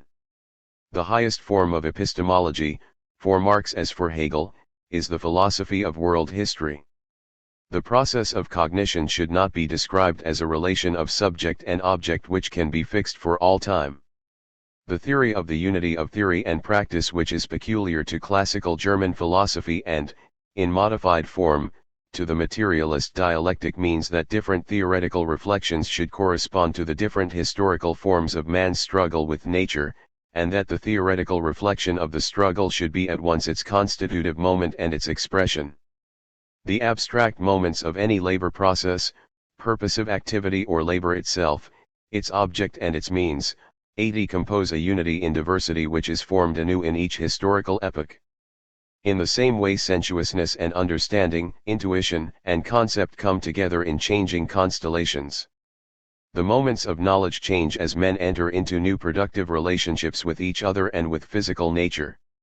The division of labor from the objective factors of its existence, the instrument of labor and the material to be worked on is superseded 81 in the process of production, and in the same way the theoretical method cannot be separated from its subject. The knowing consciousness is a form of the social consciousness, and should not therefore be viewed in isolation from psychology and human history. 82 Both the sensuous and rational theoretical functions are an aspect of the human essence which is unfolded in the course of history through labor. In the Paris manuscripts, Marx remarked on this. It can be seen that the history of industry, and the developed objective existence of industry, is the open book of the forces of the human essence, the human psychology which is present to our senses. No psychology for which this book, i.e. the most tangible and accessible part of history, remains closed, can become a real science with a genuine content. 83. This corresponds exactly to what he said about sensuousness when distinguishing his views from those of Feuerbach. The cultivation of the five senses is the work of all previous history. 84.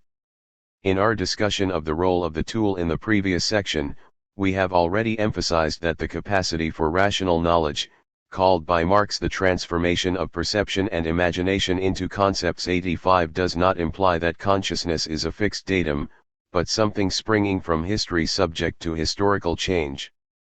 In the dialectics of nature, Engels underlined the great significance of practical mastery over nature for the development of the capacity of thought. Natural science and philosophy have up to now quite ignored the influence of man's activity on his thought. They know only nature on the one side, ideas on the other. But it is precisely the alteration of nature by men, not nature as such in isolation, which is the most essential and immediate basis of human thought. Man's intelligence has increased proportionately as he has learned to transform nature. 86. In one of his last works, the Randglossen zu Adolf Wagner's Lehrbuch der politischen Ökonomie, 1879-80, Marx gave a kind of genealogy of conceptual thought. This has still not yet been properly appreciated despite its great relevance for the theory of knowledge. The whole remarkable passage deserves reproduction. For the doctrinaire professor, man's relation to nature is from the beginning not practical, i.e. based on action, but theoretical. Man stands in a relation with the objects of the external world as the means to satisfy his needs. But men do not begin by standing in this theoretical relation with the objects of the external world. Like all animals, they begin by eating, drinking, etc., i.e. they do not stand in any relation, but are engaged in activity, appropriate certain objects of the external world by means of their actions, and in this way satisfy their needs, i.e. they begin with production. As a result of the repetition of this process, it is imprinted in their minds that objects are capable of satisfying the needs of men. Men and animals also learn to distinguish theoretically the external objects which serve to satisfy their needs from all other objects. At a certain level of later development, with the growth and multiplication of men's needs and the types of action required to satisfy these needs, they gave names to whole classes of these objects, already distinguished from other objects on the basis of experience. That was a necessary process, since in the process of production, i.e. the process of the appropriation of objects, men are in a continuous working relationship with each other and with individual objects, and also immediately become involved in conflict with other men over these objects. Yet this denomination is only the conceptual expression of something which repeated action has converted into experience, namely the fact that for men who already live in certain social bonds, this assumption follows necessarily from the existence of language, certain external objects serve to satisfy their needs. 87. Marx's first point against Wagner here, in line with his philosophical development after the theses on Feuerbach, was that man's relation to nature cannot as such be fixed abstractly, that it is not initially theoretical and reflective but practical and transforming. Nowhere else in the whole of Marx's work are the ideas which follow formulated so sharply. They also show that Marx was not, as is sometimes said, a wholly unpsychological thinker. Production comes into existence as a result of sensuous needs.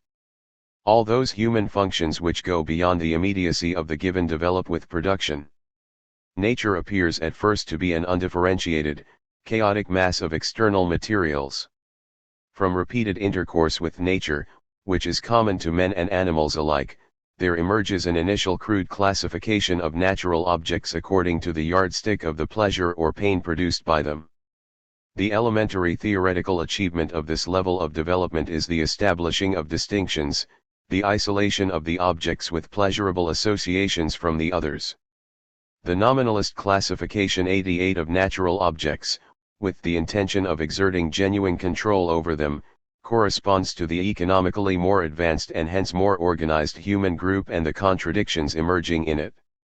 The particular is subsumed under the abstract general. In the view of Marx, as of Nietzsche, man's will to power over things and his fellows originally underlies his intellectual activity. The spirit is originally empty. The concepts formed by it are the product of accumulated practical experience. 89 Its value is limited to the instrumental. Despite the materialism of this view, we must insist that Marx did not see in concepts naively realistic impressions of the objects themselves, but rather reflections of the historically mediated relations of men to those objects. If, by their very makeup and interconnection, the moments of knowledge turn out to be differently determined products of history, it follows that a formal analysis of consciousness in the Kantian sense, i.e. knowledge about knowledge, isolated from problems of fact and content, is no longer possible. One can only establish what the tool of perception is capable of by applying it concretely to history. Hegel and his materialist pupils were at one in criticizing the traditional view of the theory of knowledge. It is only necessary to recall the introduction to the Phenomenology, which contains the program for a historical dissolution of the problem of knowledge. According to Hegel, the rich content of the possible relations between subject and object is unfolded in the course of the history of phenomenal knowledge. Marx took this Hegelian idea further by defining the phenomenology's central concept of labor 90 more closely as concretely socially determined, and by identifying the relation of the subject and object of knowledge still more directly than Hegel did with the relation of subject and object in the work situation. The epistemological side of Marx's thought has formed the subject of much recent research in France. Pierre Navely, for example, in his book Psychologie, Marxisme, Materialisme, emphatically brings out the concrete historical position of the problem of knowledge in dialectical materialism. The problem of knowledge, if this problem truly exists by itself, cannot be separated from a whole ensemble of more or less well-defined historical conditions. There is no problem of knowledge until the concrete, practical functions of knowledge have been exercised, and this exercise does not occur by chance or in itself, but in the situations which give it its form. 91. Lenin, who had already concerned himself with the problem of the philosophical content of capital even before Lukács, similarly underlined what previous literature had insufficiently appreciated, the epistemological character of the dialectic in its Hegelian as in its Marxist version. In Capital, Marx applied to a single science political economy, as logic, dialectics, and the theory of knowledge of materialism. Three words are not needed, it is one and the same thing. Materialism has appropriated everything valuable in Hegel and developed it further. Dialectics is the theory of knowledge of Hegel and Marxism.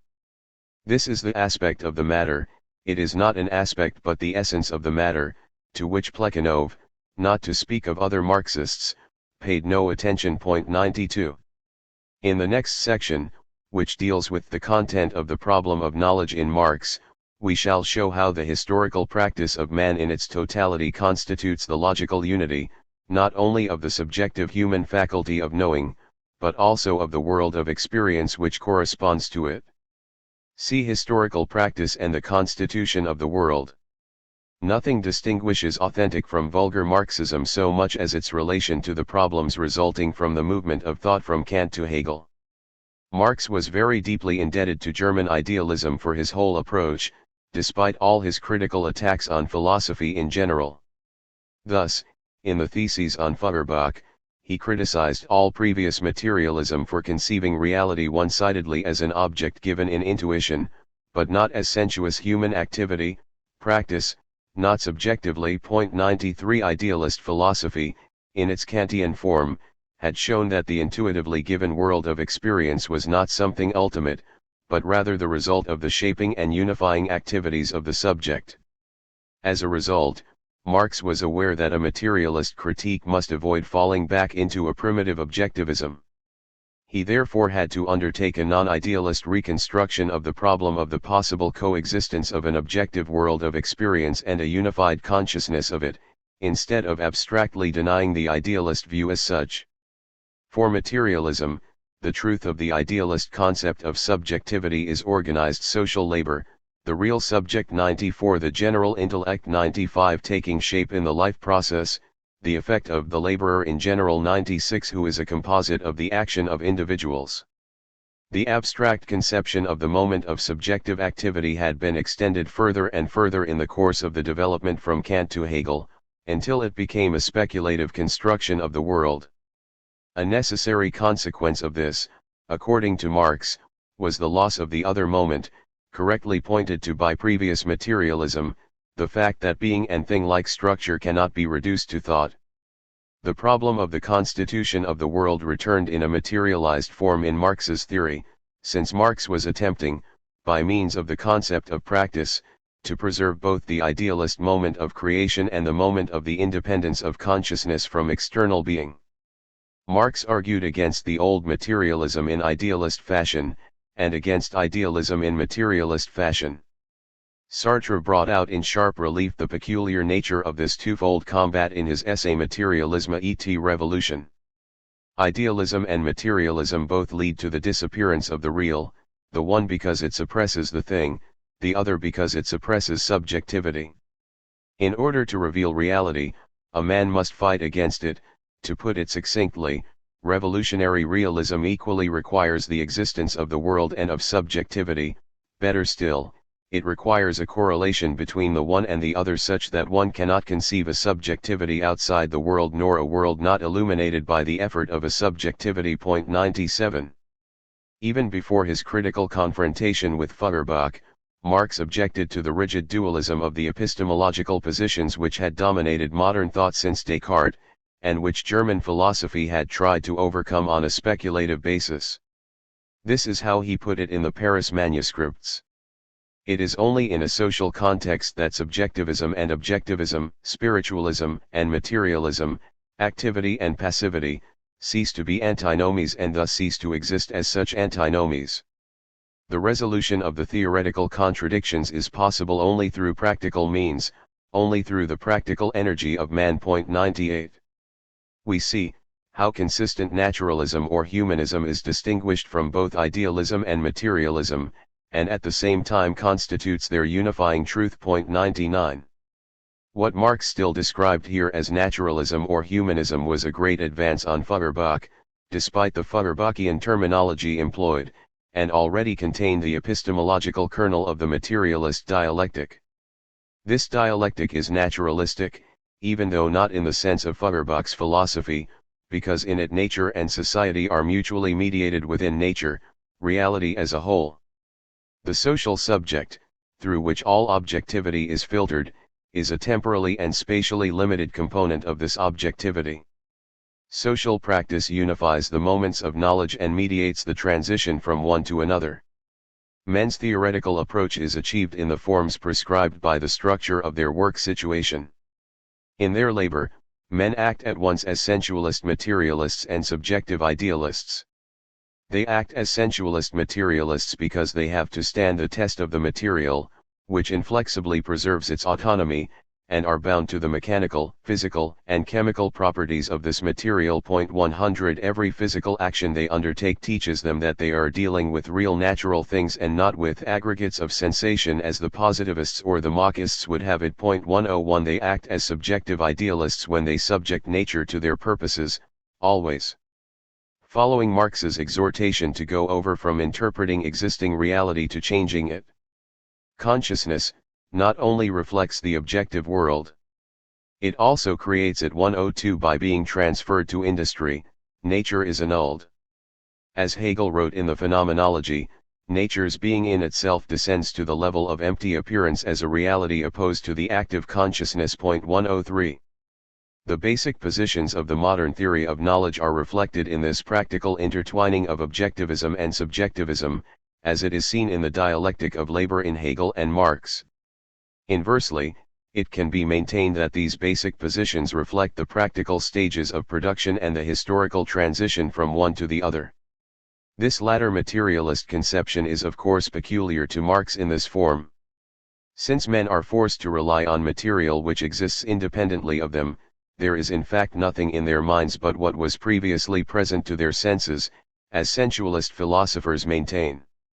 However, there is another side to this question, namely the fact that even the passive appropriation of nature signifies its transformation. This shows how Hegel's inversion of the sensualist principle that there is nothing in the senses which was not previously in the mind becomes truer with the transition to the bourgeois era. Men do not passively allow their aims to be prescribed for them by nature, but subject nature to them from the very beginning. At the end of every labor process, we get a result that already existed in the imagination of the laborer, i.e. that was already present ideally. 104 The pre-Marxist materialists, according to whom nature as such, separated from its practical alteration by society, counted as the source of the various forms in which it was reflected in consciousness, failed to realize that even the most simple perceptions presuppose abstraction and contain conceptual elements. 105 All abstraction is based on perception, and perception itself, either of real things or of things subject to anticipatory modification in the mind, is based on conceptual operations. It is not possible to distinguish what originates from mere nature and what originates from human intervention in the content of our perceptions. Marx's thesis is that psychology can only become a science with a real content if it is not separated from the history of industry. In connection with this, the psychologist S. L. Rubinstein has demonstrated the dependence of the world of perception and the modes of perception on the forms taken by man's activities towards natural objects. If we look especially at human perceptions and their historical development, we see the dependence of the form of reception on the form of activity as a dependence of specifically human perception and its development upon the development of social practice. Social practice transforms nature and creates the objective being of humanized nature. In this way, practice partly calls forth new forms of specifically human perception and partly develops existing ones. The specifically human forms of perception are not only the precondition of specifically human activity but also its product. 106. Men in their practice do not stick fast at the immediacy of natural existence which they see before them, but go over to the more mediated industrial appropriation of nature. In the same way, they do not remain at the level of the sensuously concrete knowledge provided by perception, but pass on to conceptual knowledge. The latter uncovers the deeper levels of reality and thus proves itself to be more concrete than sensuous knowledge, which is formally full of color and life but abstract in content since it lacks determinations. Materialism shares with Hegel his insight into the concreteness of the concept, through which is revealed the abundance of the relations and regularities governing the object. One essential correction had to be made, however. In materialism, the concept remains bound to the finite perceiving consciousness, and hence cannot appear as the demiurgos of the real world. 107 In the course of his methodological remarks in the introduction to a contribution to the critique of political economy, Marx expressly insisted in opposition to Hegel, that the movement of the categories 108 must be strictly distinguished from the reality reproduced through them. The economic analysis begins with the concrete in its customary sense, with an accumulation of what the positivists call facts. Looked at more closely, these facts in their isolation turn out to be pure abstractions. Only when really conceptual thought has elaborated the many abstract and one-sided determinations of the given process does there arise something concrete. The concrete is concrete, because it is the combination of many determinations, and therefore the unity of the manifold. It appears in thought therefore as a process of collection, as a result not a starting point, although it is the real starting point, and hence also the starting point of perception and imagination. 109. The first immediacy, the concrete in the positivist sense, the starting point, is identical with the concrete of a higher order insofar as it is proved to be concrete after undergoing theoretical analysis.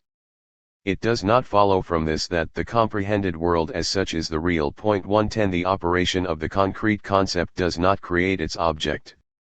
Hegel fell into the illusion that the real was the result of thought, which combined itself with itself, immersed itself in itself, and moved itself outside itself, whereas the method of ascending from the abstract to the concrete is only the manner in which thought appropriates the concrete for itself, and reproduces it in intellectual form.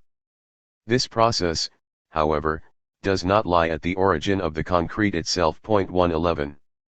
Naturally, Marx would have been the first person to admit that the process of knowledge not only represents a reproduction of material relations, but can also determine their character to a high degree.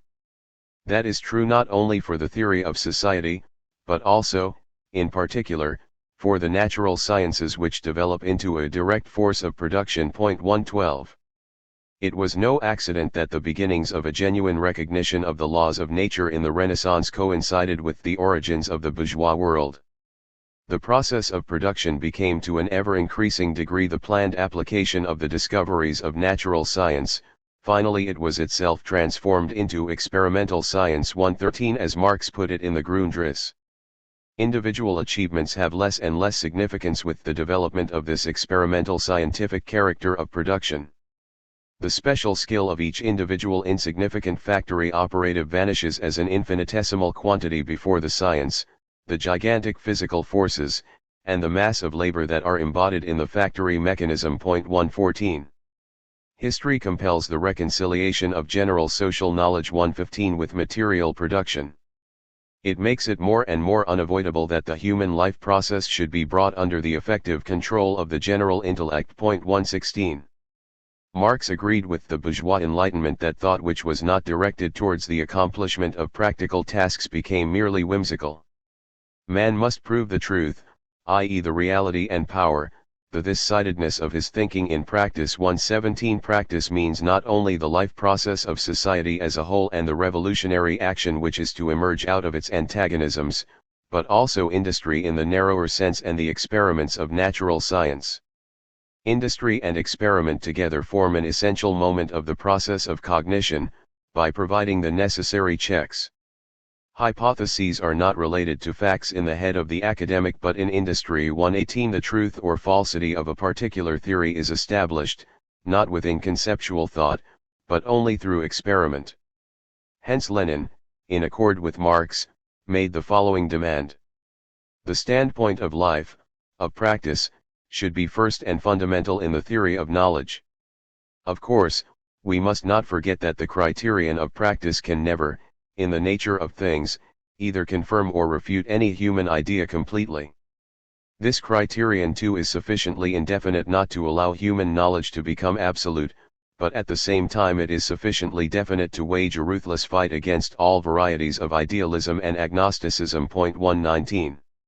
In his later study of Hegel, Lenin investigated the epistemological aspect of Marx's concept of practice more closely, and found that the seeds of this concept were already present in Hegel's thought. Theoretical cognition ought to give the object in its necessity, in its all-sided relations, in its contradictory movement, in and for itself. But the human concept definitively catches the subjective truth of cognition, seizes and masters it, only when the concept becomes being for itself in the sense of practice. 120. The turn of phrase which has crept into all textbooks of dialectical materialism since Lenin, according to which historical practice is the basis of knowledge and the criterion of truth, only retains its genuine meaning under certain conditions. On the one hand, misunderstandings of the pragmatic type must be avoided. 121. While on the other hand it must not be forgotten that the epistemological role of practice is not exhausted by its retroactive determination of the agreement or disagreement of thought with the object. In other words, practice must not become a kind of external appendage to theory. In fact, practice in general can only be the criterion of truth because, as a historical whole, it constitutes the objects of normal human experience, i.e. plays an essential part in their internal composition. Of course, the sensible world is also a product of industry. From the simplest object of everyday use to the most complicated machine, it is, in the words of the Grundrisse, natural material, transformed into organs for imposing man's will or activity on nature. 122. A fixed, objective world, which makes itself independent of individual men, emerges from the relation of subject and object in labor. That which in the laborer appeared as motion, now appears in the product as a fixed quality, as being 123. The sensuous objects, really distinct from thought objects 124 referred to by Feuerbach and other physical materialists, only take on their character as objects in the strict sense when men, in the course of consuming them productively, rob them of their natural independence. In so far as objectivity falls into the historically expanding realm of human intervention, it is the result of a process of composition. In so far as it falls outside this realm, it is at least mentally preformed. Even where one is dealing with the experience of natural objects as such, their natural character is determined by their contrast with the social world and is to that extent dependent on it. 125. The model of objectivity is for Marx the individual product of labor, the use value. Like the use value, objectivity is constituted from two elements, a material substratum which is furnished by nature without the help of man 126 and formative labor. This differs, of course, from the neo-Kantian interpretation of the Austro-Marxists who believed that they had to add an external epistemological supplement to the Marxist theory of history. Nevertheless, there does exist between Marx and Kant a relationship which has not yet been sufficiently noticed. In Marx, as in Kant, the form and the matter of the phenomenal world can be separated in abstracto, but not in reality. It is ultimately meaningful to refer to the Kantian problem of Constitution 127 when discussing Marx's dialectic, because Marx followed Kant in holding that form and matter are external to one another, despite the great difference between their views on the way the two elements interact. What Kant called transcendental affinity, assuming the subjective formedness of the sensuous material and its originally chaotic character, was for the Marx of Capital the social formedness of an already formed nature. Man can work only as nature does, that is by changing the form of matter. 128. This idea links Marx directly with Hegel, who, also in relation to labor, expressed himself as follows in the philosophy of right. Yet matter is never without an essential form of its own, and only because it has one is it anything. The more I appropriate this form, the more do I enter into actual possession of the thing. 129. Marx adopted an intermediate position between Kant and Hegel, which can only be fixed with difficulty. His materialist critique of Hegel's identity of subject and object led him back to Kant, although again this did not mean that being, in its non-identity with thought, appeared as an unknowable thing in itself. Kant wanted to use the concept of transcendental apperception to demonstrate, as it were for eternity, how a unified world of experience comes into existence. Marx both retained Kant's thesis of the non-identity of subject and object and adopted the post-Kantian view, no longer exclusive of history, that subject and object entered into changing configurations, just as the unity of the subjective and the objective realized in the various products of labor nevertheless means that the proportions between labor and the material of nature are very diverse. 130. One can say in general of the historico-economic process of the transformation of object into subject and of subject into object, that under pre-industrial conditions the objective, natural moment is dominant, whilst in industrial society the moment of subjective intervention asserts itself in increasing measure over the material provided by nature. The transition to industrial production means, however, not only a new attitude of the subject to its material, but also an alteration of the extent and type of the material entering into the field of economic interest. The external physical conditions fall into two great economic classes: natural wealth in the means of subsistence, i.e. a fruitful soil, waters teeming with fish, etc., and natural wealth in the instruments of labor, such as waterfalls, navigable rivers, wood, metal, coal, etc. At the dawn of civilization, it is the first class that turns the scale; at a higher stage of development, it is the second. 131. In an agrarian economy, men take up a passively receptive attitude to nature, which appears directly as wealth in the means of subsistence.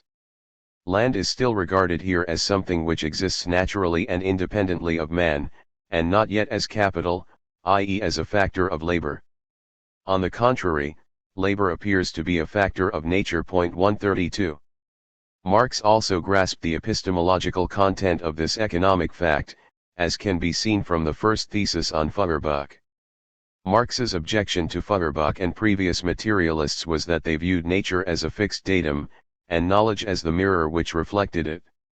In economic terms, this meant that materialism had not taken account of the historical transition from agrarian to industrial production, and was oriented to a state of society in which land was still regarded as something natural which exists independently of man. Feuerbach failed to recognize that nature had meanwhile become a mere object for man. 133. It had long ceased to be recognized as a power for itself. 134. With the ever-increasing reduction of nature in modern times to the level of a moment in social action, the determinations of objectivity entered progressively and increasingly into the subject. This displacement of emphasis within the labor relationship towards the subjective side was conceptually expressed by the principle that only what was made by the subjects was in a strict sense knowable. This principle was at first understood in an abstractly logical manner, from Descartes up to the German idealists, but was given a radically historical application by Vico and by Marx. 135. Men use largely the same ideas to realize their own capabilities by the practical construction of an objective world and to comprehend that world theoretically. From this starting point we can understand Lenin's methodological remark that, in the dialectic, the complete definition of an object must include the whole of human experience, both as the criterion of truth and as the practical indicator of its connection with human wants. 136. The question of the possibility of knowing the world only had meaning for Marx on the assumption that the world was a human creation. We only really know what a natural thing is when we are familiar with all the industrial and experimental scientific arrangements which permit its creation. This idea played a considerable part in the critique of Kant's thing in itself repeatedly undertaken by Engels. He commented as follows in the Dialectics of Nature on the statement that the thing in itself is unknowable. It does not add a word to our scientific knowledge, for if we cannot occupy ourselves with things, they do not exist for us. 137. For the materialist theory, as for Hegel, the boundary between the in itself and for itself of things, and between the socially appropriated and the as yet unappropriated region of nature is relative and historical, rather than absolute. When men register the phenomena of nature, they always also register its essence. In his pamphlet on Feuerbach, Engels made this reply to the agnosticism of Hume and Kant. The most telling refutation of this as of all other philosophical crotchets is practice, namely, experiment and industry. If we are able to prove the correctness of our conception of a natural process by making it ourselves, bringing it into being out of its conditions and making it serve our own purposes into the bargain, then there is an end to the Kantian ungraspable thing in itself. The chemical substances produced in the bodies of plants and animals remained such things in themselves until organic chemistry began to produce them one after another, whereupon the thing in itself became a thing for us, as, for instance, alizarin, the coloring matter of the matter, which we no longer trouble to grow in the madder roots in the field, but produce much more cheaply and simply from coal tar. 138. D. The categories of the materialist dialectic. The question of the relation of the successive historical categories in which nature is represented to its objective structure is part also of the wider problem of the epistemological role of practice. First of all, we must distinguish Marx's economic categories in the narrower sense, such as capital, commodity, value, from his logico-epistemological categories such as quality, quantity, measure, essence, appearance, phenomenon, which are utilized in the economic analysis and stem from Hegel's science of logic. Marx wrote of the categories of bourgeois economics. They are forms of thought expressing with social validity the conditions and relations of a definite, historically determined mode of production, viz., the production of commodities. 139. Whereas the economic categories lose their validity with the decline of the historical relations they express. 140. The logical categories, despite their empirical, human presuppositions, have a more general and comprehensive validity. They are historical sediments, that ideal described, rather unhappily, in the afterword to the second edition of Capital, as nothing else than the material world reflected by the human mind, and translated into forms of thought. 141. The categories are mental stages and nodal points of the theoretical appropriation of nature which grow out of living practice. 142. They are always simultaneously the expression both of the structures of material reality and the stages of its practical intellectual appropriation. Historical materialism differs from sociologism in its analysis of substantial attitudes of thought, artistic movements, moral conceptions, and so on, in that Marx insisted that the social genesis and the title to truth of an intellectual creation cannot be identified with each other. This point is of still greater significance in connection with the social understanding of the most abstract categorical conditions of thought.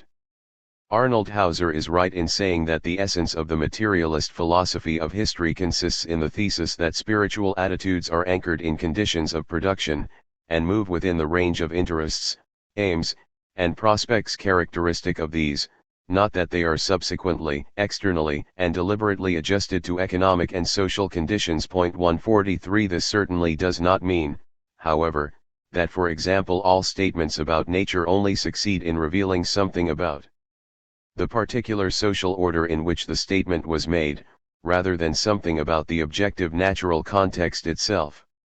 This was how Ernst Bloch represented it in Erbschaft dieser Zeit. The concept of nature certainly expresses in the first place the society in which it appears, its order or disorder, the changing forms of its dependence. These forms return superstructurally in the concept of nature too, thus the primitive, the magical, the qualitatively ranked, and finally the mechanical concepts of nature, are to be understood in large part as ideology. Mechanical natural science was indeed to an especially great degree the ideology of the bourgeois society of its time, ultimately the ideology of the circulation of commodities. 144.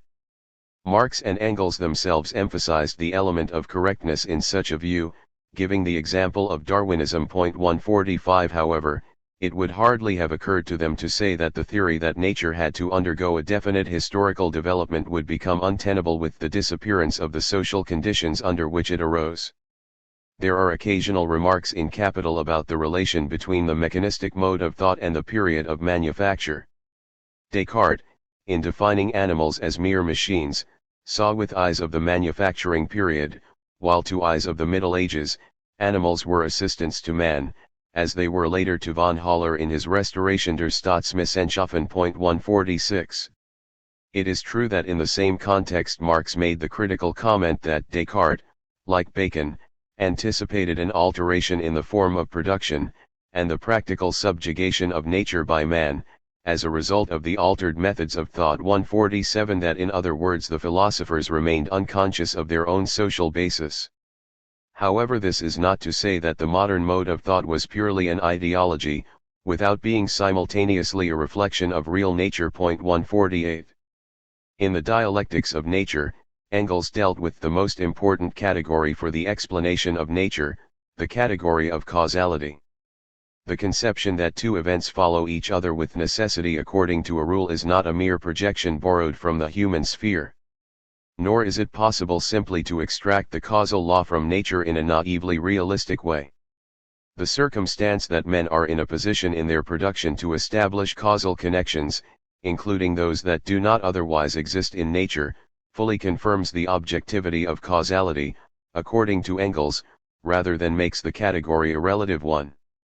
But not only do we find that a particular motion is followed by another, we find also that we can evoke a particular motion by setting up the conditions in which it takes place in nature, indeed that we can produce motions which do not occur at all in nature, industry, at least not in this way, and that we can give these motions a predetermined direction and extent.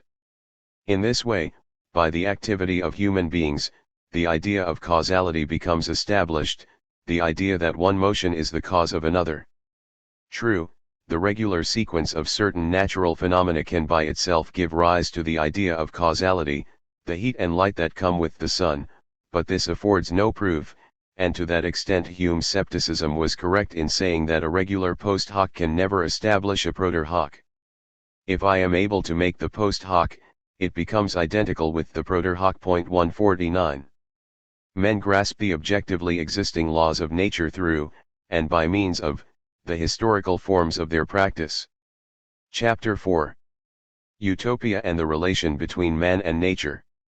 It may appear at first misleading even to wish to discuss the concept of utopia in connection with Marxism. In his own view Marx was not a utopian. He believed that he had accomplished the development of socialism from utopia to science, that he had advanced beyond all fanciful devices to secure perfect conditions for mankind. Throughout the whole of his life he criticized the utopians, in his youth the left Hegelians and early socialist authors like Proudhon, Owen, Hess, and Grun, later on the system of Comte. In making his criticisms Marx showed himself to be the pupil of Hegel, since the latter, especially in the preface to the Philosophy of Right, had opposed any depiction of a future situation, any empty exhortation counterposed to being without mediation. What is remarkable is that Marx, precisely because he agreed with Hegel in rejecting the construction of abstract utopias, became probably the greatest utopian in the history of philosophy. As a pupil of Hegel, he was driven beyond the boundary Hegel himself had set for philosophy, which was considered too lofty to be concerned with the historical future. In Marx's works, there is certainly no lack of comprehension and analysis of what is. This was the procedure recommended by Hegel, as against the elaboration of empty ideals. A serious approach to the given does not however exclude the possibility of making definite statements about the objective historical tendency of the given itself, theoretical statements, which in their content are strictly related to and themselves form a moment of, the reality which is analyzed in the course of its dialectical movement. Ernst Bloch also understood Marx's unadmitted utopian consciousness in this sense. It anticipates a future human reality in accordance with the real possibilities embedded in present existence. In his work, Das Prinzip Hoffnung, which can be described as a phenomenology and encyclopedia of the forms of utopian consciousness, Ernst Bloch attempted to preserve the concept of utopia, in itself foreign to Marxist thought.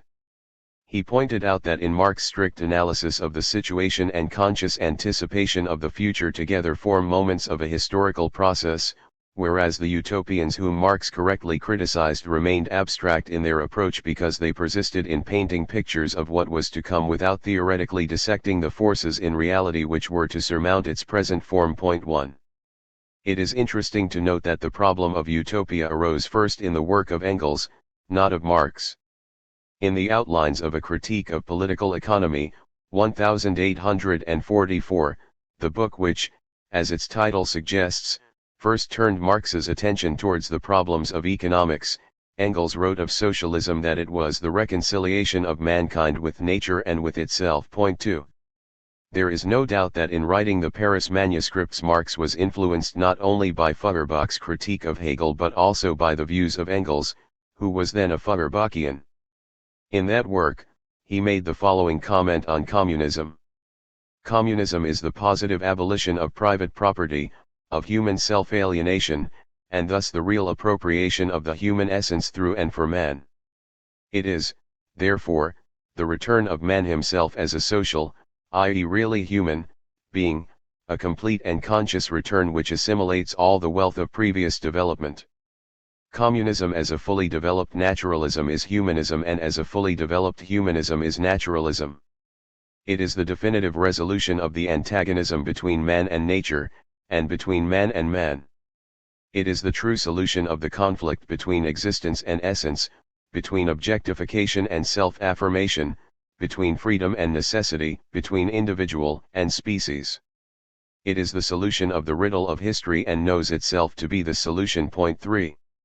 While stressing that the work of Marx does not fall into two unrelated parts, we can see in the problem of utopianism how far in advance the later Marx was over the abstract and romanticizing anthropology of the Paris manuscripts.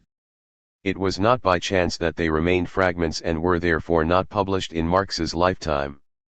Despite his use of history and philosophy to concretize the Hegelian and Feuerbachian concept of alienation, Marx did not completely free himself from Feuerbach's idols, man and nature, because he lacked an exact knowledge of economic history. In particular, when Marx celebrates man as a real, corporeal being, with his feet firmly planted on the solid ground, inhaling and exhaling all the powers of nature, for we catch a glimpse of Feuerbach's sensualist cult of nature, redolent of the atmosphere of Vormärz foray and also related to the contemporary lyric poetry of Heine.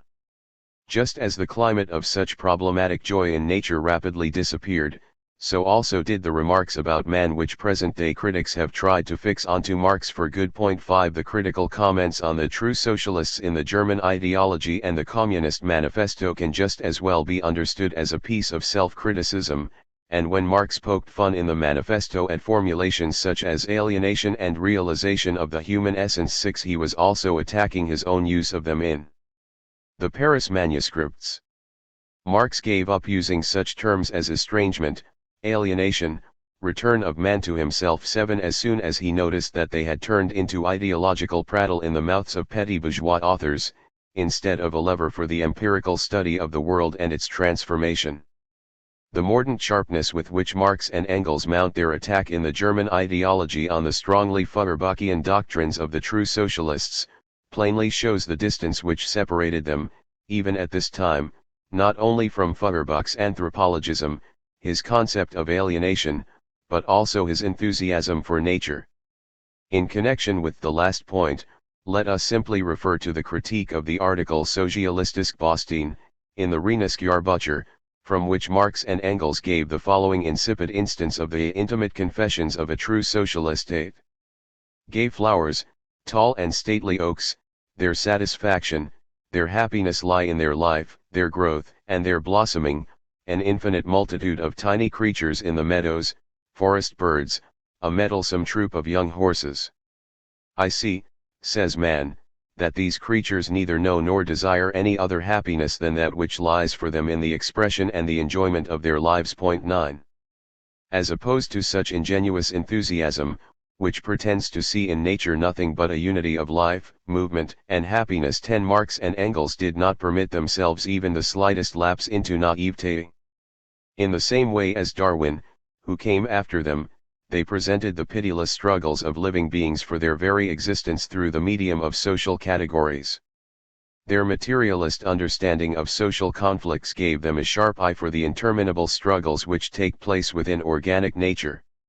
With biting irony, therefore, they completed the effusive declarations of the true socialist as follows. Man could observe a quantity of other things in nature, e.g. the bitterest competition among plants and animals.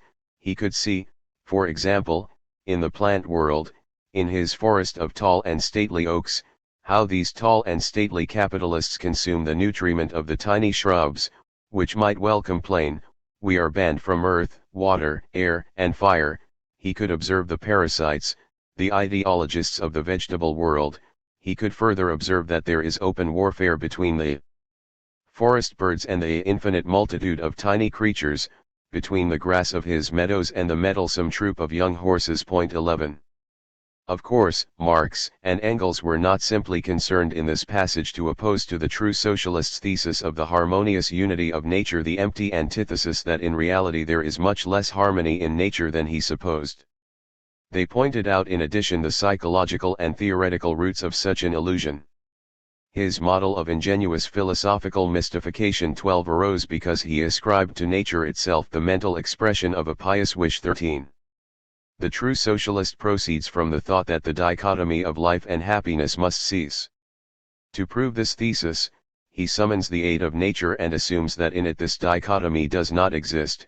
From this he deduces that since man, too, is a natural body and possesses all the general properties of such a body, no dichotomy should exist for him either. Hobbes had much better reasons for invoking nature as a proof of his bellum omnium contra omnes. Hegel, on whose construction our true socialist depends, actually perceives in nature the cleavage, the dissolute period of the absolute idea, and even calls the animal the concrete anguish of God. 14. Marx's definitive renunciation of any kind of romantic Feuerbachkian cult, whether of man, nature, or woman, is revealed still more drastically in his review of Dahmer's book Die Religion des Neuen Weltalters, published in 1850 in the Neue Rheinische Zeitung. In this certainly classic case, Marxist analysis reveals in a penetrating manner the ideological character of a sentimentality about nature which has defended the opposite of its own assertions right up to the present day. The reproduction of certain passages from Dahmer's concoction is made unavoidable by the importance of this episode for the critique of ideology. This is Dahmer's statement. Nature and woman are the really divine, as opposed to the human and to man. The sacrifice of the human to the natural, of the male to the female, is the genuine, the only true subjection and self-alienation, the highest, nay, the only virtue and piety. 15. Here is Marx's reply. We see here that the superficiality and ignorance of the speculating founder of a religion is transformed into very pronounced cowardice. Herr Dahmer flees before the historic tragedy that is threatening him too closely to alleged nature, i.e. to mere rustic idol, and preaches the cult of the female to cloak his own effeminate resignation. Herr Dahmer's cult of nature, by the way, is a peculiar one. He has managed to be reactionary even in comparison with Christianity. He tries to establish the old pre-Christian natural religion in a modernized form. Thus he achieves nothing but Christian Germanic patriarchal drivel on nature expressed, for example, as follows. Nature holy, mother sweet. In thy footsteps place my feet. My baby hand to thy hand clings. Hold me as in leading strings. Such things have gone out of fashion, but not to the benefit of culture, progress, or human felicity. We see that this cult of nature is limited to the Sunday walks of an inhabitant of a small provincial town who childishly wonders at the cuckoo laying its eggs in another bird's nest, at tears being designed to keep the surface of the eyes moist, and so on. There is no question, of course, of modern sciences, which, with modern industry, have revolutionized the whole of nature and put an end to man's childish attitude towards nature as well as to other forms of childishness. For the rest, it would be desirable that Bavaria's sluggish peasant economy, the ground on which priests and Dahmers likewise grow, should at last be plowed up by modern cultivation and modern machines. 16. Marx showed here that the ideological distortion of man's relation to nature has two complementary sides. One side, and this was of course in the backward Germany of 1850 the more important, was that the deification of the immediacy of elemental nature served the interests of a reactionary opposition to technical progress, which wished to maintain pre-capitalist forms of production. However, the other side of the ideology of nature was later to prove more effective. In those places where capitalist production had already triumphed, nature was glorified as a refuge in face of capitalism's ever more ruthless pillaging. From the level of a theoretical consciousness which has applied its concepts to the latest stages of the disastrous dialectic of industrial development, Horkheimer and Adorno say the following in their Dialektik der Aufklärung. Precisely because the social mechanism of domination seizes onto nature as a wholesome contrast to society, nature itself is bartered away and rendered unwholesome. The pictorial assertion that the trees are green, the sky is blue, and the clouds move across it, makes them straight away into the coded equivalents of factory chimneys and petrol stations. 17. The polemic against Dahmer was directed first of all against patriarchal glorification of pre-capitalist production. The progress of capitalist technology was viewed initially as an advance in enlightenment. For historical reasons, Marx was not completely aware of the other aspect, the glorification of subjugated nature. That he had grasped the essence of this side of the problem is evident, however, from his sharp criticism of Dahmer's cult of woman. Herr Dahmer naturally does not say a word about the present social situation of women, on the contrary it is a question only of the female as such. He tries to console women for their social distress by making them the object of a cult in words which is as empty as it would fain be mysterious. Thus he puts them at ease over the fact that marriage puts an end to their talents through their having to take care of the children by telling them that they can suckle babes until the age of 60, and so on. Herr Dahmer calls this the sacrificing of the male to the female. 18. Real humanism is not concerned with ultimate metaphysical concepts, whether idealist or materialist. The social emancipation it strives for serves the interests of real, individual men. A letter of June 21, 1856 from Marx to his wife shows this in a very striking manner. But love, not the love of Feuerbach's man nor Molescott's metabolism, nor again love of the proletariat, but love of the beloved and more particularly of you, makes a man again. 19. In the years of his maturation and maturity, Marx devoted himself to the historical analysis of capitalist relations of production, unencumbered not only by Feuerbach's true man, or by the nature worship of the natural scientific materialists of his century, but also by any metaphysical transfiguration of the proletariat as the bringer of salvation. 20. In Capital, material investigation takes the place of the abstract talk of human self-alienation which has long since degenerated into the small change of present-day cultural conversation. There is a certain current of thought today which interprets Marxian theory in line with imputed chiliastic and eschatological legends. 21. Measured against this view, the content of what one could call Marx's utopia of the relation of men to their own, and to external, nature is both more modest and more ambitious. More modest, because it takes seriously the inevitably finite nature of man and his possibilities in the world. More ambitious, because metaphysical declarations are replaced by a sober analysis of the possibility of concrete freedom.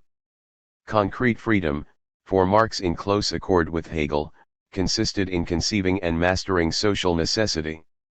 The worker-philosopher Joseph Dietzgen formulated the meaning of the materialist conception of history very accurately in a letter to Marx. You express for the first time in clear, irresistible, scientific form what will be from now on the conscious tendency of historical development, namely the subordination of the as yet blind natural power of the social process of production to human consciousness. Point 22. We must return here to the remarks made in the first chapter about the materialism of Marx. This materialism is critical, rather than a positive confession of faith. Economic relations are not glorified. It is intended rather that they should take on such a shape that their role in men's lives becomes unimportant. In the course of history so far, men have allowed themselves to be determined, as Engels said, by the alien rule 23 of their own social forces, and for this reason cannot be said in the strict sense to have yet emerged from natural history. Point 24. As long as the economic relations are left to themselves, they act as incalculable natural forces. But once their nature has been grasped, they can be transformed in the hands of the associated producers from demoniacal masters into willing servants. 25. If men learn not only to see through the laws ruling their lives in theory, but also to control these laws in practice, they will be able to transcend the natural historical materialism to which they have fallen victim in past history. In view of the number of misunderstandings, even deliberate ones, on this point, it cannot be stressed too often that Marx's materialism is directed towards its own supersession. Marx and Engels were fully in accord here. Yet there does exist a distinction between the two authors, when one looks more closely at the way in which they describe the transition from bourgeois to socialist society. Let us first quote the famous passage in Anti-Düring, in order to make the comparison with Marx. Engels wrote, "The seizure of the means of production by society puts an end to commodity production, and therewith to the domination of the product over the producer. Anarchy in social production is replaced by conscious organization on a planned basis. The struggle for individual existence comes to an end. And at this point, in a certain sense, man finally cuts himself off from the animal world, leaves the conditions of animals behind him and enters conditions which are really human.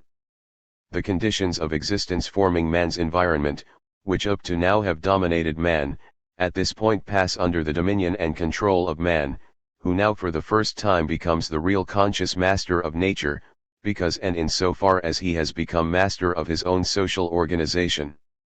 The laws of his own social activity, which have hitherto confronted him as external, dominating laws of nature, will then be applied by man with complete understanding, and hence will be dominated by man.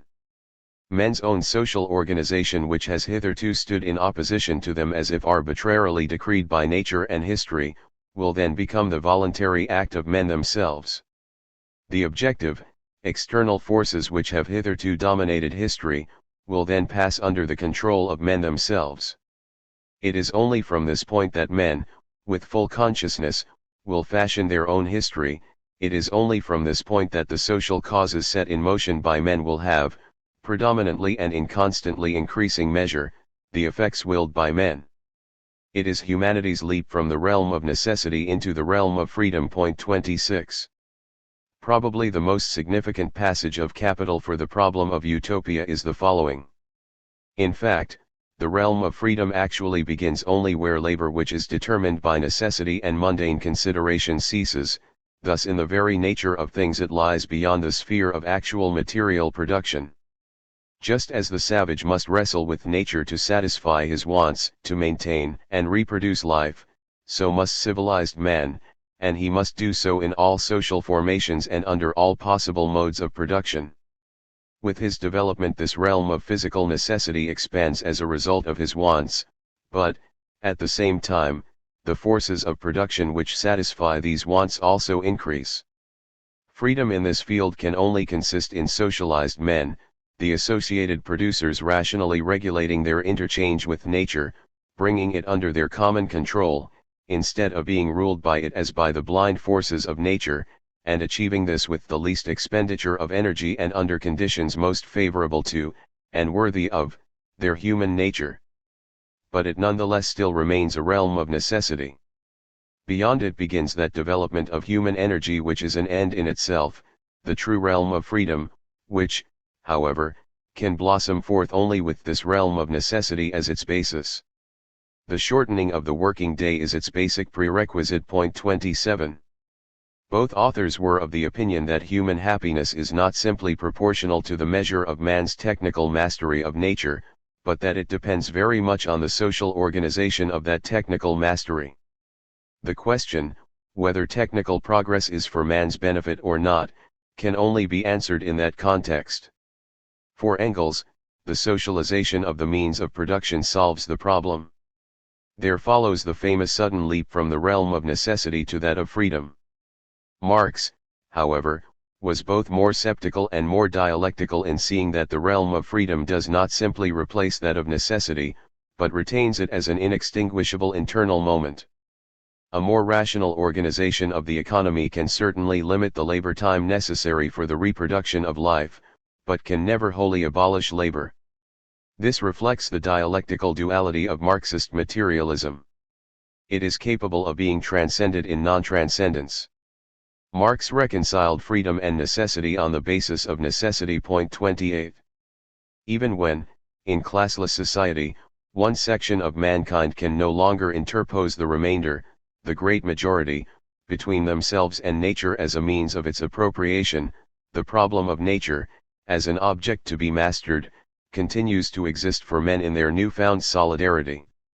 As we have repeatedly mentioned, Marx did not make the demagogic promises imputed to him, or justified by the misuse of his words, but insisted at many different points in Capital that labor could never be abolished.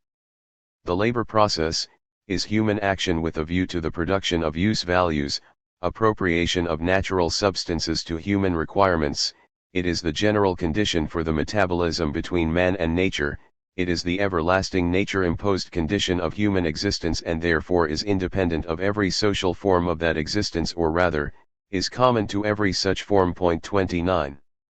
The metabolism between man and nature is thus independent of any historical form for Marx because it can be traced back into pre-social natural historical conditions, and because as the expression and maintenance of life, it is common both to the man who is not in any way socialized and to the man who is in some way socially determined. Point 30. As Marx wrote in the German Ideology, there will always exist the materialist connection of men with each other, which is conditioned by men's needs and their mode of production, and is as old as mankind. 31. In the Marxist dialectic, as in the Hegelian, what is non-identical with the subject is overcome stage by stage. Greater and greater areas of nature come under human control. In Marx, however, and this distinguishes him from Hegel's ultimate idealism, the material of nature is never totally incorporated in the modes of its theoretico-practical appropriation. The philosophy of the Paris manuscripts can only be fully assessed from the position of the mature Marx. Although the young Marx attacked the phenomenology of spirit, in the manuscript entitled Critique of Hegel's Dialectic and General Philosophy, for ultimately equating objectivity and alienation, although the fact that the non-identical was merely to be comprehended conceptually did not mean that it became something purely conceptual, the moment of the identity of man and nature did nevertheless dominate Marx's thought at this stage. One need only recall the formulation cited already, that communism is the definitive resolution of the antagonism between man and nature. 32. Or the even more unequivocal statement that it is the accomplished union in essence of man with nature, the veritable resurrection of nature, the realized naturalism of man and the realized humanism of nature. 33. Only in later life did Marx seriously approach the problem of non-identity. When he did so, he accepted neither Hegel's equation of subject and object nor his own equation of humanism and naturalism. In his view, men are never completely alone with themselves in the objects they produce. Hegel wrote in the Phenomenology that self-consciousness only took that object to be good and in itself, in which it found itself, and that object to be bad in which it found the opposite of itself, and, moreover, that the good was the identity of objective reality with self-consciousness, while the bad was their non-identity. 34. Applying this to Marx's utopia, it must be said that it is heavily encumbered with the bad, i.e. the non-identity of man and the material to be appropriated. 35 The mass of matter that has to be assimilated and subjugated remains external to men even in classless society, although under more favorable conditions than in previous societies. In addition to this, human nature must continue to pay its tribute to the external material. In his doctoral dissertation, Marx showed that he was already familiar, through Hegel, with the idea that man only attains consciousness of himself through labor. But labor presupposes the suppression of instincts.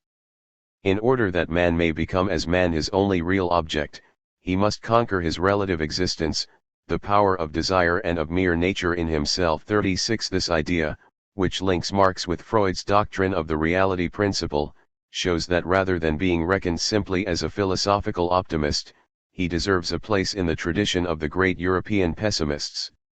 The indestructibility of the material moments of the dialectic of labor even after the disappearance of class antagonisms corresponds psychologically to the continued existence of a certain measure of necessary self-denial. The idea, almost excessively repeated by Marx, that mankind must always engage in metabolic interaction with nature, whatever the historical conditions, has an exact pendant in Freud's reality principle. 37 The materialist dialectic and psychoanalysis are mirrored in each other. In dealing with the suggestion that Marx was an ontologist, because he said that the metabolism was independent of its historical forms. 38 The point was made that the supposed unhistorical character of the structure of labor was itself something historically mediated. In the same way, Herbert Marcuse made the following reply to the, in itself justified, criticism of Freud for his failure to consider the particular historical limits of the reality principle. This criticism is valid, but its validity does not vitiate the truth of Freud's generalization, namely that a repressive organization of the instincts underlies all historical forms of the reality principle in civilization. 39 It belongs essentially to the advance of civilization as more and more organized increasing domination, that nature takes revenge on the men who have degraded it to mere material for human aims, by ensuring that men can only buy their domination by an ever-increasing suppression of their own nature. The division of nature and man in labor is reflected in the irreconcilability of the pleasure principle and the reality principle. In Freud's case, the view that every civilization rests on a compulsion to work and a renunciation of instinct 40 by no means led to an attitude of resignation, in spite of his psychologically grounded skepticism about socialism. The hidden utopia of psychoanalysis, indicated for example in The Future of an Illusion, is basically the Marxist utopia, viewed from within. The decisive question is whether and to what extent it is possible to lessen the burden of the instinctual sacrifices imposed on men, to reconcile men to those which must necessarily remain and to provide a compensation for them. 41 Precisely the problem of utopia shows once again absolutely clearly that, especially for the mature Marx, nature is not a positive metaphysical principle. In the German ideology there is already the statement that the spirit has the curse on itself of being burdened with matter. 42 Since men are, as physiological beings, directly entwined with nature, organs of its circulation process, what befalls all creatures befalls them, like all animals they die, and nothing comes thereafter, as Brecht put it.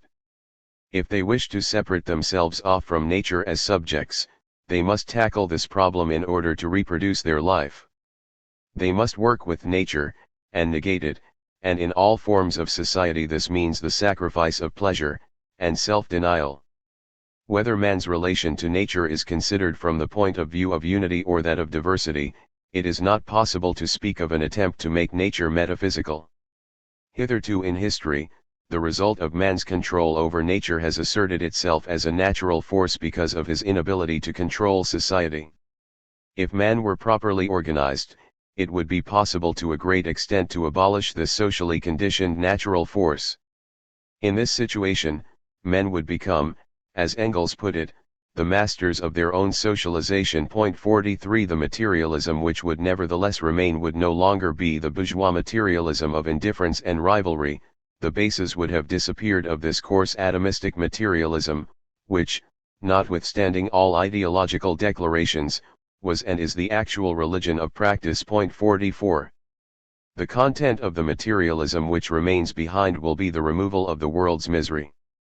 It will also bring with it a more honest attitude to what, in previous history, was described as culture and spirit. The attitude of the mature Marx has in it nothing of the exuberance and unlimited optimism to be found in the idea of the future society presented in the Paris manuscripts. It should rather be called sceptical. Men cannot in the last resort be emancipated from the necessities imposed by nature. In a more rational society, the realm of necessity will be mastered and its role will decline in relation to that of the cultural sphere. Despite this, Marx insisted that the arrangement of the human situation he was aiming at would by no means put an end to the distinction between one area of life which was determined by external expedients 45 and another area in which the development of man's powers would count as an aim for itself. 46 Something beyond the sphere of material production remains in existence, however little labor time may be required for the reproduction of life. In the history of class society, the distinction between the two areas of life is that between the economic basis and the ideological superstructure. The classless organization of society will also have material production at its base. Marx expressly retained this concept. The extra-economic sphere, spirit, and culture, should lose its superstructural character, despite being separated from the immediate world of labor. 47.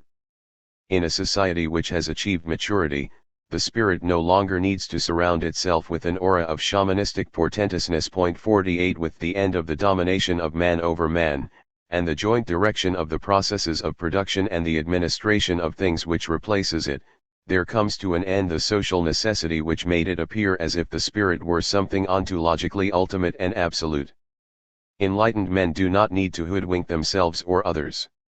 They realize that the domination of nature seen in their history is at the same time a subjection to nature. 49 They thus recognize the role that the spirit has played in their history, the fact that the spirit is inconceivable as something which maintains itself in an unchanging form vis-a-vis the diversity of nature without dominating it, and that they will not be able to dispense with this domination in the future.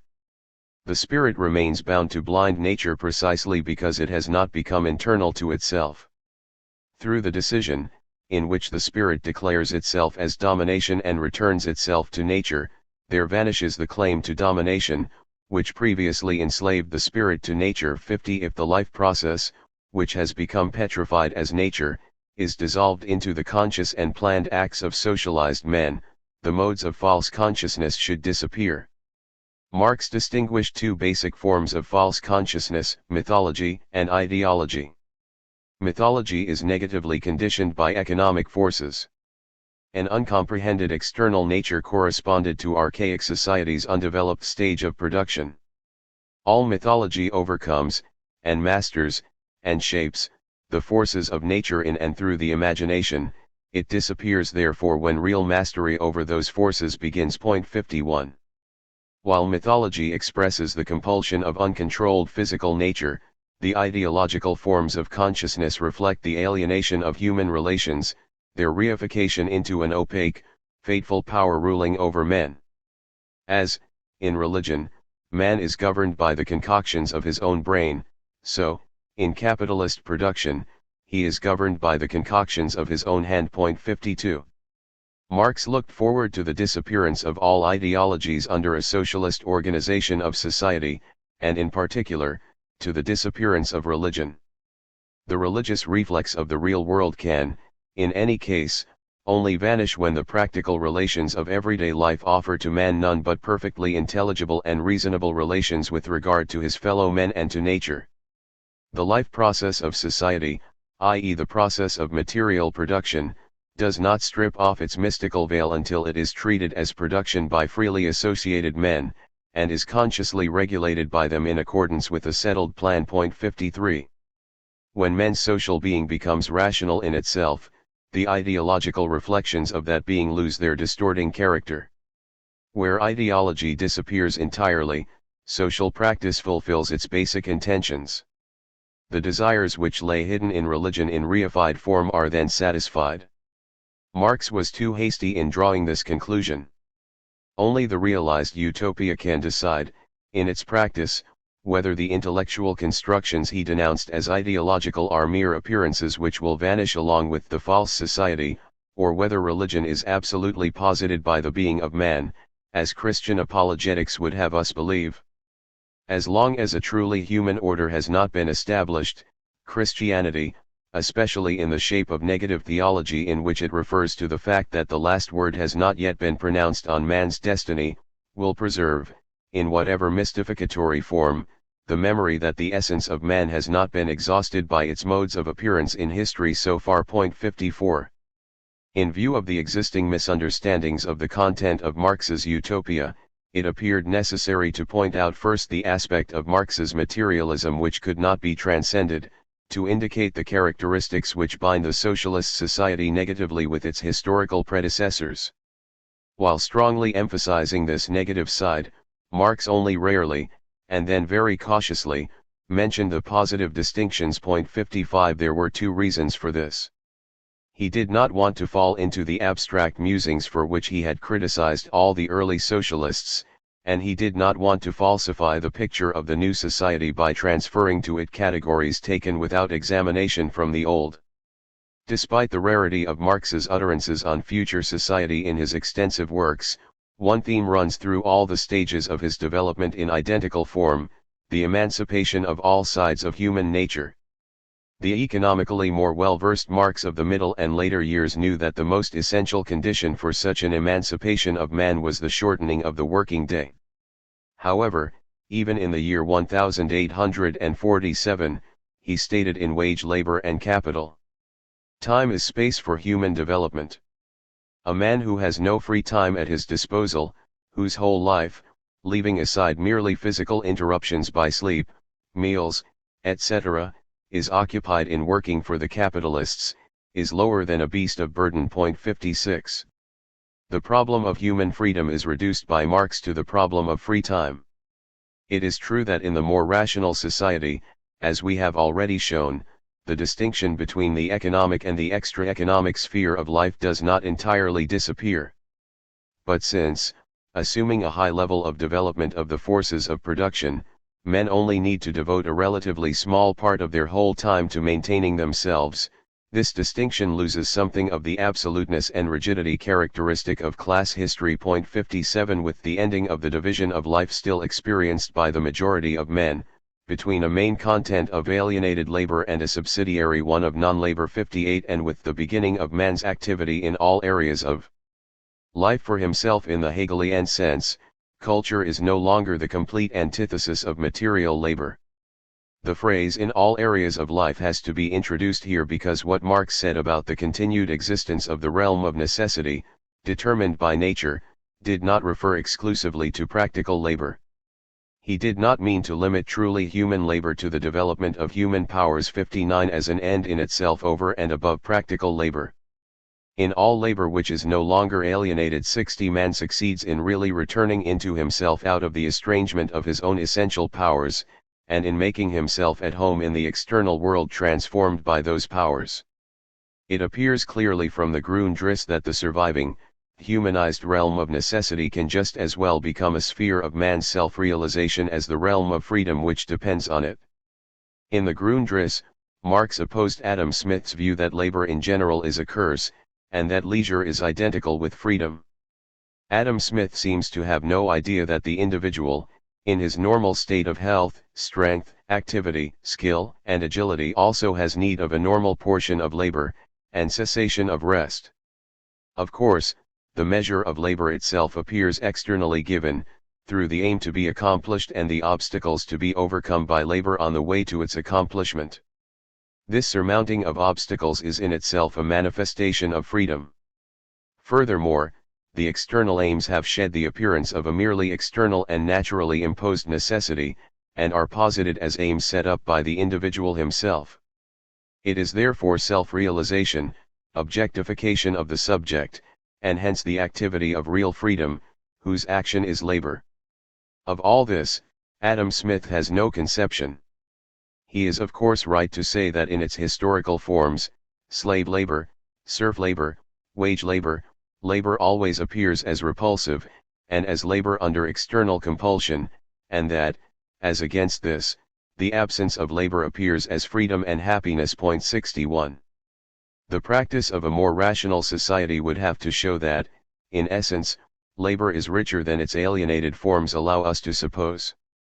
Marx went on to enumerate the real conditions under which in his view labor could become travail attractive, or the self-realization of the individual. 62. In short, free labor. The labor of material production can only take on this character given that, first, its social character is determined and, second, it is of a scientific nature, as well as being general labor, not the exertion of a specifically trained force of nature, but of a subject which, instead of appearing in the process of production in a merely natural, original form, appears as the activity which directs all the forces of nature. 63. When Marx rejected, not labor as such, but its previous historical forms, he had in mind a view which stems from Hegel, that labor signifies man's fulfillment as well as his suffering. 64. However, this in no way makes him a proponent of that vulgar metaphysic of labor repeatedly promulgated for the purposes of domination and already present in the old social democratic movement, which consists in celebrating labor as the bringer of redemption, with no questions asked about the particular effects it has on the laborer. 65.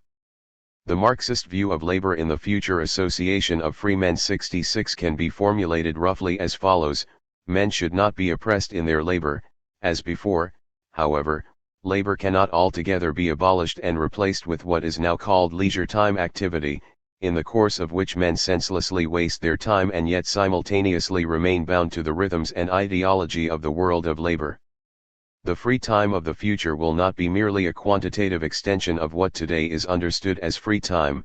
Culture is not a fixed physical stock of things which will come into the possession of the whole people in more numerous and improved editions. 67. Only when immediate labor time ceases to stand in abstract opposition to free time. 68. Can human qualities be universally unfolded and, in their turn, again work to further the growth of the forces of production. The saving of labor time is the same as the increase of free time, i.e. time for the full development of the individual, which itself again works back as the greatest force of production upon the productive power of labor. 69. The development of the forces of production was never an end in itself for Marx. The saving of labor time, he said, should in the last analysis result in a restructuring of man. The free time, which is both leisure time and time for higher activity, has naturally changed its owner into another subject, and as this other subject he then enters directly into the process of production. 70. Thilo Ram points out correctly that this theory of the origin of a new man constitutes the innermost kernel of Marx's teaching. 71. According to Marx, the process of production would lose its makeshift and contradictory form. 72. After its socialist transformation. Equally, this transformation is not an end in itself and, at an appropriately high level of the forces of production, it results in the genuine emancipation of individuals rather than a collectivist system of compulsion. The free development of individualities is needed, and therefore not the reduction of necessary labor time in order to replace it with surplus labor, but the reduction altogether of the necessary labor of society to a minimum which would suffice to create the means for the artistic, scientific, etc., education of the individuals in the time which had become free for them all. 73. Marx made extraordinarily sharp attacks on the current assertion of the economists, that the abolition of free competition, which in any case capital itself necessarily brings about or prepares in the course of its development, means the abolition of freedom in general. Hence, the absurdity of viewing free competition as the ultimate development of human freedom, and the negation of free competition equals the negation of individual freedom and social production founded on individual freedom. It is in fact only free development on a narrow and limited foundation, the foundation of the rule of capital. This kind of individual freedom is hence at the same time the most complete destruction of all individual freedom and the complete subjugation of individuality under social conditions, which assume the form of objective powers, indeed of overpowering objects, objects themselves independent of the individuals who relate to them. 74. Thus Marx turned the tables on the ideologists of capitalism. The free individual, who apparently was to have been protected from socialism, has never in fact existed in the sense proclaimed by the ideologists, and is the result only of a correctly understood socialism. The social relation of individuals to each other, which has made itself into an autonomous power over them, whether it is presented as a power of nature, an accident, or anything else you like, is the necessary result of the fact that the starting point is not the free Marx's capitalization, as social individual. 75. The free social individual can only come into existence with the abolition of the division of labor, and the division of labor is fundamentally identical with the division of society into classes. Marx's early, romantic belief in the possibility of a complete abolition of the division of labor is illustrated in this passage from the German ideology. For as soon as the distribution of labor comes into being, each man has a particular, exclusive sphere of activity, which is forced upon him and from which he cannot escape. He is a hunter, a fisherman, a shepherd, or a critical critic, and must remain so if he does not want to lose his means of livelihood, while in communist society, where nobody has one exclusive sphere of activity, but each can become accomplished in any branch he wishes, society regulates the general production and thus makes it possible for me to do one thing today and another tomorrow, to hunt in the morning, fish in the afternoon, rear cattle in the evening, criticize after dinner, just as I have a mind, without ever becoming hunter, fisherman, shepherd, or critic. 76. In all his later, more concrete discussions of the question, Marx took as his starting point the tendency towards a more or less comprehensive abolition of the division of labor, which is inherent in the structure of industry itself. 77. The advancing development of machinery has in Marx's view not only a directly economic usefulness, but also results in a humanization of the labor process. As he wrote in The Poverty of Philosophy, what characterizes the division of labor in the automatic workshop is that labor has there completely lost its specialized character. But the moment every special development stops, the need for universality, the tendency towards an integral development of the individual, begins to be felt. The automatic workshop wipes out specialists and craft idiocy. 78. In Capital, Marx dealt exhaustively with the technologically necessitated abolition of the division of labor. In this connection it becomes clear that he admitted the existence of certain characteristics immanent in industrial technique, and relatively independent of social organization. Production by machines is always an advance on handicraft and manufacture, irrespective of whether it is carried out in bourgeois or socialist society. As long as handicraft and manufacture form the general basis of social production, the exclusive subjection of the producer to one branch of production, the dismemberment of the original multiplicity of his employments, is a necessary stage of development. A characteristic feature is that, even down to the 18th century, the different trades were called mysteries, into their secrets none but those duly initiated could penetrate. Modern industry rent the veil that concealed from men their own social process of production, and that turned the various, spontaneously divided branches of production into so many riddles, not only to outsiders, but even to the initiated. The principle which it pursued, of resolving each process into its constituent movements, without any regard to their possible execution by the hand of man, created the new modern science of technology. 79. The various isolated forms of the process of production are broken up into systematic applications of natural science. Marx emphasized in the Grundrisse that the ceaseless transformation of nature in industry also proceeds under socialist conditions. The unity of knowledge and transformation of nature, realized on a large scale in industry, should in the future become a still more determining feature of processes of production. He had in mind the total automation, Verwissenschaftlichung, of industry, which would change the worker's role more and more into that of the technical overseer and regulator. 80. This however implies a qualitatively different relationship between the active subject and the object. It is no longer the modified natural object which is inserted by the laborer between the object and himself as an instrument, but the natural process, transformed by him into an industrial process, which is inserted as an instrument between himself and inorganic nature, over which he has gained control. He stands beside the process of production, instead of being its main agent. In this metamorphosis, it is neither the direct labor, done by the man himself, nor the time he takes over it, but rather the appropriation of his own general productive powers, his understanding of nature, and his mastery of the latter through the agency of his existence as a member of society, in one phrase, the development of the social individual, which now appears as the great foundation stone of production and wealth. 81. Elsewhere in the Grundriss, the scientific character of the process of production is portrayed in the following way. It is at once discipline with regard to the man who is coming into existence, and exercise, experimental science, materially creative and self-objectifying science with regard to the man who has come into existence and in whose head exists the accumulated knowledge of society. 82. It is quite clear to Marx that the all-round permeation of labor processes by science, the further development of machinery, and the shortening of labor time resulting from this, all of which he called for, are only possible when society has radically transformed its education system and, in this sphere of life as well, brought its relations into harmony with the level reached by the intellectual and material forces of production. In Capital there are a number of very interesting remarks on the subject of education.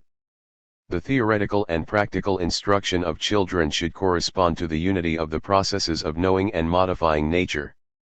From the factory system budded, as Robert Owen has shown us in detail, the germ of the education of the future, an education that will, in the case of every child over a given age, combine productive labor with instruction and gymnastics, not only as one of the methods of adding to the efficiency of production, but as the only method of producing fully developed human beings. 83.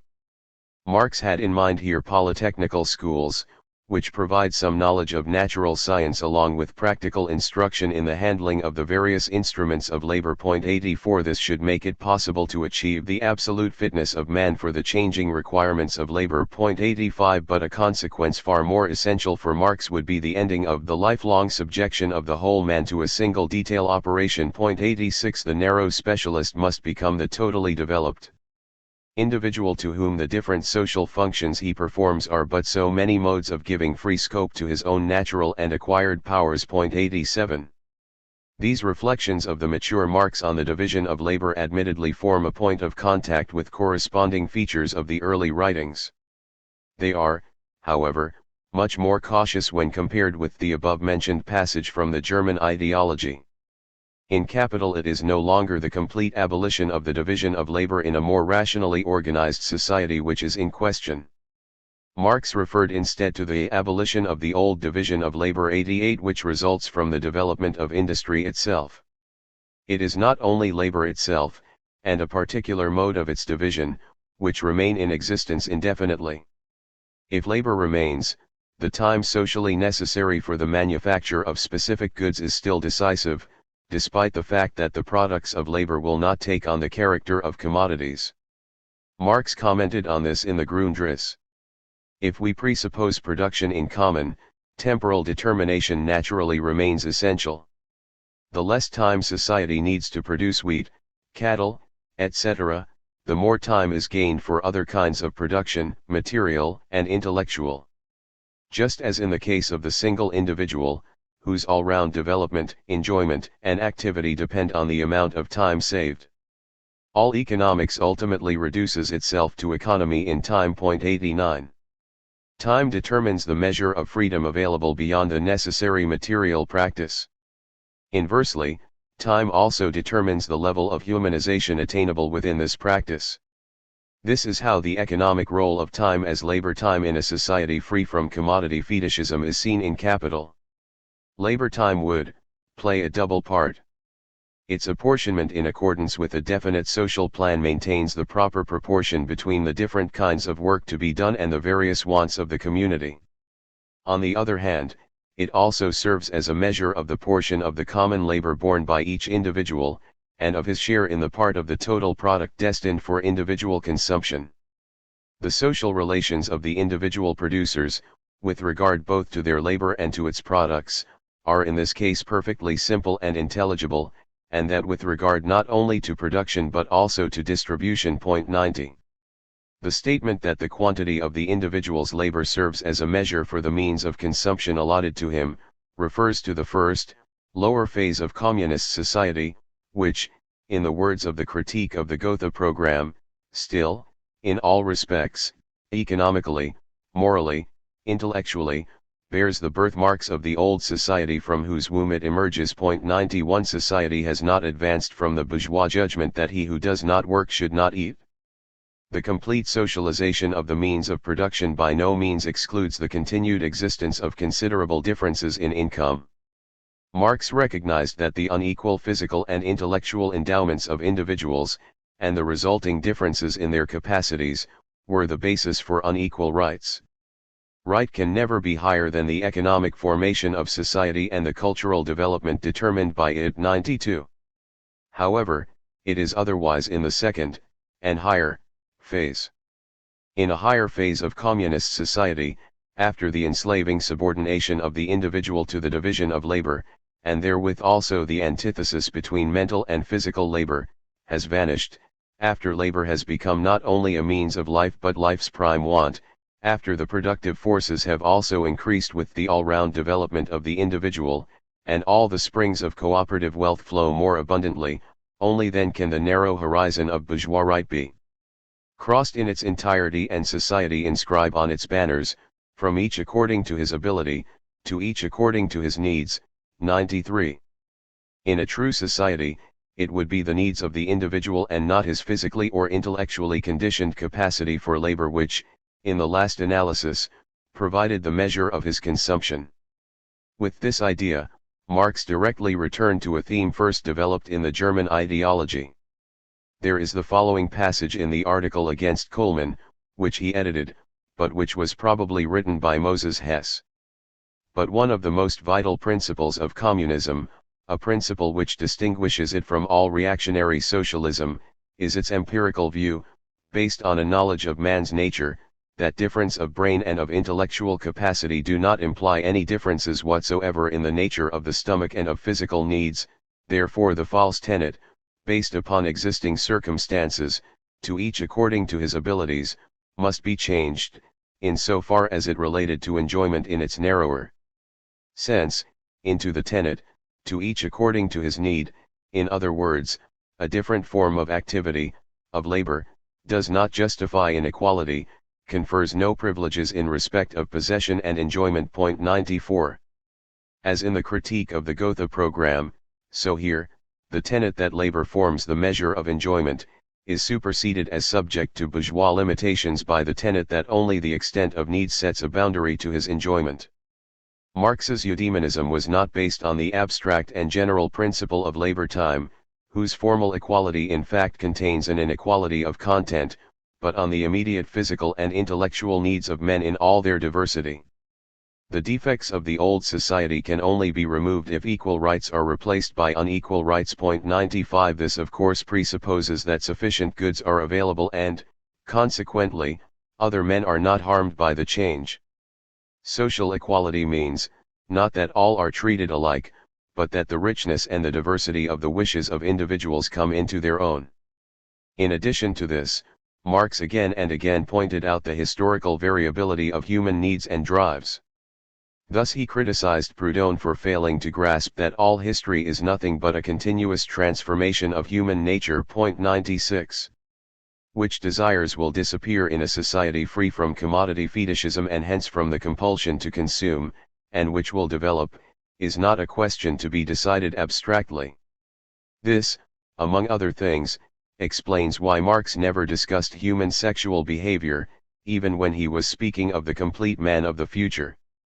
He was of course aware that modern industry, by assigning a decisive part in the process of production, outside the domestic sphere, to women, to young persons, and to children of both sexes, creates a new economic foundation for a higher form of the family and of the relations between the sexes. 97 Earlier he had reproached Feuerbachian philosophy with reducing the human community to the family nexus and, in so far as it conceived this concept practically, to the sex act, whereas in fact, everything primarily depended on men's relations in production. Now, in capital, at the point where, for once, the higher form of the family and of the relations between the sexes really emerges above political economy into the field of vision. This possible higher form is viewed exclusively under the aspect of a humanization of economic relations. It is, of course, just as absurd to hold the Teutonic Christian form of the family to be absolute and final as it would be to apply that character to the ancient Roman, the ancient Greek, or the Eastern forms which, moreover, taken together form a series in historical development. Moreover, it is obvious that the fact that the collective working group is composed of individuals of both sexes and all ages, must necessarily, under suitable conditions, become a source of humane development, although in its spontaneously developed, brutal, capitalist form, where the laborer exists for the process of production, and not the process of production for the laborer, that fact is a pestiferous source of corruption and slavery. 98. Thilo Ram is no doubt right to speak of a very strict conception of marriage on Marx's part. One must also agree, that in Engels's conception of freedom, sensuality and instinctive activity are given far greater weight than in Marx, for whom these drives are restrained by the dictates of moral self-realization. 99. The writings of Engels, even in their presentation, are reminiscent of the French Enlightenment, whereas the Marxist attitude belongs more to German idealism, indeed to Kantian ethics, despite his cautiousness in the matter of uttering moral judgments. The program, sketched out by Engels in Anti-Düring, of a life which would guarantee to men the completely free development and activation of their physical and intellectual aptitudes 100 hardly differs at all from Marx's program of the complete man, as developed in Capital. There are, however, certain differences between Marx and Engels on this question of men's moral attitude in the new society. In his book The Origin of the Family, Private Property and the State, published in 1884, Engels handled the problem of sexual relations in the future society in a manner Marx would hardly have applauded. With the abolition of private property in the means of production, the family loses its previous economic function. The slavery of the woman comes to an end. What remains, according to Engels, is a monogamy whose sole basis is the genuine affection of the partners. The marriage should only subsist while this affection continues. If only marriages that are based on love are moral, then, also, only those are moral in which love continues. The duration of the urge of individual sex love differs very much according to the individual, particularly among men, and a definite cessation of affection, or its displacement by a new passionate love, makes separation a blessing for both parties as well as for society. People will only be spared the experience of wading through the useless mire of divorce proceedings. 101. Engels limited himself to general reflections of this type. Here too social practice will determine how relations between human beings will be shaped in a situation freed from economic compulsion. Marx derived his demand for the emancipation of all man's essential powers from an analysis of bourgeois society. This society, he said, had a twofold character because it not only mutilated men, but also brought forth the means of their final liberation. The universally developed individuals whose social relationships are subjected to their own communal control, as their own communal relationships, are the product not of nature, but of history. The level and the universality of the development of the capacities, through which this individuality is made possible, presupposes that very production on the basis of exchange values, which first produced, along with the generality, the alienation of the individual from himself and from others, but also produced the generality and universality of his relationships and capacities. 102. It is made clear in Capital how much the removal of the previous mode of production means at the same time its supersession. It is not its simple negation, but the negation of the negation. It reproduces individual property and the human qualities which have become possible under the conditions of capitalism, only at a higher level, on the basis of the acquisitions of the capitalist era, i.e. on cooperation and the common possession of the land and of the means of production. 103. Thus the more rational relation of men to each other and to nature contains within itself the whole of the previous, superseded development. From this conception, it clearly emerges that Marx did not believe in the possibility of a return to the nave immediacy of natural existence, which it is not certain ever existed, as the Romantics assumed, much even to Hegel's scorn. 104 Lenin criticized it too. That primitive man obtained all he required as a free gift of nature is a silly fable. There has never existed a golden age, and primitive man was absolutely crushed by the burden of existence, by the difficulties of the struggle against nature. 105. Nature is not a positive entity to which men can simply return, but something that must be wrested from the constraints of previous history.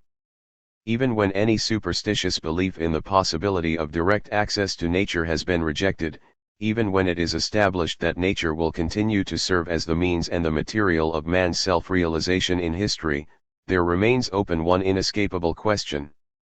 In a world where everything takes on the character of a commodity, and nothing counts in the determination peculiar to it, but only when it becomes a means of exchange for something else, a ban covers natural being and our relation to it.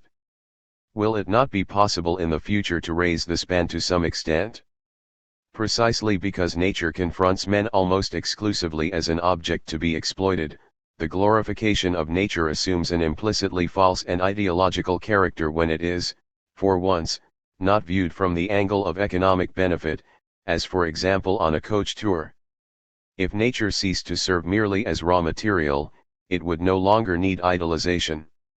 Bertolt Brecht has perceived the stunted relation of men to nature in commodity society in a way hardly any other writer of the present day has matched. Just as Kant's transcendental subject constitutes the world of phenomena, so the social life process in the late capitalist era constitutes all consciousness of nature and nature itself. 106 The artificial arrangements entered into vis-a-vis nature in the course of labor become for men the natural attitude in absolute terms. What is natural assumes tense, indeed pathological traits. This is what Brecht's character, Herr Kuhner, means when he says in the Kalendergeschichten. We must make use of nature sparingly. Spending your time amidst nature without any work, you may easily fall into a diseased condition, you are seized by something like a fever. 107. A society which still received its nourishment through its metabolic interaction with nature, but at the same time was organized in such a way that it could renounce the ruthless exploitation of the latter, would allow the realist moment of Marx's epistemology to emerge still more strongly. The fact that nature is also a being in itself, existing independently of the manipulatory intervention of mankind, the truth of materialism, which does not see things as already a prioristically modified, but allows them to have their say, as it were, would come into its own. Without being fully aware of these philosophical implications, here too Brecht gave his Herr Kuhner the right lines. Asked about his attitude to nature, Mr. K said, "Now and then I like to see a few trees when coming out of the house. Particularly because they achieve such a special degree of reality by looking so different according to the time of day and season.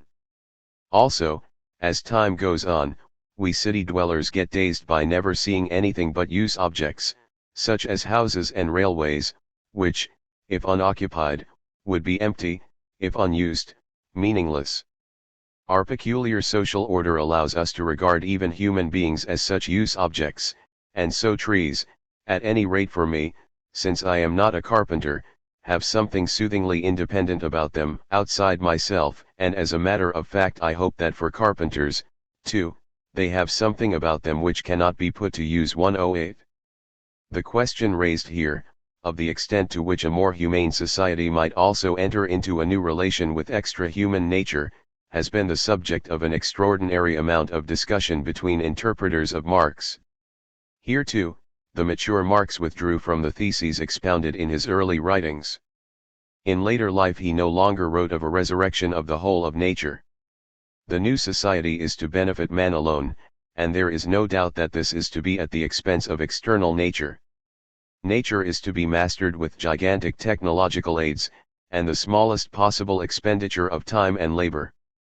It is to serve all men as the material substratum for all conceivable consumption goods. When Marx and Engels complain about the unholy plundering of nature, they are not concerned with nature itself but with considerations of economic utility. The following comment in the Dialectics of Nature is typical. All previous modes of production have only aimed at the first, most immediate benefit from labor. The further consequences, which first set in at a later time, and take effect gradually through repetition and accumulation, have been entirely ignored. 109.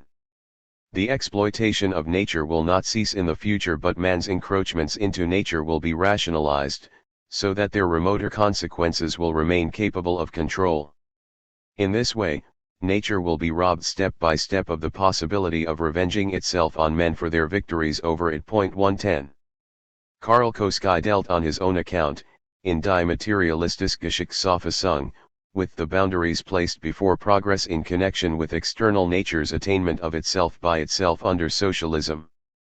He spoke of the suppression and destruction of many species of animal and plant, which socialism could restrict but never fully bring to an end.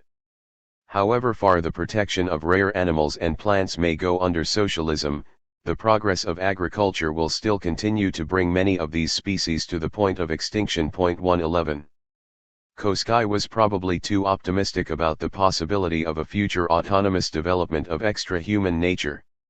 We should rather ask, whether the future society will not be a mammoth machine, whether the prophecy of the dialectic der Aufklärung, that human society will be a massive racket in nature 112 will not be fulfilled rather than the young Marx's dream of a humanization of nature, which would at the same time include the naturalization of man. There remains at best the vague hope, that men, having been reconciled with each other in the sense of Schopenhauer's philosophy, will learn to a far greater degree to practice solidarity with the oppressed animal world, and that in the true society the protection of animals will no longer be regarded as a kind of private fad. 113. In the literature on Marx, it is Bloch's philosophy of hope which is most intensively concerned with the theme, first developed by the young Marx and the early socialists in general, of a resurrection, precisely of extra-human nature too, under the conditions of a rational society. Bloch's formulation of the question has two interconnected sides. On the one hand, he was concerned with the epistemologico-sociological problem of a new relation between men and the object in production, on the other, with the metaphysical problem of a natural subject and the related question of the incompleteness and utopian lack of independence of objective nature. On the former question, Bloch first portrayed the relation of socialized mankind to nature in the following way, in his essay Über Freiheit und die objektive Gesetzlichkeit. In relation to nature, in socialist society, there is neither a pointless exploitation, with the profit subject in command, a naive paternalism towards nature, nor an idolization of the given natural sphere. 114.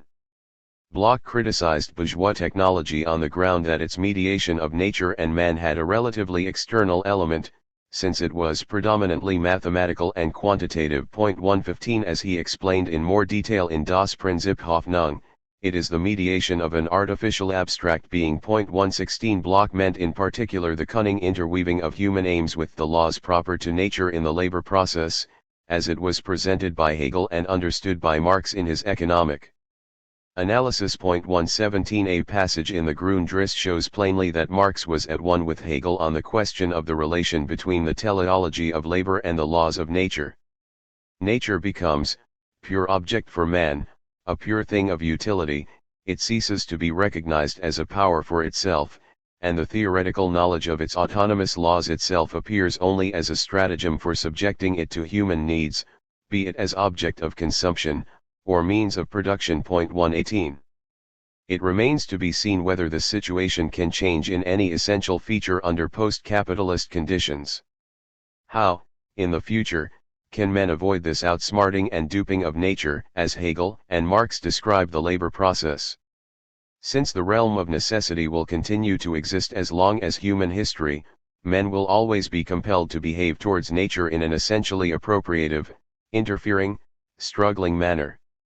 Not for nothing does Marx, as we have repeatedly mentioned, present the process of production almost always in its simple and abstract moments, and not in its particular historical determinations.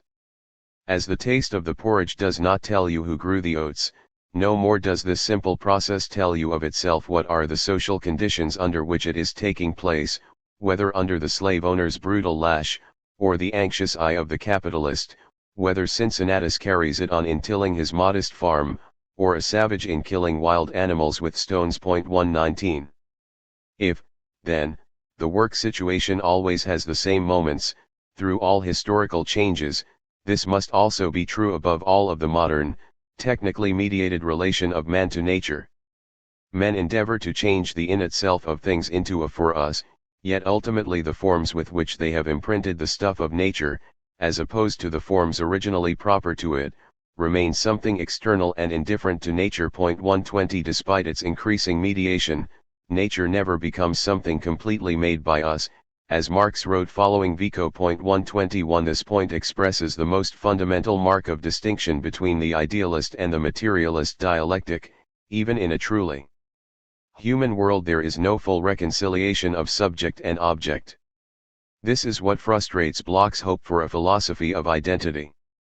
The great technology which arose with the bourgeoisie remains in its main aspects relatively independent of the no longer bourgeois form of social organization.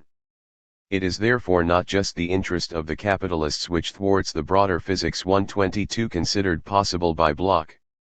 Not only will men continue to try to outweed nature, an endeavor which Bloch criticized, but also, in view of the immense growth of the forces of production, a non-mathematical and qualitative relation to the object, such as he had in mind, will hardly be capable of realization.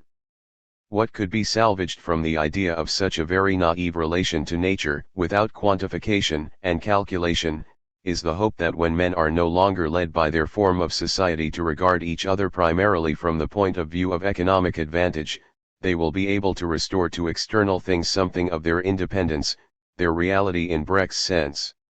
In such a society, men's view of natural things would lose its tenseness, it would have something of the rest and composure which surrounds the word nature in Spinoza. The other side of Bloch's formulation is connected with the first to the extent that Bloch thought that the material of nature, bound up with human labor, will become the natural subject when abstract bourgeois technique is replaced by what he called concrete alliance technique. 123. As Marxism has discovered in the working man the subject of history which really creates itself, a discovery which will first be fully revealed under socialism, so it is likely that Marxism in technique will penetrate to the unknown subject of natural processes, which is as yet not manifested in itself, thus mediating man with it, itself with man, itself with itself. 124. Bloch defines the explicitly metaphysical character of his natural subject more precisely as follows. The concept of a dynamic subject in nature is in the final analysis a synonym for the as yet unmanifested that force, de Antrieb, the most immanent material agent, in the real as a whole. In this stratum, therefore, in the materially most immanent stratum that exists, lies the truth of what has been designated as the subject of nature. 125. Whatever the origin of these reflections, whether it be the philosophy of the Renaissance, Jacob Boehme, or Schelling's romantic nature speculation, they are as a whole incompatible with a materialist position, whether founded in a narrowly natural scientific way or, as in Marx's case, dialectically. Without doubt, the new materialism 126 referred to by Marx in the Theses on Feuerbach transcended the whole previous history of materialism, with its requirement that natural reality should no longer merely be viewed in the form of the object 127, i.e. as a dead world of mechanico-physical bodies, but just as much in the form of the subject, from the standpoint of transforming practice. But although reality here ceases to be a merely contemplative given, it still remains an existing objective world in itself, precisely as humanly mediated. The indestructible boundary between the subject and the object of labor is for Marx at once the boundary between the subject and the object of knowledge. 128. The disappearance of this boundary in philosophies of identity reappears in Bloch, where he inclines, at least hypothetically, towards Hegel's view that the total reality is an absolute subject which mediates itself with itself. It matters little that this subject is supposed to be a natural subject. In fact, it has only a terminological significance in face of the in principle idealist nature of the whole conception. The phrase about the as yet unmanifested that force in the real, even when this is described as materially the most immanent, makes it quite plain that Bloch professes the idealist belief that at the basis of the world there lies an ultimate, self-reproducing principle of being. However, such a principle is foreign to Marx's whole way of thinking. The better human order is not a realization of the sense of the world process, an idea which, as previously shown 129, breaks through again and again in Bloch's work. For Marx, the only subject which has arisen from nature and works teleologically in nature is man, who has to maintain himself by working on something not at all subjective, external nature made up of things. In contradistinction to human history which, as Marx endeavored to show, presents a series of qualitatively distinct regularities, bound up with each particular social system, basically no change has ever occurred in the totality of the laws of physical nature. This point was formulated quite correctly in the Dialectics of Nature by Engels, who is covertly criticized by Bloch on this account. Matter turns in an eternal circle, and in this circle nothing is eternal but the eternally changing, eternally moving matter and the laws according to which it moves and changes. 130. This was also Marx's view, that nature in its laws is, so to speak, present to us in its completeness, especially since the changes brought about by its own forces are slight and take place over long periods, in comparison with the changes conditioned by society or the changes in society itself. Bloch, however, despite all the objections he occasionally raises against his own views, flirts with the idea of an objective incompleteness of the laws of nature, even a kind of cosmic complement to the Marxist transition from mankind's prehistory to its real history. Nature as finally manifested, no less than history as finally manifested, lies on the horizon of the future, and concrete technology's long-awaited future mediating categories are only heading in the direction of this horizon. Nature is not a thing of the past, but the as yet uncleared building site, the as yet inadequately available building material for the as yet inadequately available human house. 131.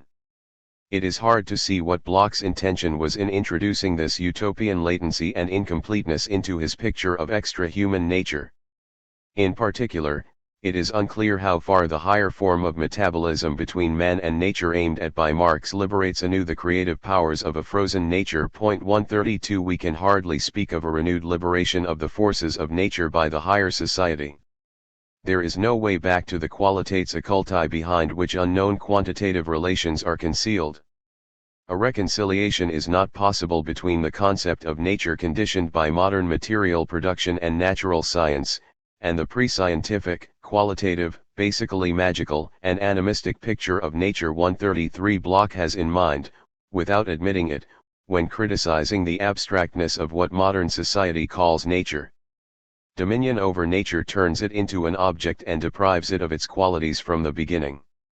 Bloch's nature speculation, which is meant to be an interpretation of dialectical materialism, does not simply go beyond Marx's thought, with its metaphysical and cosmological extension of the Marxist problem of nature, it also leads directly away from it. 134 Nevertheless, this speculation has the merit of bringing out a moment of the Marxist concept of nature which previously went almost entirely unnoticed. Marx did not in fact interpret the nature which works itself out in men's social relations in an exclusively quantitative, natural scientific way, even though his language is saturated with the terminology of natural science. 135 That nature appears under the categories of human practice is not something external to its concept. In labor, for Marx, in properly organized labor in particular, nature presents to men a more differentiated, as it were more natural side than in the laboratory. In the latter, nature is determined by the questions man poses to it. It is the product of the dominant problematic, determined in each case by the development of science.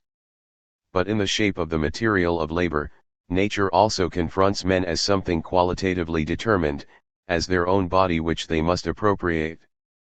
The realm of the forces of nature has something of the poetical sensuous luster 136 ascribed to it by the Renaissance and perceived by Marx, in the Holy Family, even in Bacon's technologically oriented materialist concept of matter. Nature is not only an immense material, present under all human social conditions of existence in all its modes of appearance, but also a potential, whose extensive or intensive actualization takes place according to the measure of the existing level of the forces of production.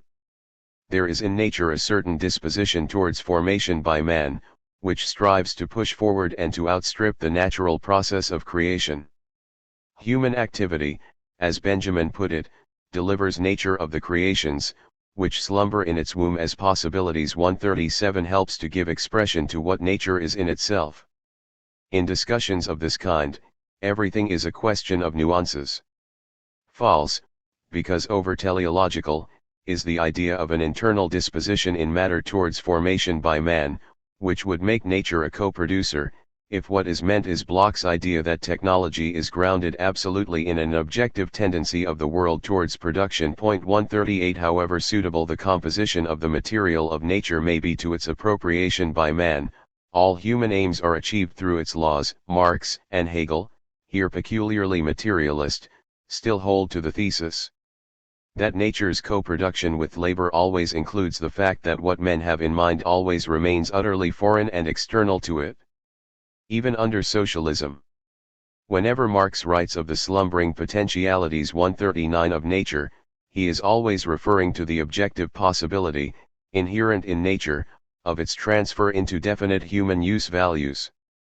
Bloch's apocalyptic vision, on the other hand, leaves open the question of whether, under the conditions of the new society, the creative powers of nature, now set free and mediated by human action, will enter into use values, or whether nature, having been induced finally to manifest itself by the establishment of the true order of human things, is supposed to bring forth new forms independently of human intervention. It is extremely dubious whether higher forms of life than human beings are possible in natural history. 140. The peculiar idea that a fundamental change in the whole universe will go hand in hand with the proper organization of human relations can already be found in the early socialist writers of the pre-1848 era. Fourier's fantasies are moving, for, as Benjamin recalls, in Fourier rationally organized labor is supposed to have the result that 4 moons light up in the terrestrial night, that the ice retreats from the poles, that sea water no longer tastes of salt, and that predatory animals become the servants of man. 141. Benjamin was right when he wrote that in view of the crimes men daily commit against themselves and against external nature, instead of realizing the correct practice, there is good sense even in the most eccentric fantasies and extravagant utopias. Today, when men's technical possibilities have outstripped the dreams of the old utopians many times over, it appears rather that these possibilities, negatively realized, have changed into forces of destruction, and therefore, instead of bringing about an albeit always humanly limited salvation, lead to total destruction, a grim parody of the transformation intended by Marx, in which subject and object are not reconciled, but annihilated. Note on the appendix, the essay which follows was written in 1965 as a supplement to the German translation of a discussion, between Jean-Paul Sartre and Jean Hippolyte on the one side and Roger Garaudy, Jean-Pierre Vigier and Jean Orsel on the other, which took place on December 7, 1961 in the Paris Mutualite. The subject of the controversy was whether the dialectic should only be viewed as a form of motion of human, historical practice, or as part of nature in itself. This question is important both for the construction and the presentation of dialectical materialism, and the author fundamentally endorses the critical objections made by Sartre and Hippolyte to the official Communist Party conception of a purely objective dialectic of nature. This position is developed here in 2 directions. On the one hand, I seek to show that from an epistemological point of view the main obstacle to an ontological dialectic is that, in order to be really materialist, this dialectic must be demonstrable in individual sciences if it is not to remain merely a thesis within a dogmatic Weltanschauung. On the other hand, I attempt to go beyond Sartre and Hippolyte, and to show that a uniform dialectical structure should not be ascribed en bloc even to human history. A.S. Appendix. On the relation between history and nature in dialectical materialism. The dialectical method, especially when it has been set on its feet again, cannot consist in treating individual phenomena as illustrations or examples of something which already exists and is provided by the movement of the concept itself. It was this which led to the degeneration of the dialectic into a state religion. From Philosophie der Neuen Musik, by T.W. Adorno. The debate on the question whether the dialectic is solely a law of history, or can also be derived from nature, may well have made it evident for the first time to people not fully conversant with the present state of philosophical discussion on Marx and Marxism that this is a genuine problem and not an invented one.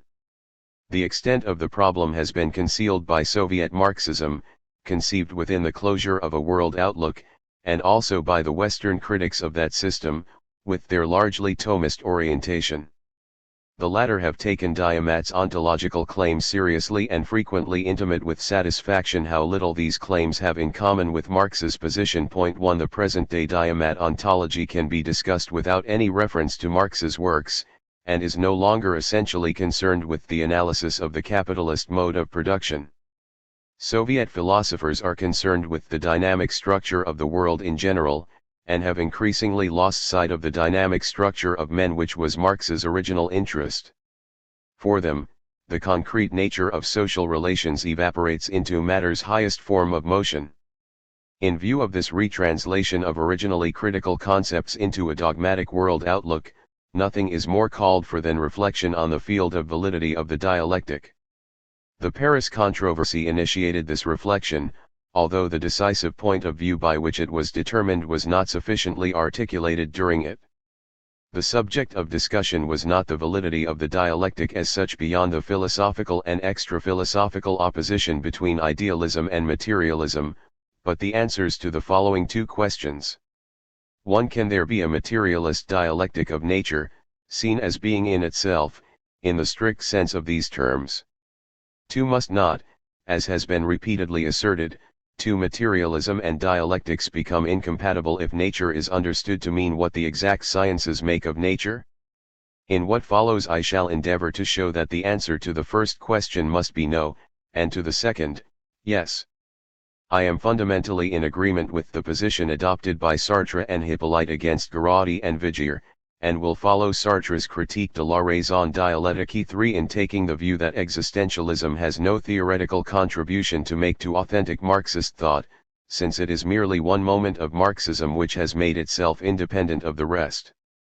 Existentialism can at most play the part of a corrective to present-day Soviet orthodoxy, by restoring the credit of a subjectivity long suppressed in the latter's objectivistically curtailed conception of dialectics. 4. Moreover, Sartre's mode of argument is not exclusively based on his existentialist doctrine, but just as much on positions which had been reached within the framework of Marxism itself long ago, but could not come to the fore for purely political reasons.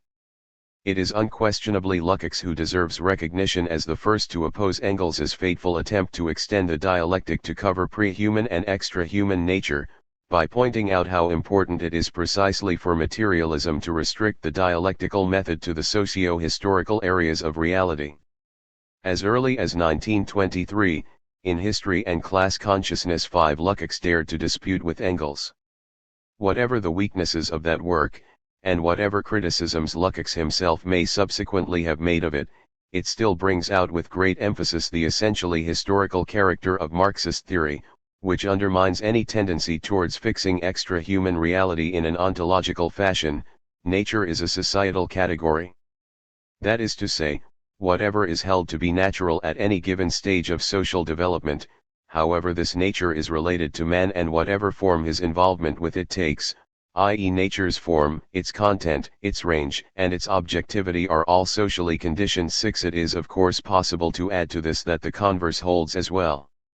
Society is always a category of nature, insofar as society's current form and also the segment of nature appropriated by it remain within the still largely unpenetrated total reality, nature.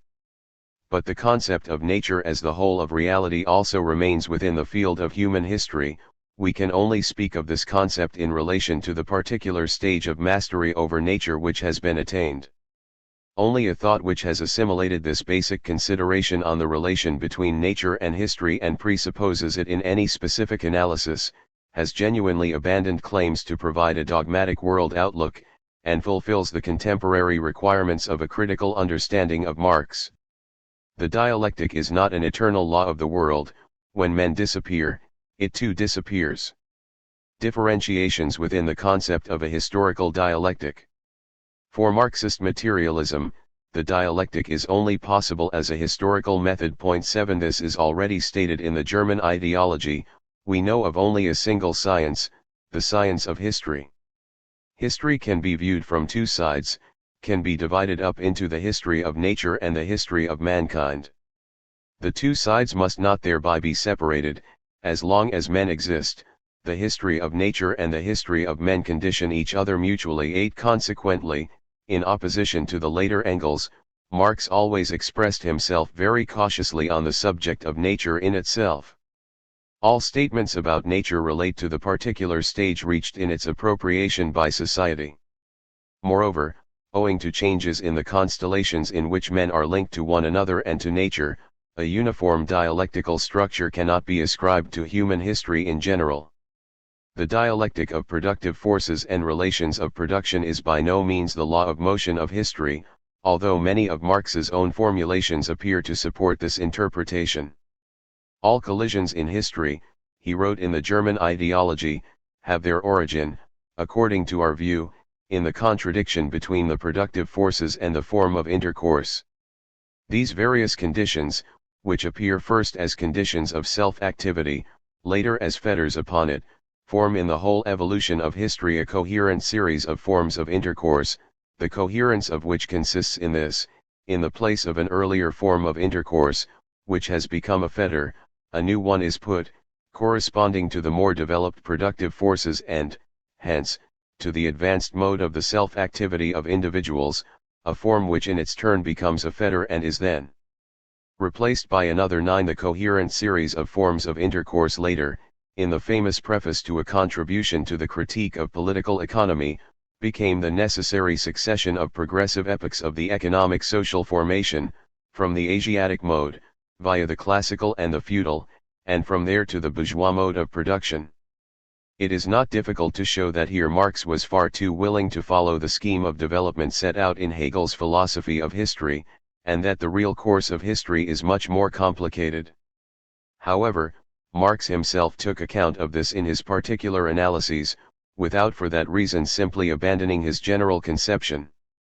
The theoretical content of these analyses goes far beyond the assertions in Marx's programmatic forewords and postscripts, which previous interpreters, including Sartre, have overvalued in the belief that they could understand historical materialism in isolation from the content of political economy.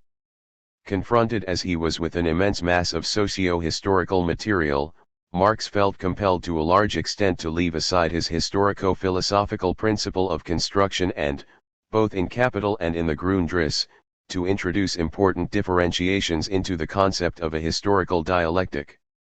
The critique of political economy first presents the labor process only in its simple and abstract elements, namely purposive activity, the object of labor, and the means of labor. 10 And indeed as the eternal natural necessity of human life, and therefore independent of any particular form of this life, being on the contrary common to all forms of society. 11 Marx was concerned here not only with a methodologically useful abstraction, which would oppose the labor process as such to its concrete historical forms, but also with the distinction between the pre-bourgeois stages of production and the bourgeois mode of production. For measured against the concrete determinacy of the labor process as a specifically capitalist phenomenon, there is something peculiarly unhistorical and nature-like about the forms which preceded it. Their distinctions are blurred, and the transition from one to the other is no longer unmistakably determined by the contradiction between growing productive forces and stagnating relations of production. The dialectic has, so to speak, an elemental character. It was not for nothing that Marx repeatedly used the expression metabolism when he had in mind the labor process which takes place solely between man and nature, and that he applied this characterization equally to all forms of development. It is true that each specific form of this process extends its material foundations. But the parallel retreat of nature's barriers 12 remains merely quantitative, and human activity a merely natural function entangled in nature. Only with the transition to capitalism does the mastery of nature take on a new quality. Only at this point does the labor process, which Marx initially stated was identical in its general determinations for all stages of society, become a strictly social process. Now, as he himself said 13, those general determinations no longer suffice, and therefore, precisely in their abstractness, turn out to be characteristic of the particular stages of pre-bourgeois production. Therefore capitalist cooperation in the labor process does not appear vis-a-vis the peasant economy and the independent handicraft industry historically replaced by it, as a particular historical form of cooperation, but cooperation itself appears as a form peculiar to the capitalist process of production and specifically distinguishing it. 14 As far as pre-capitalist cooperation is concerned, we can only speak of it from the perspective of capitalist cooperation. It is based, on the one hand, on ownership in common of the means of production, and, on the other hand, on the fact that in those cases each individual has no more torn himself off from the navel string of his tribe or community than each bee has freed itself from connection with the hive. 15 Correspondingly, what Marx called the natural, Naturwuchzig, division of labor within a tribe or a family is based on differences of sex and age, i.e., on a purely physiological foundation. 16 The division of labor gradually starts to receive a truly social basis to the extent that individuals, the particular organs of an abstract because directly interrelated whole. 17 Become progressively separated from each other, i.e. first become individuals in the true sense. The introduction of the exchange of products with communities in other places is the reason for this disintegration of the natural connection between men, to which the theses of certain sociologists are far more applicable than they are to capitalism. The exchange of products is made possible by the fact that different communities find different means of production and nourishment in their natural environment. It is this spontaneously developed difference which, when different communities come into contact, calls forth the mutual exchange of products, and the consequent gradual conversion of those products into commodities. 18 In this way, the connection between individuals is restored, but as a socio-historical connection. However, as long as the greater part of production is for the needs of the community itself, for instance in the case of the small, archaic communities of India, there is scarcely any commodity production. A particular division of labor, once legally fixed, continues to operate over great periods of time with the inviolability of a law of nature, and the community leads an as it were unhistorical existence. The simplicity of the productive organism in these self-sufficing communities that constantly reproduce themselves in the same form, and, when accidentally destroyed, spring up again on the spot and with the same name, this simplicity supplies the key to the secret of the immutability of Asiatic societies, an immutability which contrasts so strikingly with the constant dissolution and refounding of Asiatic states, and the never-ceasing changes of dynasty. The structure of the basic economic elements of society remains untouched by the storm clouds of the political sky. 19. This nature-like and unhistorical character of pre-bourgeois history is made particularly clear in that theoretically important section of the Grundrisse which deals with the economic formations which precede capitalist production. 20 As the section shows, and as Hegel himself intended, the dialectic must become absorbed in the actual writing of history if it is not to decay into an empty schema. As his point of departure, Marx took the historical conditions for the formation of the capital relation. Capital presupposes, on the one side, free labor and its exchange against money, which is thereby reproduced and converted into values, and, on the other, the separation of the individual, briefly discussed above, from the natural immediacy of the community. In Marx's view, this original natural immediacy was based on the similarly natural unity of labor with its material prerequisites. 21 Whether this unity was realized in the form of free petty land ownership or of communal landed property, in both these forms the relationship of the worker to the objective conditions of his labor is one of ownership. The individual is related to himself as a proprietor, as master of the conditions of his reality. The same relation holds between one individual and the rest, either in the form of joint ownership, or as when the others are independent owners coexisting with him. 22 The individuals are not yet laborers, since they are active as members of a community which is endeavoring simply to maintain itself and not to create value. Since Marx proceeded from the assumption that pastoralism was the first form of maintaining existence, the tribal community appeared to him to be the precondition rather than the result of the, initially of course temporary, appropriation of the soil. Once men become settled, the degree to which this original community is modified is dependent on a large range of external natural factors, as well as on the natural and anthropological characteristics of the tribe itself. Whether they are nomads, hunters, or agriculturalists, it is always the herd, the community of blood, language, and customs 23 which forms the most important prerequisite for the appropriation of the objective conditions of their life. What is decisive here, as we have said, is that men act in relation to these conditions unreflectingly, as if to an extension of their own bodies. The earth is the great laboratory, the arsenal which provides both the means and the materials of labor, and also the location, the basis of the community. Men's relation to it is naive, they regard themselves as its communal proprietors, as members of the community which produces and reproduces itself by living labor. Only in so far as the individual is a member of such a community does he regard himself as an owner or possessor. 24. This fundamental relationship remains unaffected in forms such as Oriental despotism, where the small, more or less autarkic communities are the components of an all-embracing unity which appears as the superior, or indeed the sole proprietor, so that the village communities are reduced to the level of hereditary possessors. The individual is thus, legally speaking, without property. In other words, property is represented to the individual as mediated by means of a grant from the unity of the whole, as represented by the despot in his capacity of father of the many communities, to the individual through the agency of the particular community. 25. However, tribal or communal property remains the basis of the self-sustaining community, part of whose surplus labor must naturally be put at the disposal of the higher community, which ultimately exists as a person.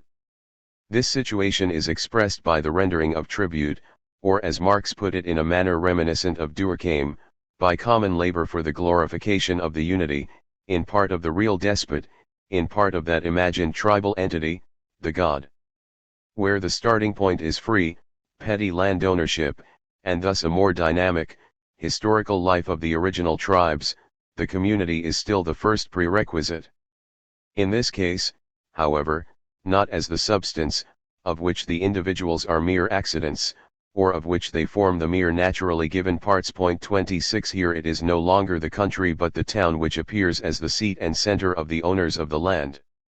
Whereas in the original form of communal property the village was a mere appendage of the country, here the fields form part of the territory of the town. As the earth itself presents no obstacle, despite the efforts men must make to cultivate it, the difficulties encountered by the community can arise only from other communities which have either already occupied the land or disputed the community's right to it. War is therefore the great, communal labor, and it is required either for the occupation of the objective conditions for living existence or for the protection and perpetuation of such occupation. The community, consisting of kinship groups, is therefore in the first instance organized on military lines, as a warlike, military force, and this is one of the conditions of its existence as a proprietor. 27.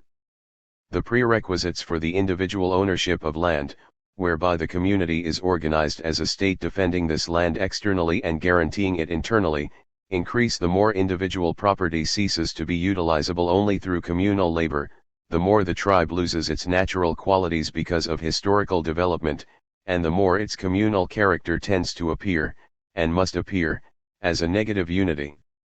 Under tribal conditions of absolutely natural origin, the individual is related to those conditions, in the production of his life, in the very way that he is related to the materials of the earth, i.e. to his other, since in both cases we are dealing with the natural conditions of production.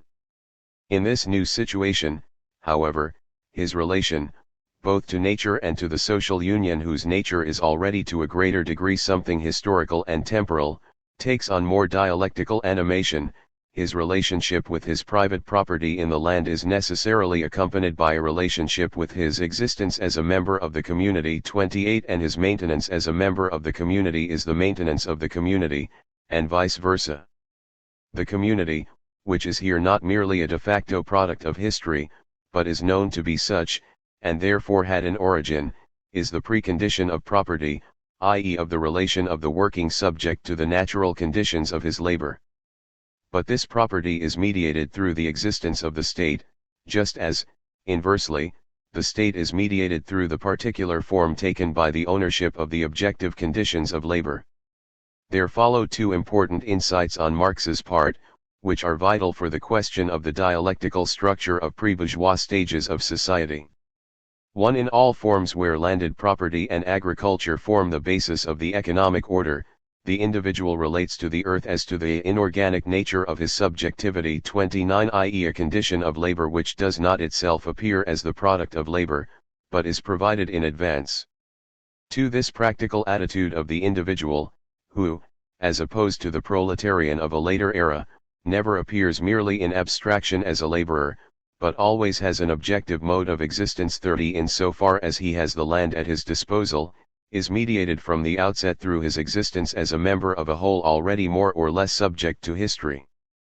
However, this whole is ultimately unable to step outside its entanglement in nature, and to that extent is lacking in history.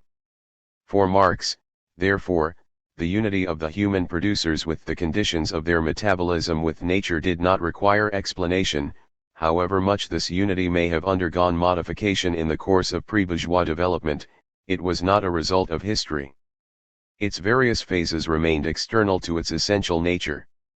What the critique of political economy was concerned with, and what it wished to explain, was rather that typical phenomenon of bourgeois society, the separation of these inorganic conditions of human existence from that existence, a separation which is only fully completed in the relation between wage labor and capital. 31. Slavery and serfdom know of no separation of labor from its inorganic conditions, owing to the fact that the active subject possesses an objective mode of existence at these stages of production. The two moments merge to form an undifferentiated, uniform natural basis for the slave owner or the feudal lord, who conquer the slave and serf as an organic accessory of the land. 32. And reduce them to the level of an inorganic factor of production. The slave stands in no sort of relation to the objective conditions of his labor. It is rather labor itself, both in the form of the slave and of the serf, which is placed among the other living things as an inorganic condition of production, alongside the cattle or as an appendage of the earth. 33. In contrast to this, the laborer in the capitalist mode of production is literally deprived of his own nature, converted into a purely subjective force of labor, without objective existence. 34. Which sees its negation in the alienated, objective conditions of labor as a value existing for itself. 35. For capital, the labor does not constitute a condition of production but rather the support of labor, which is appropriated by means of exchange. And yet this whole, re-established through the process of exchange, which rests precisely on the complete isolation of individuals from each other, in the essential coherence which accompanies their lack of coherence. 36. Represents an advance over the limited local totalities based on nature and on relations of personal dependence. Marx therefore had no intention of transfiguring the natural life process of the pre-industrial stages of society in the irrationalist manner of the neo-romantic ideologists. Nor was he concerned to hypostatize the elemental interaction of the moments, i.e. nature's self-mediation, which was the form necessarily taken by labor at that stage, so as to create a world outlook of a nature monism. It is still almost impossible to reach a final decision on the undoubted speculative moment. 37. Of Marx's description of the labor process in its naturally determined form, which is occasionally reminiscent of Hegel's and indeed even of Schelling's philosophy of nature. The concept of a dialectic of nature, if it can be meaningfully applied at all, is valid for those pre-capitalist processes which are bound up with the history of landed property, and which are not structurally dissimilar to the processes through which the plant or animal organism has to go in its conflict with its environment. In this way nature announces human subjectivity as its higher truth. Before the advent of capitalism, although nature is split into two parts, the working subject and the object to be modified, it remains present to itself in this division. Man appears as a mode of nature's organic existence. Nature appears, from the very outset, as the inorganic existence of man himself. 38 This abstract identity of man and nature, as it is constituted by the pure natural existence 39 of labor, is so lacking in specifically social content that labor must be performed even by completely unsocialized man as the expression and maintenance of his life. Even an abnormally isolated man 40 would be dependent on the identity of man and nature, as it exists in labor. He would admittedly have no property in the land.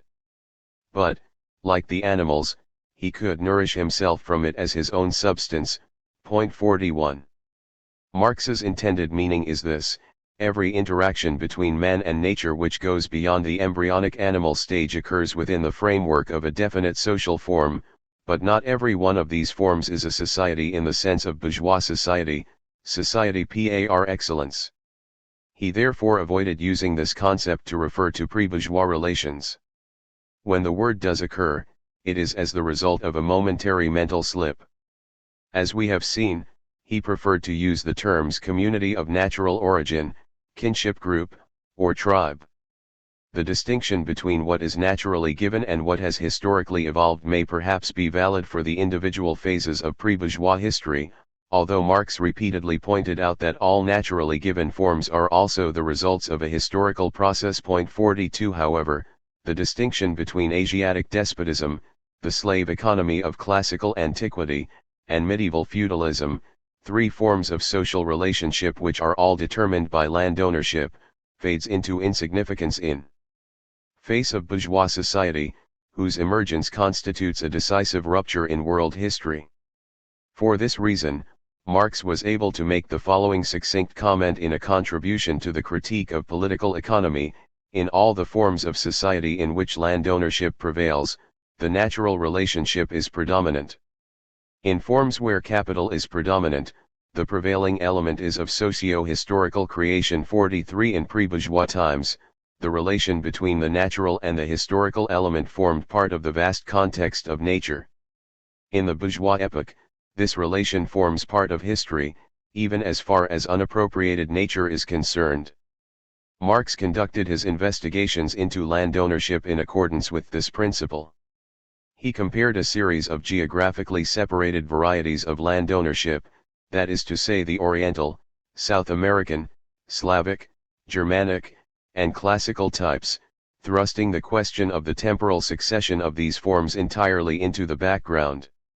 Like Hegel's forms of nature, the different forms of the pre-capitalist community stand beside each other as indifferent, unconnected forms of existence. Only through the eyes of theory does the modification of a form, without itself arising from that form, prove to be its higher stage of development. For Marx, therefore, the course of history is far less linear than has commonly been assumed. It does not proceed in accordance with a uniform interpretative idea, but is composed of constantly changing individual processes. The bourgeois social formation has a methodologically decisive role in dialectical materialism in that it provides the starting point for disclosing both the past and the possibilities of the future. Marx was the very opposite of a simple evolutionist. In itself, the historically higher stage is grounded in the lower, but the qualitative distinction between the lower form and the higher form which has proceeded from it can only be comprehended when the higher form is fully developed and has already become the object of an imminent critique. The anatomy of man is a key to the anatomy of the ape. But the intimations of a higher animal in lower ones can only be understood if the higher animal is already known. The bourgeois economy furnishes the key to the economy of classical antiquity, etc. But not with the method of the economists, who blot out all historical differences and see bourgeois society in every social formation. The so-called historical development rests on this basis, that the last form considers its predecessors as stages leading up to itself, and always conceives them one-sidedly, as it is seldom capable of self-criticism. Thus the bourgeois economy first came to understand the feudal, the classical, and the oriental economies as soon as the self-criticism of bourgeois society had begun. 44. The exceptional position of capitalism as the principle of explanation for past and future history is a result of the circumstance that history itself now finally casts off its first origins in nature, and passes over into the absolute movement of becoming. 45 Pre-bourgeois development had a peculiarly unhistorical character because in it the material prerequisites of labor, the instrument as well as the material, were not themselves the product of labor, but were found already to hand. In the land, in nature, from which the active subject as well as the community to which it belonged did not essentially differentiate themselves. Under capitalism, however, these subjective and objective conditions of production became something created by the participants in history. Relationships were no longer determined by nature, but set up by society. Thus even agriculture was transformed into a branch of industry.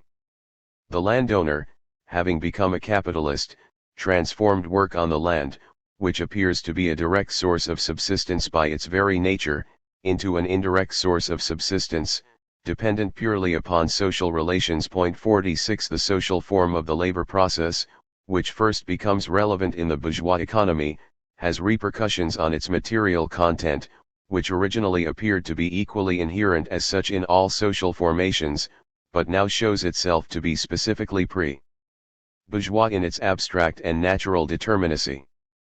Inversely, the abstract materiality of the process of production, common to all forms of production, becomes identical with the self-movement of the capital which constitutes its content. That is to say, the appearance itself manifests itself for its part as appearance. 47. As we have said, Marx did not glorify the subjective and objective dependence of the pre-capitalist modes of production on nature.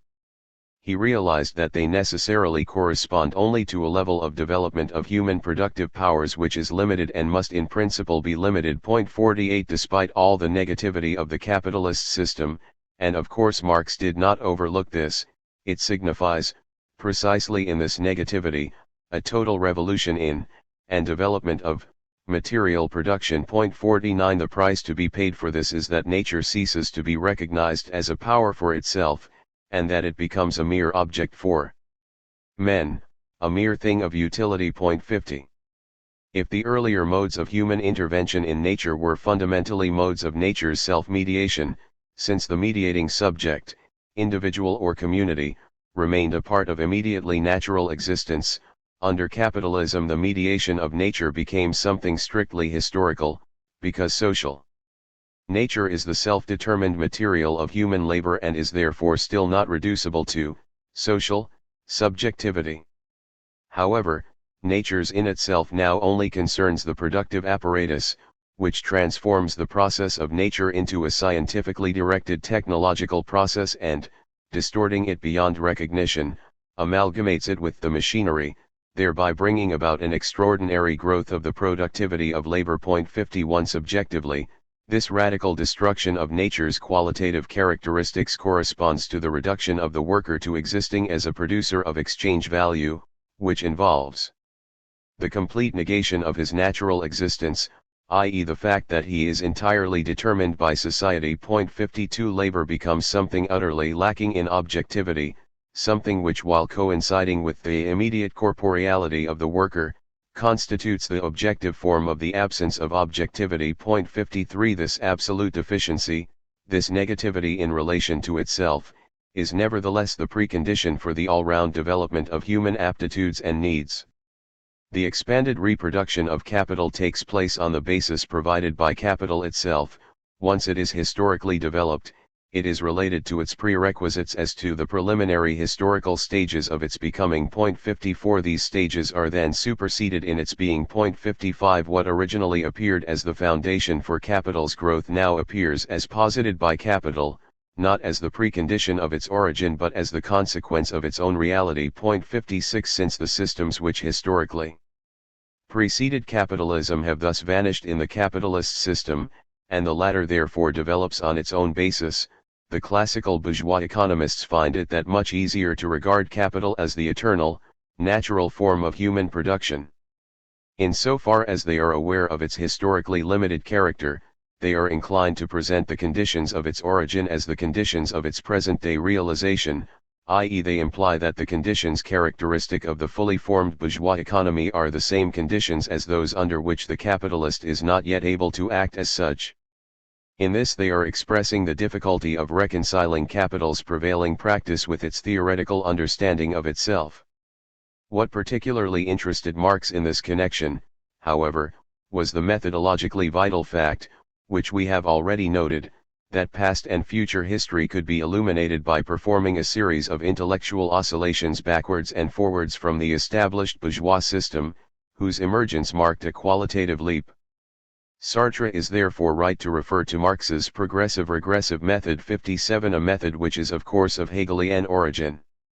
The same analysis both determines the given situation as relative to a past lying behind it and shows that it is equally relative to a movement of becoming 58 which transcends it, while the pre-bourgeois phases appear for their part as merely historical, i.e. superseded prerequisites.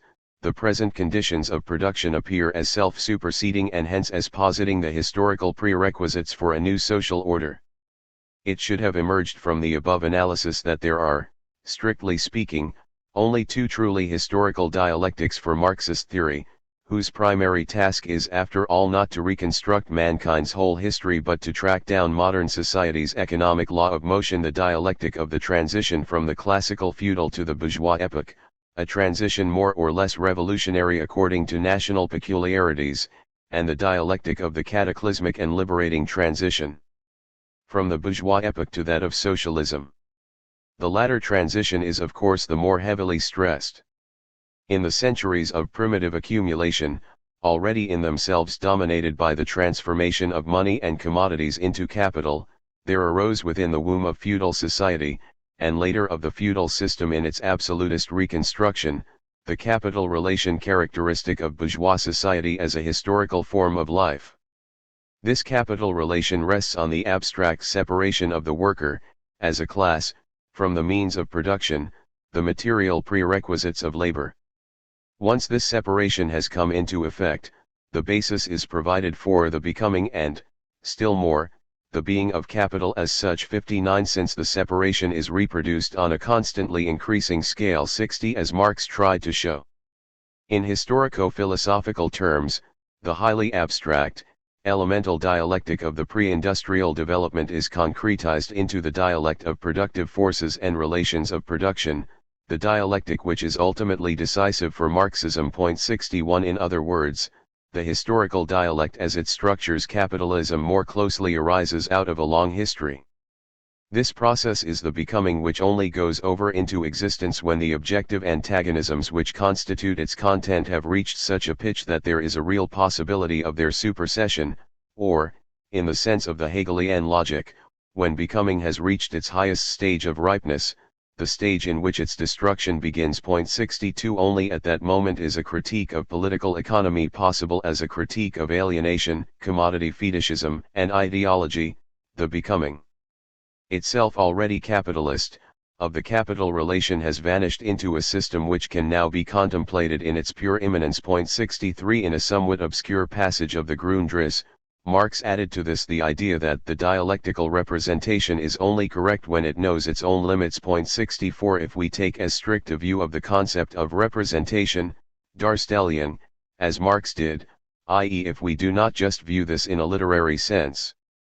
His meaning here is that the concept of a dialectic of historical materialism is only valid for fully developed bourgeois society and for pre-bourgeois society insofar as exchange relations are anticipated in it. Nature, knowledge, and historical practice. All the attempts made, right up to the Soviet Marxism of the present day, to prove that nature is in itself dialectically structured, derive originally from Engels's reflections on the subject. It is very difficult to make an accurate judgment of Engels's thought, however, because two concepts of nature coexist in it, in part without connection, in part confusingly intertwined. One concept is that of nature concretely mediated through society, the other is that of metaphysical materialism. We must therefore emphasize at the outset that despite any criticism of Engels, it cannot simply be a question of the replacement of his conception with Marx's. In any case, this is only possible to a limited degree, since any critique of Engels must always have recourse to arguments derived from the position jointly worked out by both Marx and Engels in their earlier days. Nevertheless, their ways parted earlier than is commonly assumed. During the early 40s, they both showed a lively interest in the French materialism of the 18th century. However, whereas Marx praised Helvetius as a materialist because he conceived materialism in its relation to social life, 65 Engels from the beginning laid more emphasis on the metaphysical side. In an article which appeared in 1844 he described materialism as the summit of the science of the 18th century, the first system of natural philosophy, and as the result of a perfection of the natural sciences. 66 Later on, too, in his writings on nature, i.e. in the essay on Feuerbach, in Anti-Düring, and in the Dialectics of Nature, Engels stuck to the idea, which was developed in detail in Holbach's system of nature, that there was a watertight connection between natural phenomena, with the intention, however, of no longer defining this connection in a limited mechanical way. Romantic philosophies of nature are also important for the understanding of Engels's conception, in particular that of the young Schelling, whereas Hegel's philosophy of nature, as we shall show, was less significant in this context than his logic of being. Finally, evolutionist theories played an important part in Engels's thought. In part these theories were implicit in the Romantics' speculations about nature, but Engels was chiefly influenced by the Lamarckian and Darwinian concept of a history of nature, which was in its turn already heralded in the work of Buffon and other French scholars of the 18th century. When, at the end of the 1850s, Marx and Engels turned to Hegel's philosophy for the second time, the impact of Hegel on Marx was very different from Engels's reception of him. Marx, whose theme was political economy, endeavored to bring the science through criticism to the point where it could be dialectically presented. 67 As we have seen, he was well aware while doing this of the objective historical limits of such a representation. In contrast to this, Engels interpreted the finished results of modern natural science by means of dialectical categories, and did not enter into the factual problematic of the sciences themselves. He could not reshape the natural sciences, as Marx reshaped political economy, and had to content himself with systematizing the materials provided by them. He gave the following programmatic formulation of his task: empirical research into nature has heaped up such an immense mass of positive knowledge that the necessity of ordering it systematically and according to its internal logic in each individual area of investigation has become absolutely imperative. 68. The general intellectual situation, on the basis of which Engels attempted to carry out his program, was characterized by the final emancipation of the natural sciences from philosophy. This was expressed in the dispute over materialism around the middle of the 1850s, when there was a wild profusion of simple mechanistic writings, either of the positivist or the vulgar materialist variety.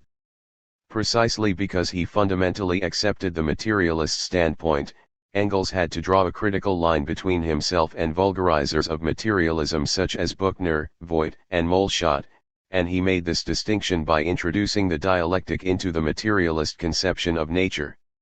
This raises the question, which the participants in the Paris controversy correctly viewed as decisive, of whether dialectical determinations such as totality, contradiction, productivity, immanent negation, can in any sense be ascribed to nature when the latter is reduced to abstract matter. In other words, is subjective reflection, even if only as a single moment, inescapably posited by any dialectical theory? In view of Hegel's statement, in the preface to the Phenomenology of Mind, that the bud disappears as the blossom bursts forth, and the fruit supplants the blossom as the truth of the plant. 69 One might be tempted to interpret the process described here as the actual dialectic of the plant. However, Hegel was really referring not to the unconscious life of the plant but to the life of the plant's concept. As so often, Hegel illustrated his dialectic here by referring to organic, natural processes, and since these processes took place at an inferior level he did not allow them a constitutive role in the movement of the concept. In its immediate existence, the plant does not achieve a being for itself, it only touches the boundary of individuality. 70 The plant only appears as dialectically structured to a rational thought, which comes upon it as an object already divided into bud, blossom, and fruit by the abstract understanding, and converts these merely intellectual concepts into elements of an organic unity. 71, i.e. translates them into the concept. However, to comprehend nature rationally is to comprehend it as reason submerged in materiality, since the internal essence of nature is nothing other than the general. When we have thoughts, we are at home with ourselves in this internal essence of nature. 72. Hegel's philosophy of nature is nourished by his confidence that in nature concept speaks to concept, and the true shape of the concept, which lies concealed behind the fragmentation of the infinite number of separate forms, will reveal itself to nature. 73. As a materialist of a natural scientific orientation, Engels had to forego precisely this confidence. It is true that, like Hegel in his Rational Physics 74, Engels was dealing with the empirically reached discoveries of the natural sciences, and therefore with a general which is to be presented as a whole in its own immanent necessity. 75. But there is this essential difference between Engels and Hegel, that the former could not bring these discoveries to the level of their dialectical concept if he wished to remain strictly scientific, because this would ultimately involve their reduction to the emanations of a divine logos. In the nature of things, then, Engels could only provide a systematic treatment of the most general results of the empirical sciences along the lines of a positivist unified science. He dealt throughout with something already subjected to intellectual operations, dependent on the historical situation, and therefore totally different from the in itself of nature. Engels's use of dialectical categories had to remain ineffective and merely assertive. Facts fixed by the intellect were brought into a new context of merely external reflection. Instead of undertaking a genuine dialectical reconstruction, as Marx did, and as could be done, Engels prefixed dialectical forms of motion with a materialist sign, and applied them to natural phenomena without being at all concerned with their speculative implications.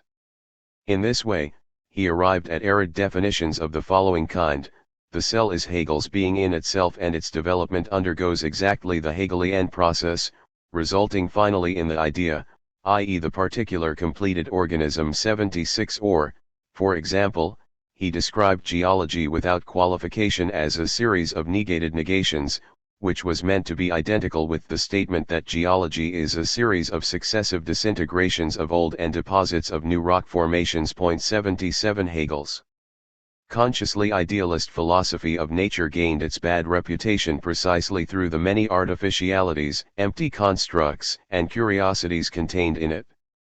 In the case of Engels, the same constructions had a still more repellent effect, if that is possible, since his materialist tendency to maintain contact with the empirical field of the individual sciences was irreducibly opposed to his dialectical aim of presenting a totality structured in itself.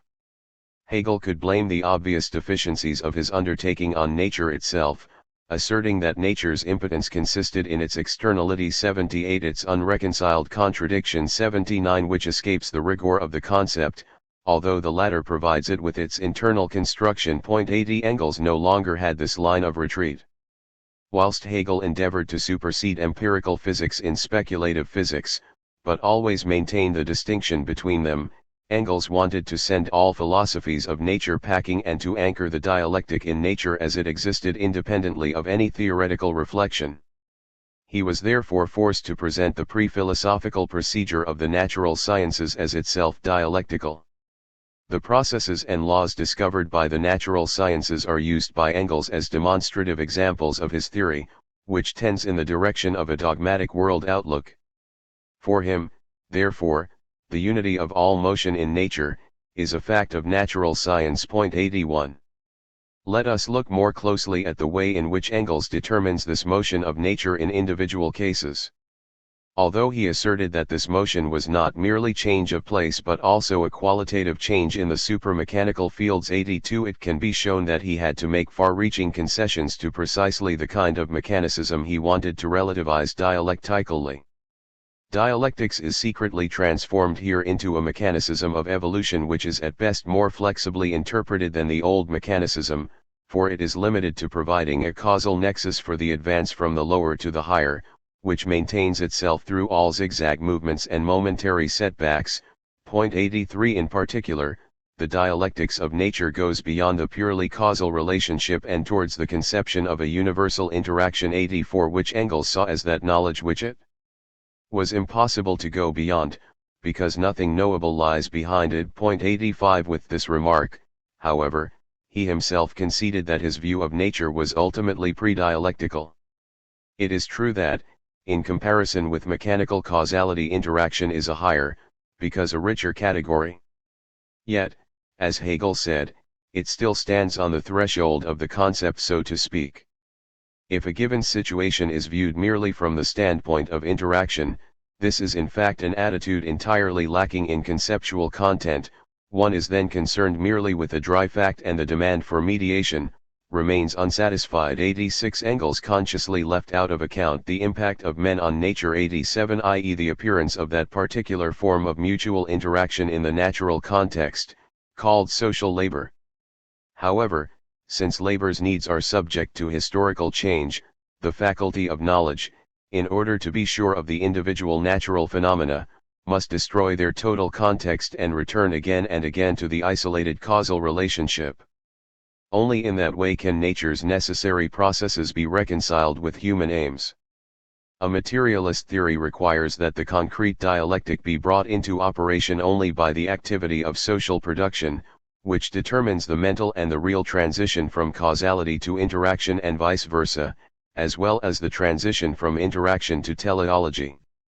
Thought which sees the limits of the mechanistic mode of interpretation is not per se dialectical, and the dialectic cannot be identified with a historical conception of nature. 88. As Engels asserted, this is precisely because the evolutionist theories of the 18th and 19th centuries were in no sense dialectical, being rather an attempt to apply the quantitative, mechanical point of view which had been successfully adopted in physics long before, to the organic world and its development in time. In Lamarck's natural historical materialism, the evolution of biological species was conditioned by the mechanical intervention and alteration of environmental factors.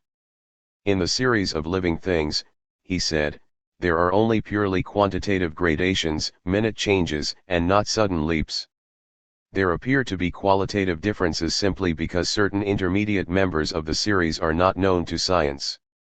This line is also taken, in essence, by Darwin. Even more than empirical research, romantic speculation demonstrates the impossibility of a dialectic of nature such as Engels had in mind. In his Erste Entwurf Systems der Naturphilosophie, 1799, Schelling expressly taught a kind of natural history which he endeavored to deduce as a dynamic series of stages. 89. From nature considered as absolute activity. 90. The word dynamic referred here to a philosophy which would redeem nature from its subjection to dead mechanicism, and make it possible to embark on a free development. Nature is absolutely productive, he said, but simultaneously infinitely limited through the fact that originally opposed tendencies are operative within it. In none of nature's products do these tendencies coincide. Therefore each of nature's products is also the drive beyond itself, an infinite productivity, the absolute product, which is always becoming and never is. 91. Nature is neither productivity nor product, but the constant transition from one to the other. Since Schelling, here related to the natural scientists mentioned above, despite his idealism, accepted the individual scientific findings available in his day, he too gave an external description, in the manner of a philosophy of reflection, rather than conducting an immanent dialectical elaboration of the tension between productivity and product, or fluidity and rigidity. There can be no question here of a transitional leap from one quality to another. One must not be misled by the apparent lack of continuity. These interruptions of the natural stage exist only in respect of the products, for reflection, not in respect of productivity, for intuition. The productivity of nature is absolute continuity. We shall therefore present that succession of stages of organization not mechanically but dynamically, i.e., not as a succession of stages of products but as a succession of stages of productivity. There is only one product, which lives in all products. The leap from the polyp to the human being appears of course immense, and this transition would be inexplicable were it not for the existence of the members of the series intermediate between the two. 92. A brief comparison of this aspect of Schelling's conception of nature and the corresponding conception in Hegel is of value because it brings out the bad contradiction inherent in the philosophy of nature as Engels resuscitated it.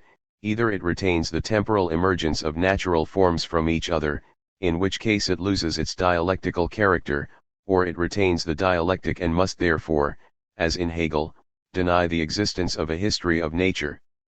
This is how Hegel put it: nature must be regarded as a system of stages, of which one necessarily proceeds from the other, not however in the sense that one is naturally created out of the other, but rather in the internal idea, which constitutes the ground of nature. It was a crude notion of the older, and also the more recent, philosophy of nature, that the transition from one natural form to a higher one, was seen as a case of external, real production, located in the darkness of the past. Externality is precisely characteristic of nature. It allows distinctions to disintegrate, and to appear as in different existences. The dialectical concept, which brings forth the stages, is the internal essence of nature. 93. Hegel's dialectic teaches the unity of the logical and the genetic, but in nature, which ought indeed to be nothing other than the externalization of logic, this genetic process is a timeless logical becoming.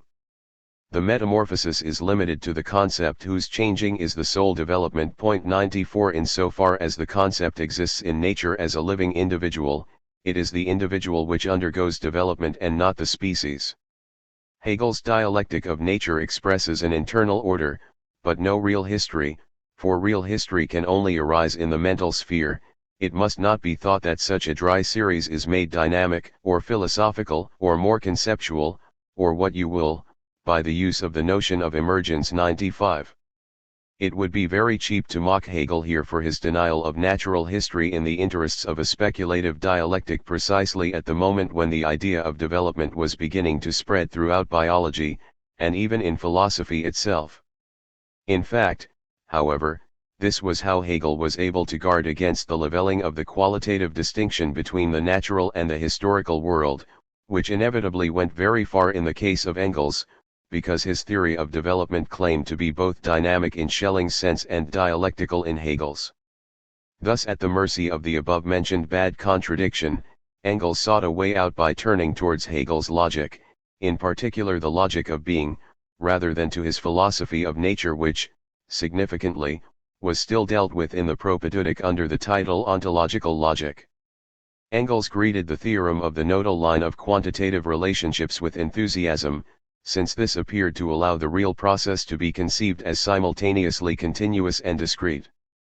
The different stages, which in the philosophy of nature are part of a timeless order, are presented in the logic as qualitative leaps in a quantitative series. 96. Hegel himself had in mind, both in the logic and in the philosophy of nature, structural and not primarily developmental connections. This is partially concealed by the use of numerous examples, of the kind he normally despised, in order to show the transformation from quality into quantity and vice versa with reference to the chemistry of his own time. Engels, whose interest from the outset was in evolution rather than logic, followed the examples given in the notes, rather than Hegel's text. However, if the nodal line of measures on a scale of the more or the less 97 is applied directly to natural history, and the transition from quantitative to qualitative changes is understood as a general law of development, this must, as Habermas has rightly pointed out, lead to a mechanical pseudo-dialectic of quantitative increase which has more in common with the quantitative differentiation in Schelling's philosophy of nature. 98 than with a genuine dialectic such as would transcend the dualisms and polarities which stand in the center of Schelling's discussion. Since Engels conceived the material unity of the world metaphysically rather than practically, his later views were somewhat analogous to the natural philosophical formalism with which Hegel, himself guilty in this respect, reproached Schelling. 99. Engels's reaction to the logic of being was the same as his reaction to Hegel's philosophy as a whole. He closed the door to the idealist meaning Hegel attached to his own categories. Therefore, when Hegel spoke of objective logic, Engels immediately tended towards a natural scientific interpretation of this objectivity. In Hegel, the objectivity of being only exists in that being returns into the essence as to its ground, to emerge finally as the concept, i.e. absolute subjectivity.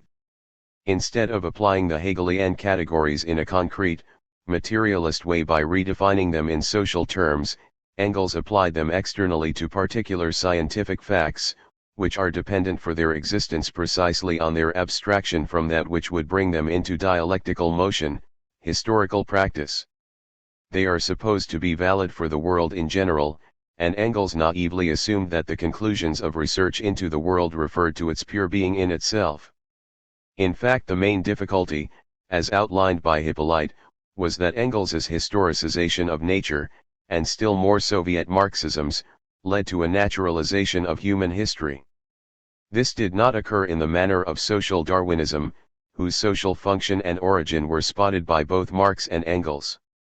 Here the naturalization of history means that Engels reduced history to the special area of application of nature's general laws of motion and development.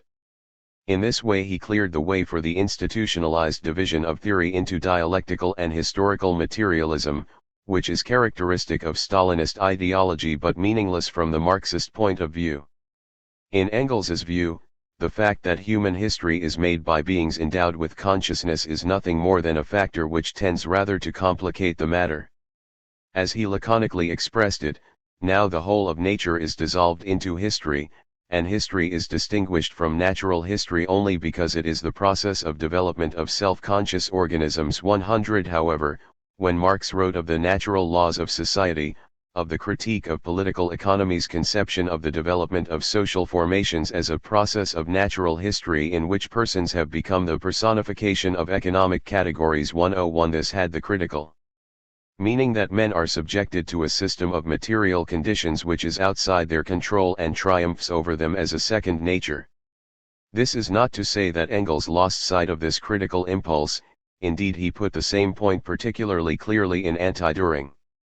But because he proceeded from nature's value in different laws of development to those of society, although, with Marx, he had followed precisely the opposite path in the 1840s, it followed that some of his formulations could be interpreted affirmatively. On the one side, Engels had a clear awareness that the objectivity of historical laws is merely apparent, that they can only be the laws of men's own social action. 102 On the other, the force of this critical insight was lessened by his view that under socialism these laws would be applied with a full understanding of their nature, and therefore controlled.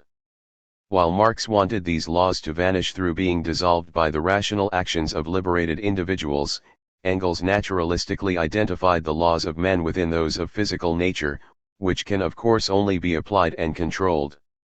Stalin himself and Stalinism as a whole drew from this the dogma of the absolute objectivity of historical laws, which act independently of man's will and differ in no respect from the laws of nature. 103 It is no accident that the official ideology was able for years to unite this a conceptual objectivism with the crassest subjectivism expressed in the so-called cult of personality around Stalin.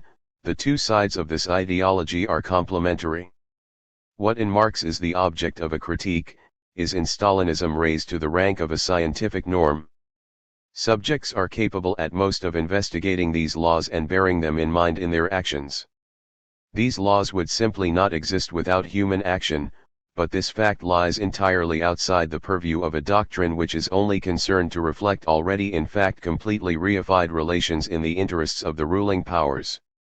Dialectical laws of development and categories which should have equal validity for nature, society, and thought, were at least left by Engels in the field of the formation of concepts in the natural sciences. Stalin and Mao Zedong in particular took a further step towards the conversion of an originally critical and radical historical theory into an ontology by separating these dialectical laws and categories from the natural scientific problematic itself and pronouncing them to be direct assertions about the nature of being. Hence there is an axiomatic certainty, before any specific investigation of an object, that contradictions are inherent in it, as in all other things in the world. This tendency was accentuated still more in the post-Stalin era. Authors such as V. B. Togarino views the concept ontology in a positive sense and endeavor to construct a system of categories reminiscent of the philosophy of Hartmann. The dialectic is hypostatized into a general world outlook 104, yet simultaneously shrinks into a catalogue of principles which change in accordance with the temporary political conjuncture, and are imposed on the content as empty husks and schemata. Let us turn now to the way in which Marx approached the problem of the dialectic. It is apparent first of all that unlike Engels he did not fall into the trap of codifying it, and assigning to its forms of motion nature and history conceived as two distinct areas of subject matter. From the beginning, Marx had a really critical relationship to the dialectic. Although he considered it to be absolutely the last word of all philosophy in his lifetime, he always emphasized the necessity of freeing it from the mystical appearance it possesses in Hegel. 105 It was clear to him that this task could not be accomplished by making the dialectic into a medley of philosophical declarations, but only by showing in individual cases how it inhabits human historical processes. He therefore rejected the abstract natural scientific materialism which excludes the historical process 106 and which was supposed to provide for the first time a perspective for comprehending the existing problems and findings of research. Nature only appears on the horizon of history, for history can emphatically only refer to men. History is first, and immediately, practice. The concept of practice, as attained in the theses of Feuerbach, is precisely the most important theoretically of Marx's concepts. One must always return to the concept of practice in order to clarify what Marx meant by materialism, and with what justification his materialism can be called dialectical. Authentic Marxism, unlike all its Soviet Marxist presentations, is not a naturalized Hegelianism which simply replaces one ontological substratum, spirit, with another, matter. Nor is Marxism a synthesis of the Hegelian dialectic and Feuerbachian naturalism, as Plekhanov wrote in his attempt to situate it in the history of philosophy. It goes without saying that Marxism has nothing in common with the mystical cosmology developed by Bloch as a philosophy of identity. The essence of Marxist materialism is missed if it is merely interpreted as an alternative internal philosophy, or even world outlook, to idealism in any of its forms. It is in fact the critique, and the supersession, of philosophy as philosophy, although this critique itself is still philosophically motivated. Because of his attitude to the history of society as a whole, Marx was able to raise himself above philosophy and see the derivative and mediate nature of philosophical questions, without for that reason denying their factual content. Thus, what Engels described in his essay on Feuerbach as the highest question of the whole of philosophy 107, i.e. the relation of thought to being, of the spirit to nature, loses much of its importance when it becomes clear that concepts such as thought and being, spirit and nature, as well as natural scientific modes of explanation, are products of practice, and that, with their help, men seek to solve not eternal problems but historically limited ones. 108. It is true that material being precedes every form of historical practice as extensive and intensive infinity. But insofar as it is meaningful for men, this being is not the abstractly material being presupposed in its genetic primacy by any materialist theory, but a second being, appropriated through social labor. Throughout his whole development Marx insisted on the socially mediated character of what has at different times been called nature, and he was less concerned with the changing content of the picture of nature than with the historical conditions of this change. In one of his last works, the marginal notes to Adolf Wagner's Lehrbuch der politischen Ökonomie, he stated that only a professorial schoolmaster could view the relations of men to nature as not practical relations, i.e. relations founded in action, but theoretical relations. 109 Men are not confronted first with the external means to the satisfaction of their needs as with things of the external world, i.e. they do not stand in an epistemological relation to them. Like any animal, they begin by eating, drinking, etc., and therefore do not stand in a relationship, but take up an active attitude, asserting control through their actions over certain things of the external world, and thus satisfying their needs. They begin, therefore, with production. 110 These formulations are not to be understood in the sense of practicist enmity towards theory.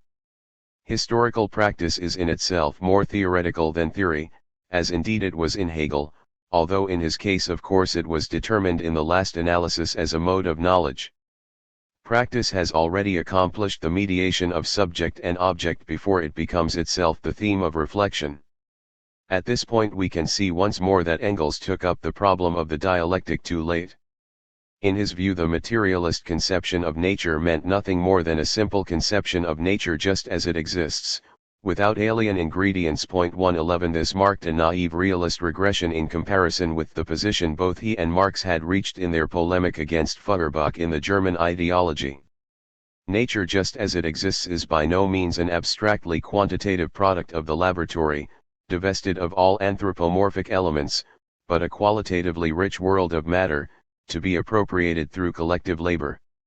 Of course, the progress of industrialization makes the natural scientific reduction of all qualities to quantity technologically decisive, and natural science itself becomes a productive force. Hence, it is only the process of knowing nature which can be dialectical, not nature itself. Nature for itself is devoid of any negativity. Negativity only emerges in nature with the working subject. A dialectical relation is only possible between man and nature. In view of Engels's objectivism, in itself already undialectical, the question whether nature's laws of motion are mechanical or dialectical is distinctly scholastic. Even the animal, as Hegel wrote, no longer has this realistic philosophy, because it consumes things and thereby proves that they are not absolutely independent. 112 Human labor is also a consumption of the immediately given of this kind, but is something more, both for Marx and for Hegel, consumption of consumption itself, in the supersession of the material, supersession of the supersession, and hence the positing of the same. 113 This shows the inadequacy of the dictum particularly frequent in Thomist literature, that Marx was an epistemological realist. He was a realist in considering that any productive activity presupposed natural material existing independently of men, but he was not a realist, in that for him men did not persist in Feuerbachian contemplation of the immediate, but continuously transformed it within the framework of nature's laws. Labor is in one and the same act the destruction of things as immediate, and their restoration as mediate.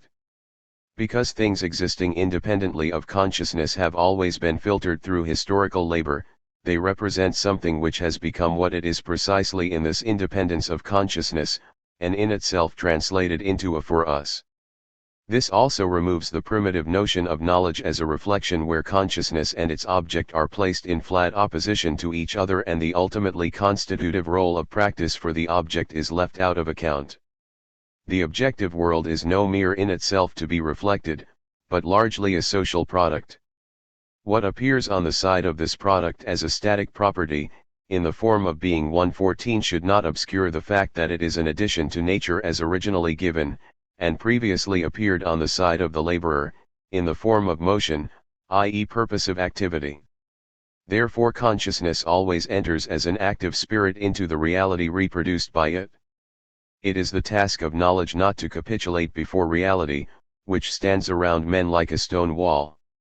Knowledge, by revivifying the human historical processes which have been submerged in the established facts, proves that reality is produced by men and hence can be changed by them.